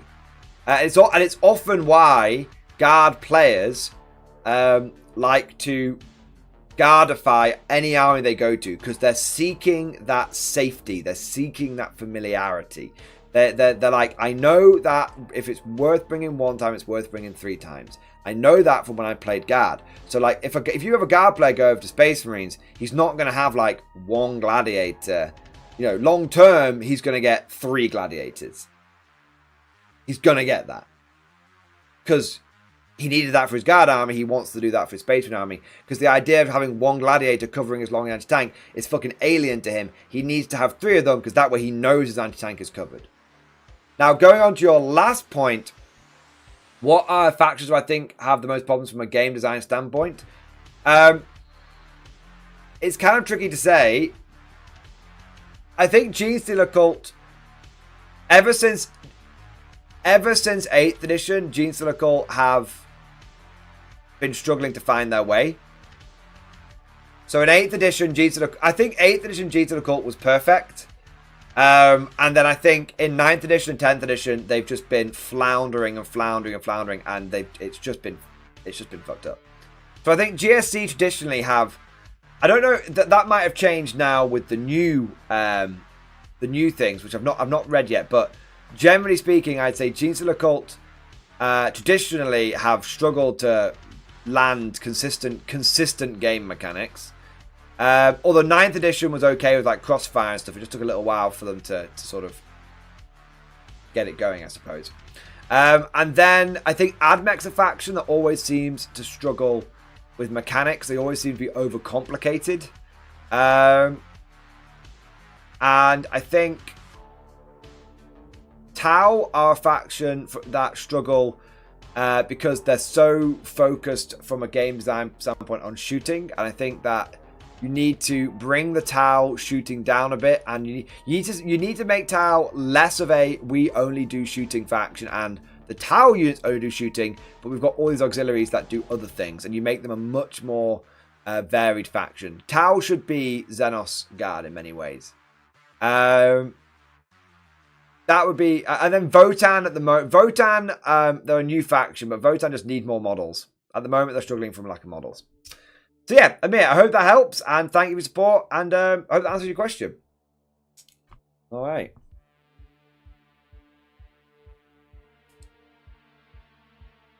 All right. So, next I want to say a big thank you to Cosmic Drew! Cosmic, thank you so much, man. Thank you so much for the super chat, dude. As the lore master, I implore you to read the lore, share the glory, or cringe a past.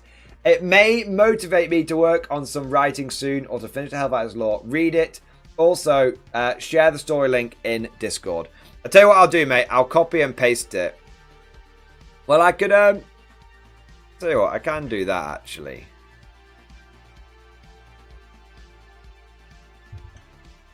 There you go. That's the link to the thread. Okay, so you want me to read it, Cosmic? You want me to read it? I can read it. It was a cold winter night, and an icy wind was blowing down the streets of Manufactorum District 14. The area was deserted. The main shift had ended several hours earlier, and most of the factory workers had either gone home or to the local drinking holes to drown their sorrows. But all was not as it seemed. Skulking from the shadows, making efforts not to be seen, came 6 figures. They were clad in long coats. their faces covered by masks and goggles. Each one had a red band on their right arm. They slowed when they came close to a large warehouse, a building of rockcrete with rusting corrugated iron as for a roof. Stopping next to a battered side door, the leader of the group held up his hand and the others melted into the darkness. He looked around furtively before knocking 4 times quickly, followed by 3 times slowly. There was a momentary pause, then the sound of bolts being undone before the door opened a crack and a face appeared. "You're late, Franks. I wasn't sure you were coming." "Apologies, Tanner. Are you alone?" Yeah. You got my payment?" "Of course." Franks pulled out a crumpled brown envelope from beneath his coat and passed it through the crack. The figure on the other side snatched it and the sound of rustling and mumbled counting under breath could be heard. Then the door swung open and a scrawny man in blue factory overalls was revealed. "Alright, Franks, you and your boys get in here quick." The leader made a few quick hand gestures and his followers, emerging from the shadows, followed him inside the warehouse. Tanner gestured to a couple of crates laid on the dusty floor. "It's all there. 1 crate of 12 M36 Cantrell lasguns and 1 crate of 12 flak vests. You're welcome to check it." The cultist gave the box a cursory glance before replying, "No need. You're a true friend of the Brotherhood, and you have our thanks." Tanner grinned. "You keep paying me this well, I'm sure we're going to be the best of friends." "Indeed. Now it is time for your true payment." Suddenly, without warning, 2 of the cultists grabbed Tanner from behind. "Hey, what the fuck is this? We had a deal!" bawled the man as he was forced to his knees. Franks nodded to his remaining followers, and they left the warehouse, turning momentarily with a large black box. The box was similar to a coffin inlaid with green crystal and a red scorpion tail embossed on its front. The cultist leader turned to the terrified worker. "You are very lucky, my friend. Thanks to your connections to the Manufactorum, you are to be given the chance to join our Brotherhood." Tanner spat on the ground. "Fuck your cult! You're a bunch of psychos! I'll never join you freaks!" Frank shook his head sadly. "I'm sorry to hear you say that. I'd hoped you would join us willingly." Turning round to the black coffin, Franks began to undo the clasps, holding the lid in place. As he did so, he continued to speak. "However, it matters not. Like I said, you are very lucky, for you are about to receive that all men seek, true enlightenment." As the last clasp was undone, the lid was carefully slid back. From its depths came a creature straight from the stuff of nightmares. Uncoiling like a serpent, the star god stretched to its full height, towering over all present. "Oh fuck, oh fuck, oh fuck!" Tanner began stuttering. He opened his mouth to scream, but a hand quickly covered it. A dark patch began to form on the crotch of his blue overalls, and the room stank of human fear. The gene stealer stepped gracefully out of the box and approached the unfortunate man. His eyes bulged and tears streamed from his eyes, snot bubbling from his nose. He desperately tried to look round for help, but more hands forced his head forwards. As the pure strain reached Tanner, it opened its long mouth and a long tongue slowly emerged. The workman began thrashing, desperately trying to break the hold of those that binded him, but it was to no avail. Franks began talking again. "Do not fear, friend. Calm yourself. There's no point in fighting this. Don't panic. You will learn the true meaning of peace." The tongue shot out and stuck Tanner in the chest. The man's whole body stiffened and then went limp. An hour later, the group of cultists emerged from the warehouse side door. Between them, they manhandled 3 large boxes. Before he left, Franks turned to address the man stood within the warehouse. "We will be back in 2 weeks for our next shipment. We will require double what we received today. Will that be a problem?" Tanner smiled back at him, a look of serenity on his face. "That should be no problem, brother." There you go. There you go. That was my first and only effort at writing a short story. I like to imagine it was like I wrote it in the style of what you could expect to see in like one of those full page stories in like one of the codexes, like a cool picture at the bottom. That was what was going through my head when I wrote it. There you are. I don't think I've written. Yeah, that's literally. That's the only time I've ever. That's the only time I've ever written anything like that. There you go. So Cosmic, I hope that was helpful, and I hope that has inspired you to write. And I hope it's not too cringe. It's not too cringe, chat. I wrote that 6 years ago. Nearly 6 years ago.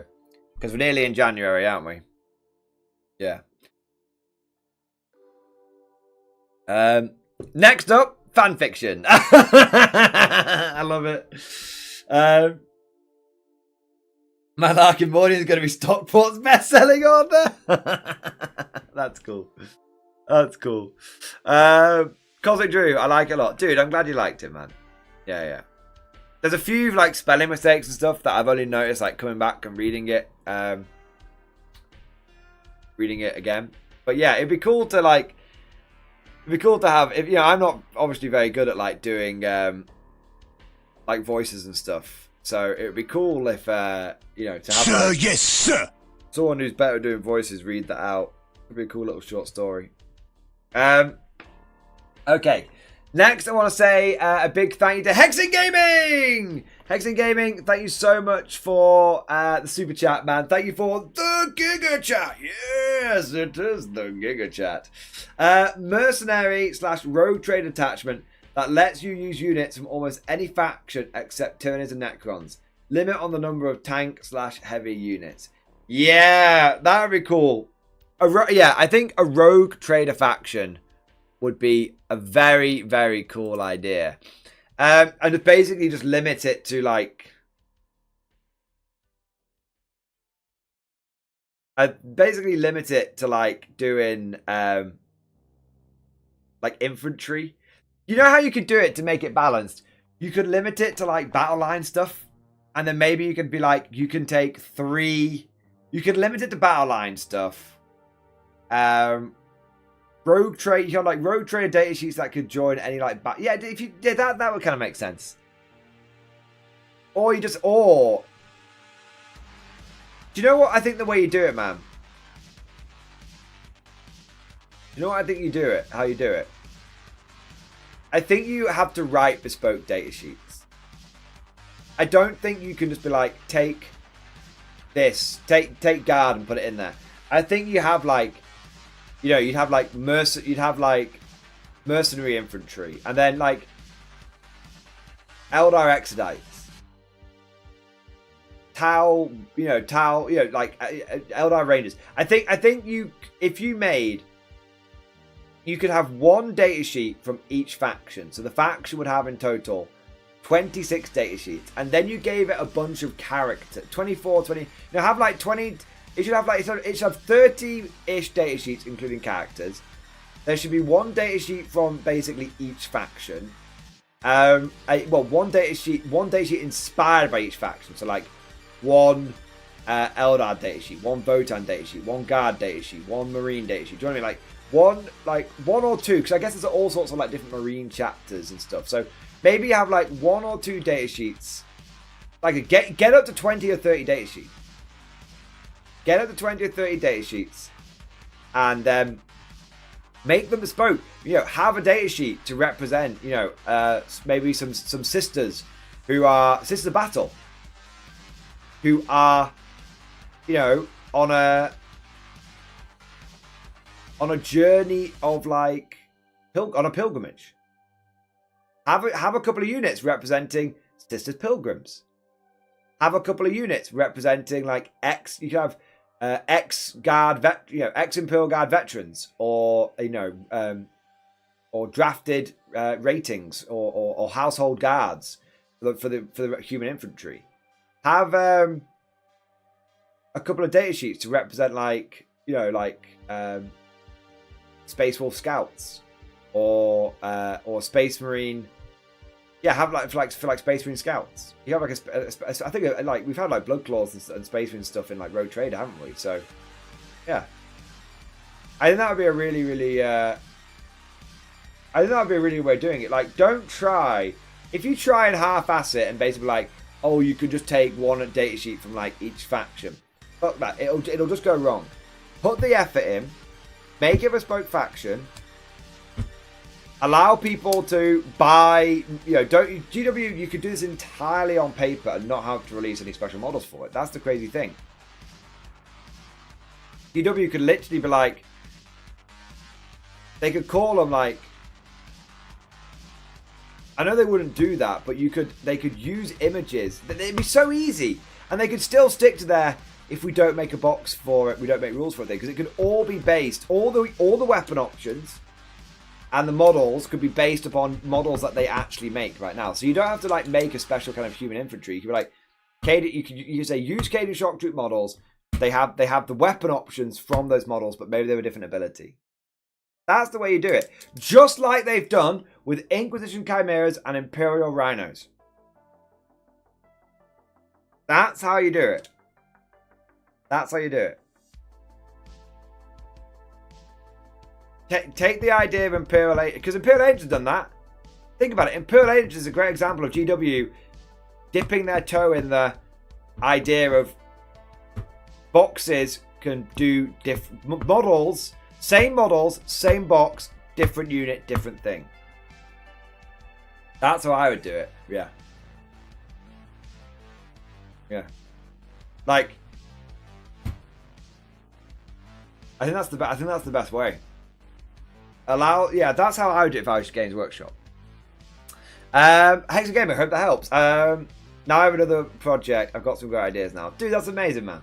Amazing. Glad I could help. I want to say a big thank you to Harem King! Harem King, thank you so much for the super chat, dude. Which are better, Borgrins or Ogrins? Ooh. You can't really say one is better than the other. It's a great question, but it's a question that has a bit of it's a great question, but a somewhat flawed question, because the answer is both are very good at the respective jobs that they do. If you want a unit that is a brick wall, that is not going to do a huge amount of damage, but can take a huge amount of damage, then you pay for Borgrin. Because if you try and get Ogrin to do that job, they just won't. They'll just die.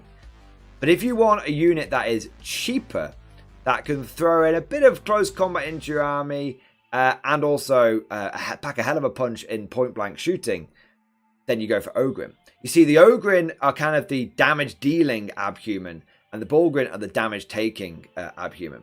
So it's not it's not one or the other. It's what job do you need that unit to do.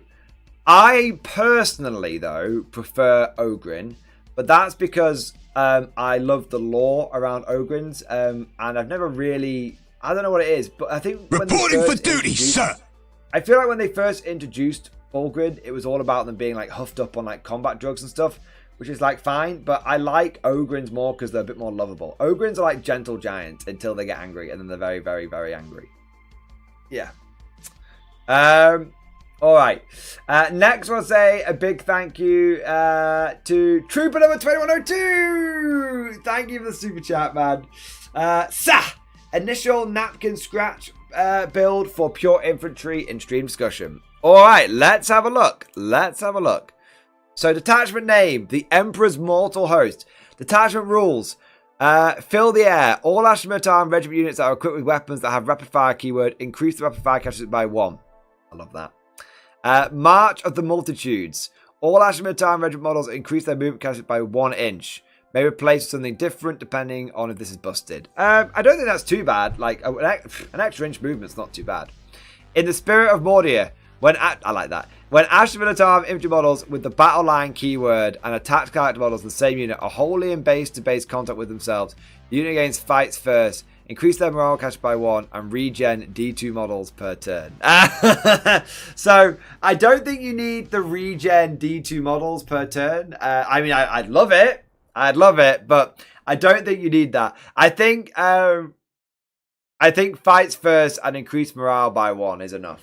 Yeah. I think that's enough. Because that just represents, like, the hedge of bayonets. Like, I guess you got to ask, where are the models regenning from? The idea of them being shoulder to shoulder,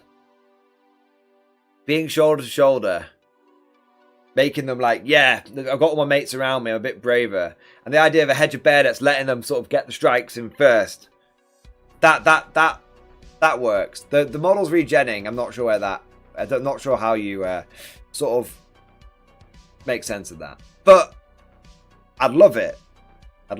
Yeah, I think extra rapid fire, 1 inch extra move, and getting fights first and increasing morale by 1. I'd love that. If that was I'm telling you right now, if that detachment existed, I would run it every day of the week just because.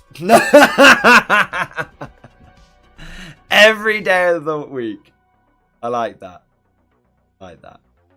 Yeah. Yeah, that's cool as fuck. Yeah. Now I'm sad that doesn't exist. Big rip. Alright. That is very much I wanna react with that with Mordian approved emoji. Let's have a look. There you go. That is officially Mordian approved. There you go.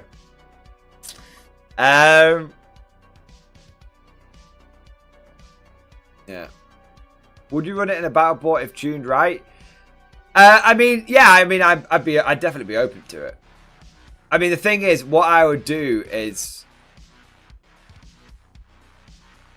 I would be open to the idea of, I would be open to it. But I also want to be open and honest with you. With the codex round the corner, there's probably going to be a few, I'm probably going to have to focus on that first. So I do really like that, and I would absolutely run a homebrew thing like that. We've seen, like, I'd absolutely run that, but it's just might not be something I do straight away, if that makes sense. Okay. But Trooper, don't let that stifle your flair. I just wouldn't want you to wouldn't want to say yes, and then you'd be like, why haven't you done it? It's like 3 months later. Does that make sense? All right. But Trooper, that's cool as fuck. What have I bribed? Cough, lobbied enough. I'm always open to a good lobbying.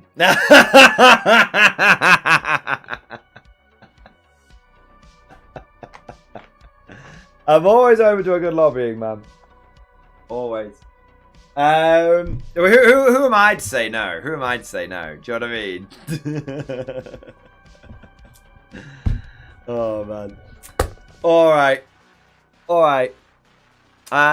Machiavelli, what are you drinking? Oh, it's just cordial. I'm just drinking it out of a semi-fancy glass. Exit Gamer, still look at demons. That's true. That's true. I actually have it open right here. Let's look at the demon attachment, and then we might wrap the stream up. So we've got the Scintillating Legion. Ooh, scintillating and titillating. Backbone of the god, ready to serve. All right. So, 1 minute.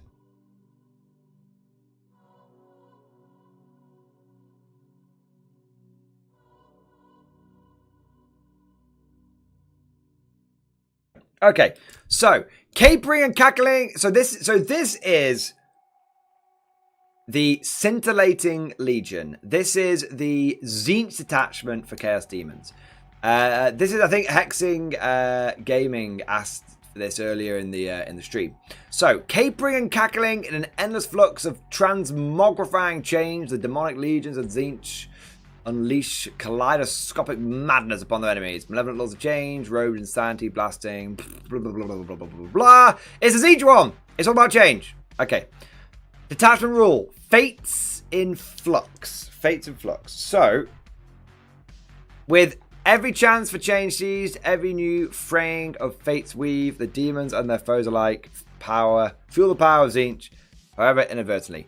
You start the battle with 3 flux tokens. We recommend using dice to track how many flux tokens you have. You can spend 1 flux token just after an advance roll, a hit roll, a wound roll, a damage roll, a saving throw, or hazardous test is made for Tzeentch demons. Or, 1 minute. Tzeentch demons or Tzeentch demon unit from your army to reroll model or unit. Okay. To reroll the result of that roll, throw, or test. Flux tokens can also be spent to enhance the effects of some stratagems. Each time you spend a flux token, reduce the number of flux tokens you have by 1, and your opponent gains 1 flux token. Whenever your opponent has 1 or more flux tokens, they can spend 1 flux token after an advanced roll, hit roll, wound roll, or saving throw is made for a model or unit from their army to reroll the result of that roll or throw. If they do, they reduce the number of flux tokens they have by 1, and you gain 1 flux token. This is ignored if your opponent has the Fates in Flux attachment rule. In your command phase, if your opponent has one or more flux tokens, you gain one flux token. Oh! Those sneaky bees. Those sneaky bees. I was just going to say, oh, well, let them spunk all 3 flux tokens, then just sit on them and be like, you're not having these back. But actually, you kind of just want to, like, yeah. You kind of just want to be spunking them. Everyone's spunking! Flux! Flux, baby! Flux! Okay. Zazo, when using fast dice rolling, this rule can be used to spend any number of flux tokens up to the amount to reroll a number of dice up to the amount spent after rolling multiple rolls and saving those ones. I like that. I really, really, really like that.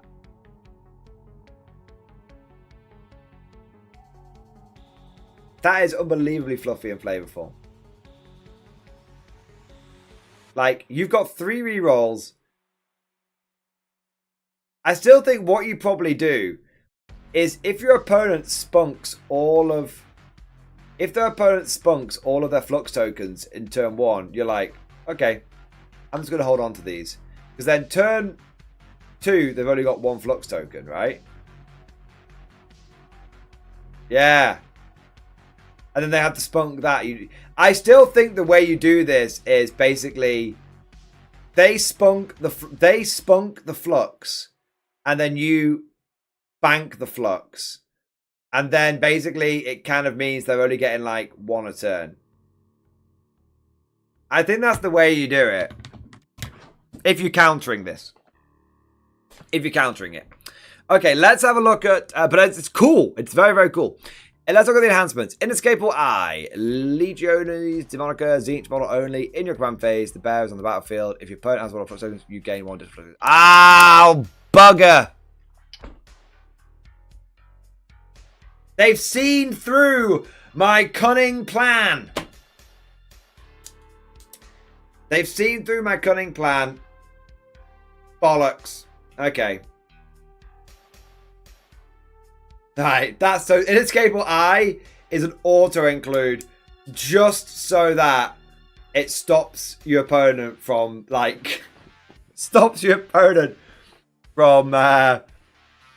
basically cooking your army rule. Alright.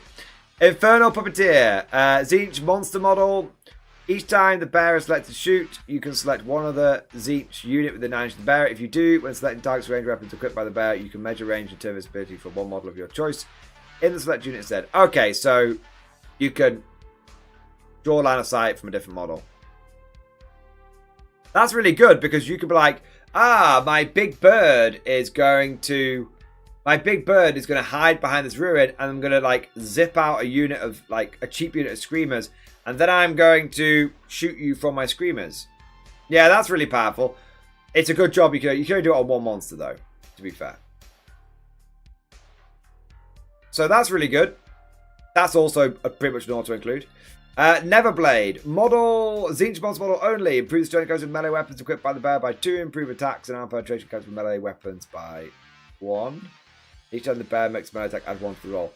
I mean, no offense, but Zinch demons are a bunch of nerds. Nerd! Nerd! Get back into school, nerd! Yeah. You've got all the Scholobregenian bros just like fucking turning the blue heart upside down, like nicking his lunch money and all that kind of stuff. So, I mean, purely from an instinctive point of view, I don't think the Neverblade is great because I feel like most Zinch monsters don't want to go near combat. Like, they're okay in combat, but they'd rather just shoot you. Yeah. And then we've got Improbable Shield. My wings are an improbable shield. We've got any Zinch Demon model, obviously character, while a friendly Zinch Demon unit is in 6 inches of the bearer. Models of the unit have a feel no pain, 4+ against psychic attacks and more wounds. Okay, like for a moment then I was really worried it was just a straight up feel no pain. Against psychic attack and mortal wounds, that's okay. Honestly, I probably would be 50-50 on the... I wouldn't take the Improbable Shield because it's 30 points. I wouldn't take the Neverblade because it's 20 points and melee orientated. I'd definitely take Inescapable Eye and Infernal Puppeteer every single day of the week. That's cool. They're the cheapest ones and the best ones, frankly. And then what we got? We've got the Stratagemer. I duffed them up. When any phase. This is sorry. Impossible eclipse. Nothing's impossible. It's just not possible. Why not? Just not. Why not, you stupid bastard? Right. It's not impossible because we have a stratagem for it. Target 1 demon Zinch monster unit for your army. Effect, select no man's land or opponent's romance zone, or spend 1 flux token and select both until the end of the phase. Select areas of the battlefield are within your army shadow cast. What the fuck?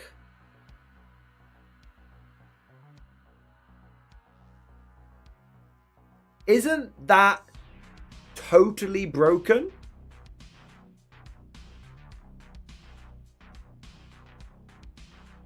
Correct me if I am wrong. But isn't that utterly gigafucked? Oh, I'm just for 1 CP and 1 flux token. The entire board is going to be in my Shadow of Chaos. That feels quite strong. Let's remind ourselves what the fuck the Shadow of Chaos is before we start getting a little bit fruity about the whole thing. Where is it? Chaos Demons. Shadow of Chaos. While a demon unit for your army is within Shadow of Chaos, each time that unit takes a battle test, add 1 to that test. If that test is passed, 1 model in that unit regains up to D3 lost wounds. While enemy unit is within your army Shadow of Chaos, subtract each time that unit takes a battle test, subtract 1 from that test. If it has failed, the enemy suffers D3 wounds. That's, yeah, like, so obviously.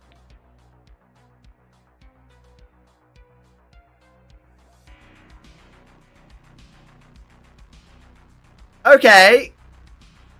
That, yeah. I'm going to just, like, make you. Okay, so I don't mean to alarm you, but, like, every guard army going forward is going to have to take 1 commissar. Just 1. Don't overdo it. Just 1 will do. Because that 30 points is going to. It's not a big investment. And if you come across this attachment, you're going to need him. You're going to fucking need him. Shit, man. Okay. Yeah. Impossible Eclipse seems absolutely busted. Absolutely busted, man. But we'll see. We'll see. I bet demons have got You know what? I bet demons have got loads of units where it's like, if I shoot you or if I look at you, you've got to take a battle shock test. I bet there's loads like that. So they're going to be like, oh, you're in Shadow of Chaos. And then it's going to be like, battle shock test, battle shock test, battle shock test, battle shock, battle shock, battle cut, battle cut, cock a battle, battle cut, cock a battle.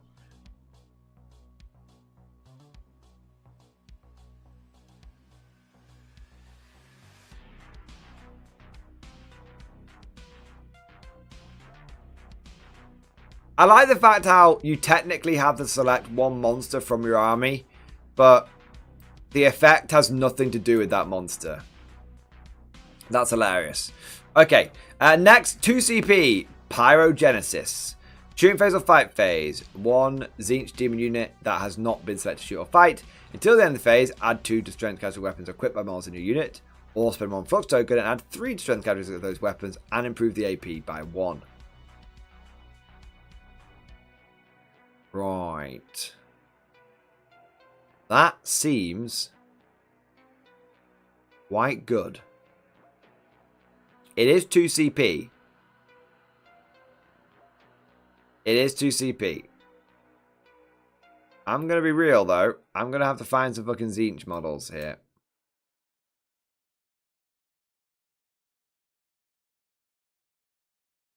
Yeah. Okay. I mean, Kairos Fate Weaver should have pretty good attacks, right?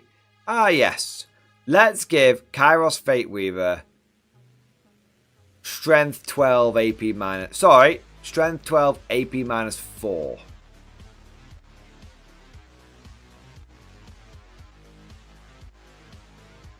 Right.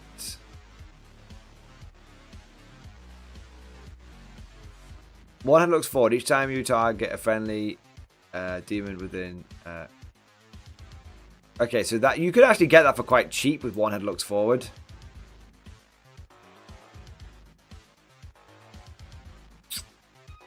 Right, Lord of Change. Yeah, Lord of Change is pretty good as well. Yeah, it's a stratagem, so you can put it on any Tzeentch demon unit. It's not an enhancement.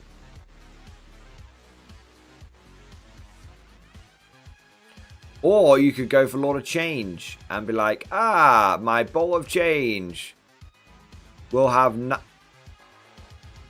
9 attacks at strength 12, 8 minus 3, D3 damage with probably sustained hits D3. Oh joy. Yes. I think you probably put that. I think you probably do it on the Lord of Change, actually.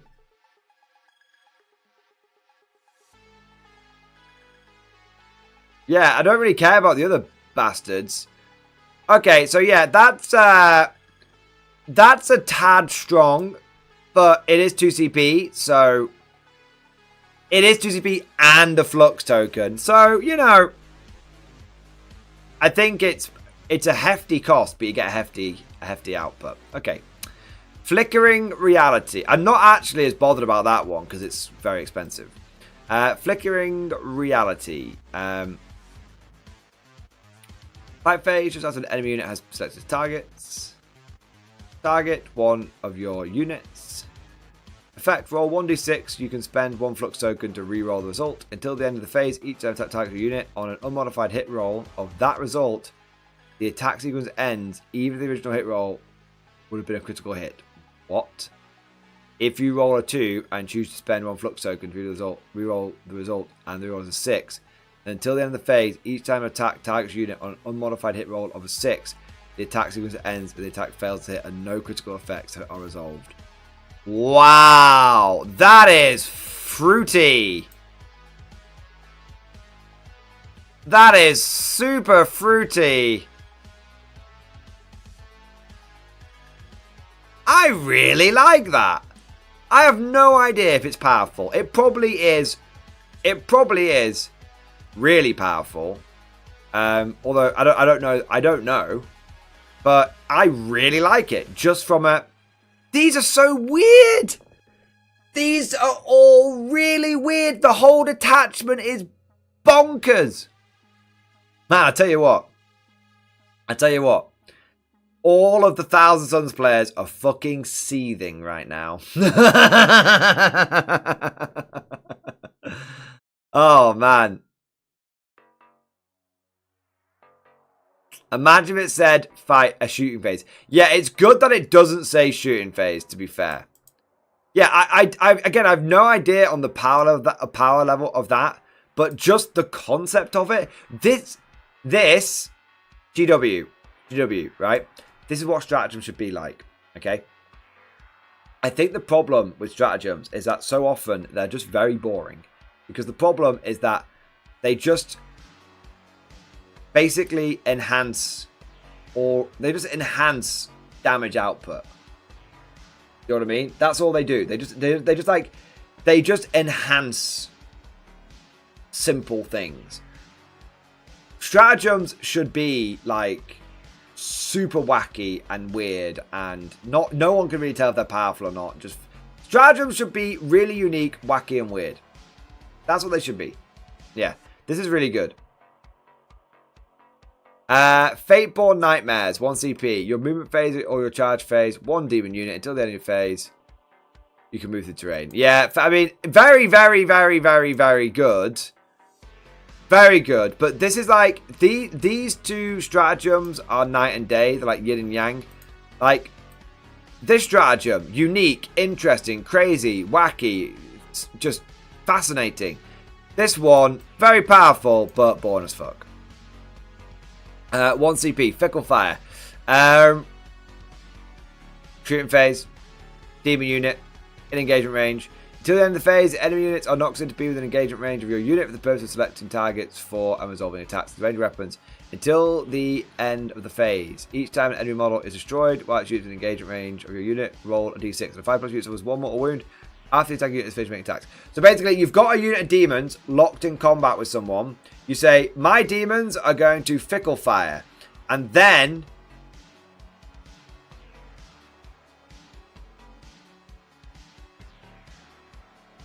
your other units can shoot in.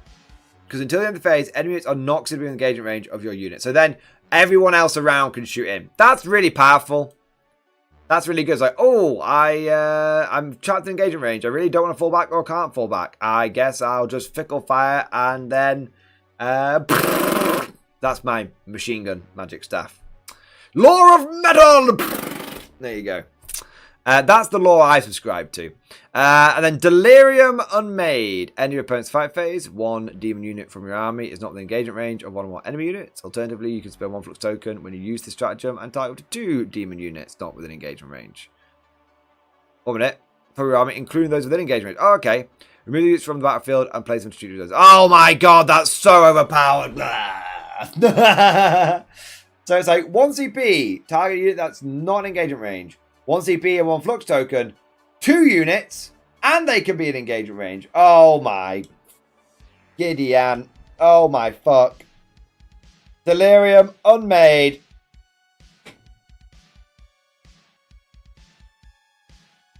Delirium Unmade is amazing. Delirium Unmade is amazing. That like I feel like that might be the most powerful of the you can pick up units attachment. Yeah.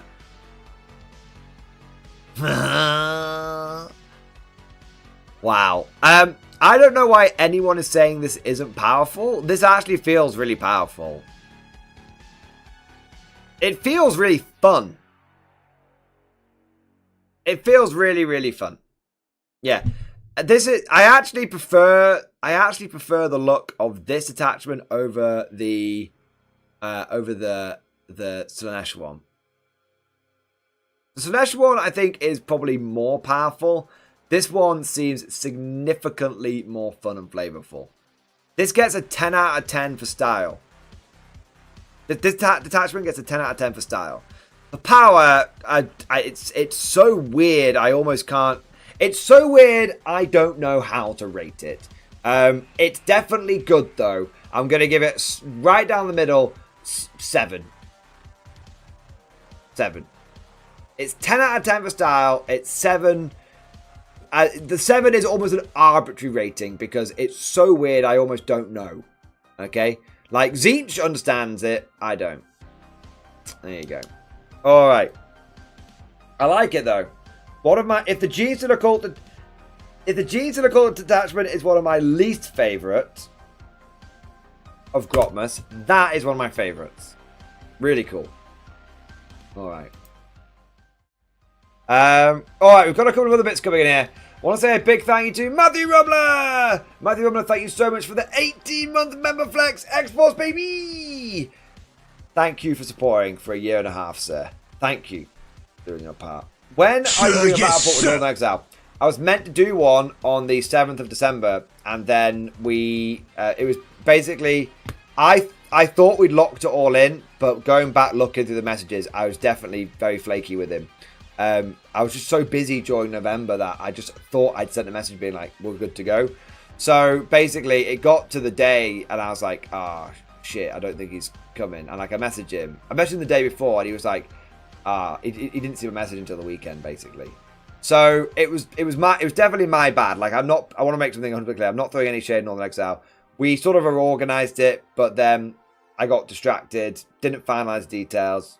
It's a longish way for him, so it would have been unfair to expect him to sort of go out on a risk. So, yeah, I did have it planned. I fucked it up. I need to try again in the new year. So I really do want to play one page rules, and I really do want to do a collab with Mr. North. So there we go. So Matthew, please lambast me, chat. Lambast me. Got 2 super chats coming in here.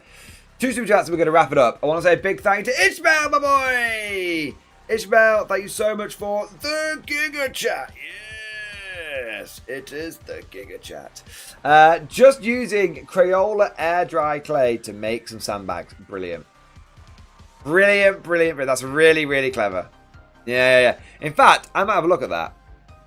Let's have a look.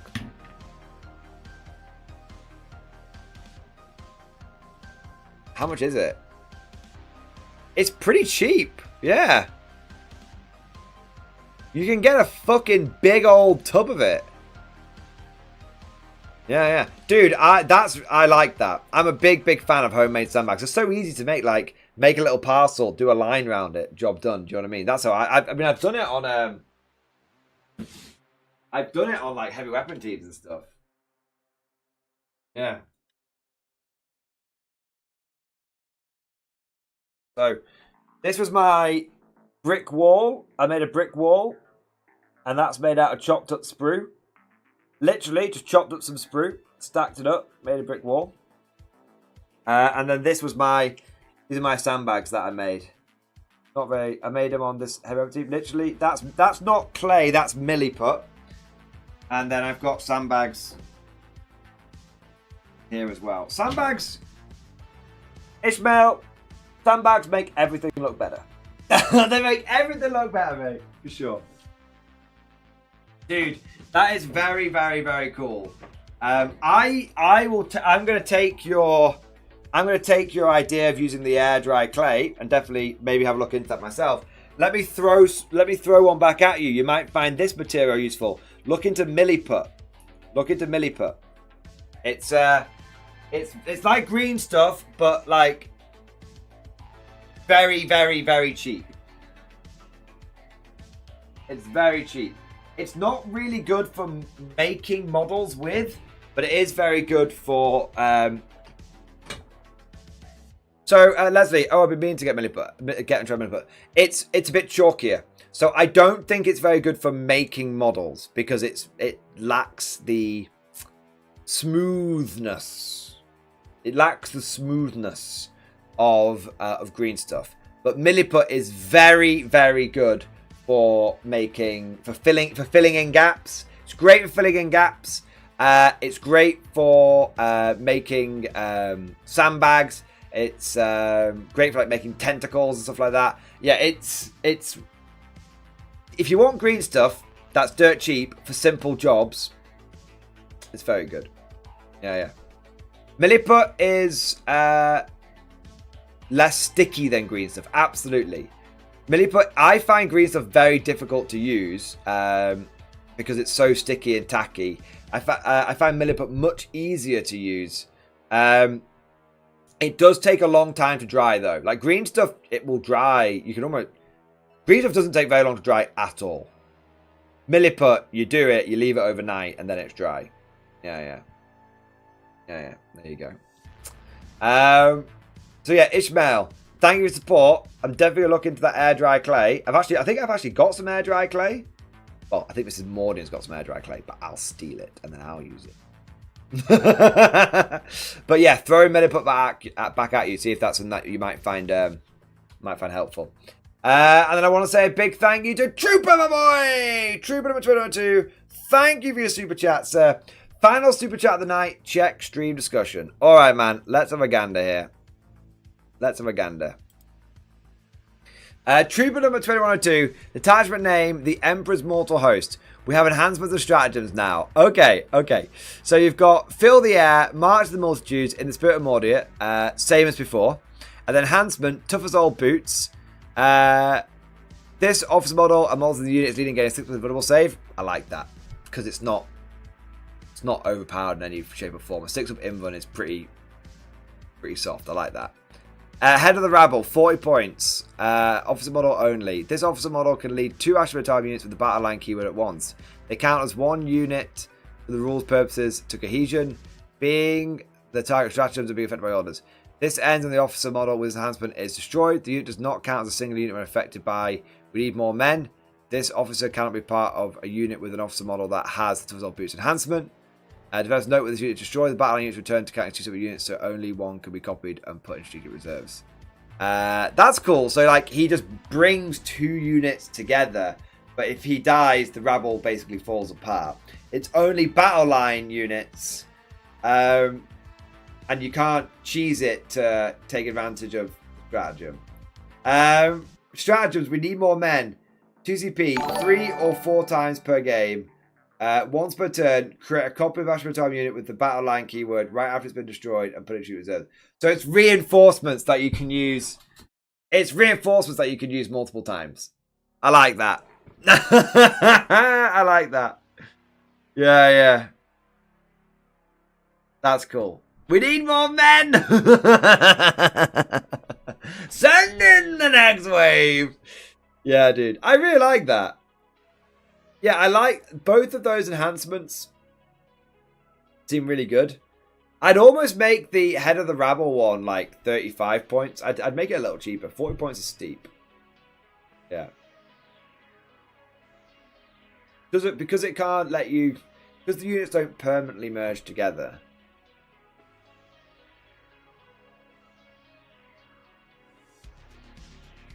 Yeah. Yeah. Yeah, I like it. The Emperor's Mortal Host really feels like...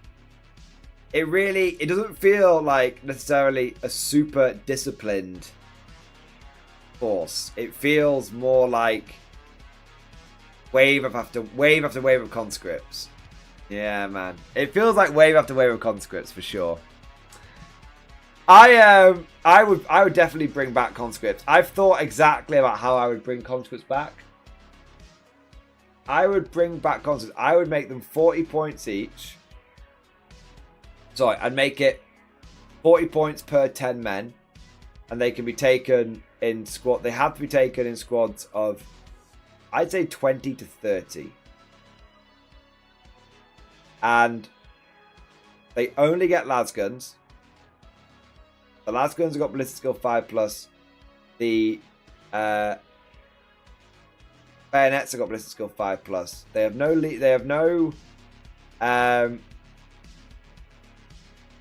they have no special weapons or heavy weapons. And they can only be joined by commissars. And they're only OC1. You can make them battle line, but they're only OC1. I think that makes them worth 40 points each. Because then, the problem is that if you make them OC2, then you can get 40 OC for 80 points, which is far too effective. Far too effective. Can't have that. Sorry, I meant weapon skill on the bayonet. Yeah. So basically, 40 points each. You can still target them with stratagems. You can still target them with stratagems. You can still target them with like... They're still regiments, so they can get orders and stuff from like other sources and whatnot. But yeah, I think that would be a good way of doing it. And that's a good way of doing it. Yeah. Just busting my balls. My balls are busted! You're busting my balls, Hansberg! I love it. Alright. Trooper, I love that though. Jenny, go back to your attachment. I would love to run that. Now I'm really sad that doesn't exist. I'm really sad that doesn't exist. Alright. One last tip here. I want to say a big thank you to Cogsy Blue! Cogsy Blue, thank you for the tip, mate. Thank you for your support. Octopus Song. Cosmic, do you want the Octopus Song to play us out? I can have the Octopus Song play us out. Not a problem. We'll go for the Metal Octopus.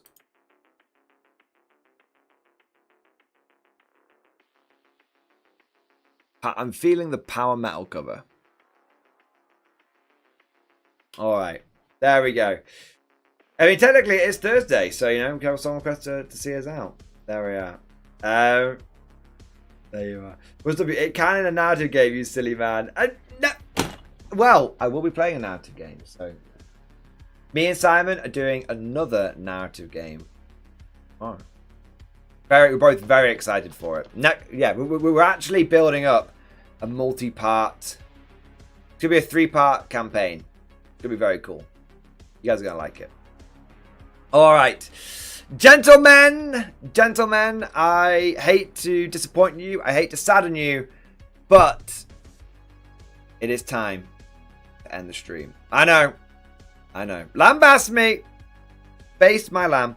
But it is time, because I need to go to sleep, because I need to be up early so that I can get things ready for Simon coming over. And then if I get things ready early, then it means that we can start tomorrow's stream on time rather than like 30 minutes late like I normally do on a Thursday. So there we go. But gentlemen, let me just say thank you so much for every single one of you guys that have joined us tonight. It's been a really, really fun stream. And I have to say, it's been a really fun stream. And it feels like a classic Mordian Glory stream, you know? We've just been chatting bollocks. We've just been going wherever the wind takes us. We've looked at a bit of this, looked at a bit of that. It's been good, like, getting into, like, the Grotmus detachments. But I feel like I'm getting a bit of Grotmus fatigue now. And I'm definitely more focused on just, let's just kind of, like, do the classic Mordian Glory streams and talk about different detachments as and when they come out and as and when people find them interesting. I don't want to like talk about attachments that no one gives a shit about. Do you know what I mean?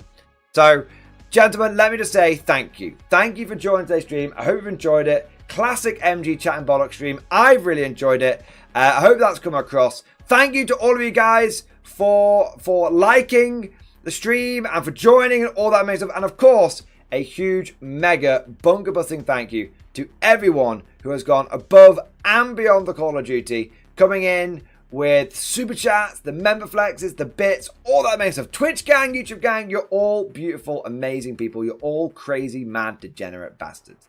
Thank you, boys. Mad Laggers, you taking the pitch to leave already? I know. I know. I'm being good. I'm being good. But I tell you what, boys. Let me actually, before I dive off, I am feeling a lot more refreshed. Towards the end of November, beginning of December, I was fucked. Like I was genuinely exhausted. And over the last week and a bit, I've basically been able to take it a little. I've been streaming a little bit more sensibly, and I've not been having to do as much recording during the days, and it's made a huge difference. It has made a huge difference. So I am feeling a lot more refreshed, and I'm looking forward to being able to. I'm looking forward to being able to being able to smash it going forward, for sure. I've definitely got some I've got some mad ideas about what direction I want to take the channel in 2025. I've got some mad ideas, but I think they're ideas that you guys are gonna like. We'll see. But I will leave you with that hopefully positive foreshadowing, and I will catch you all soon. Thank you so much for joining today's stream. Hope you enjoyed it. Thank you for watching, and of course, as always, I'll see you guys next time.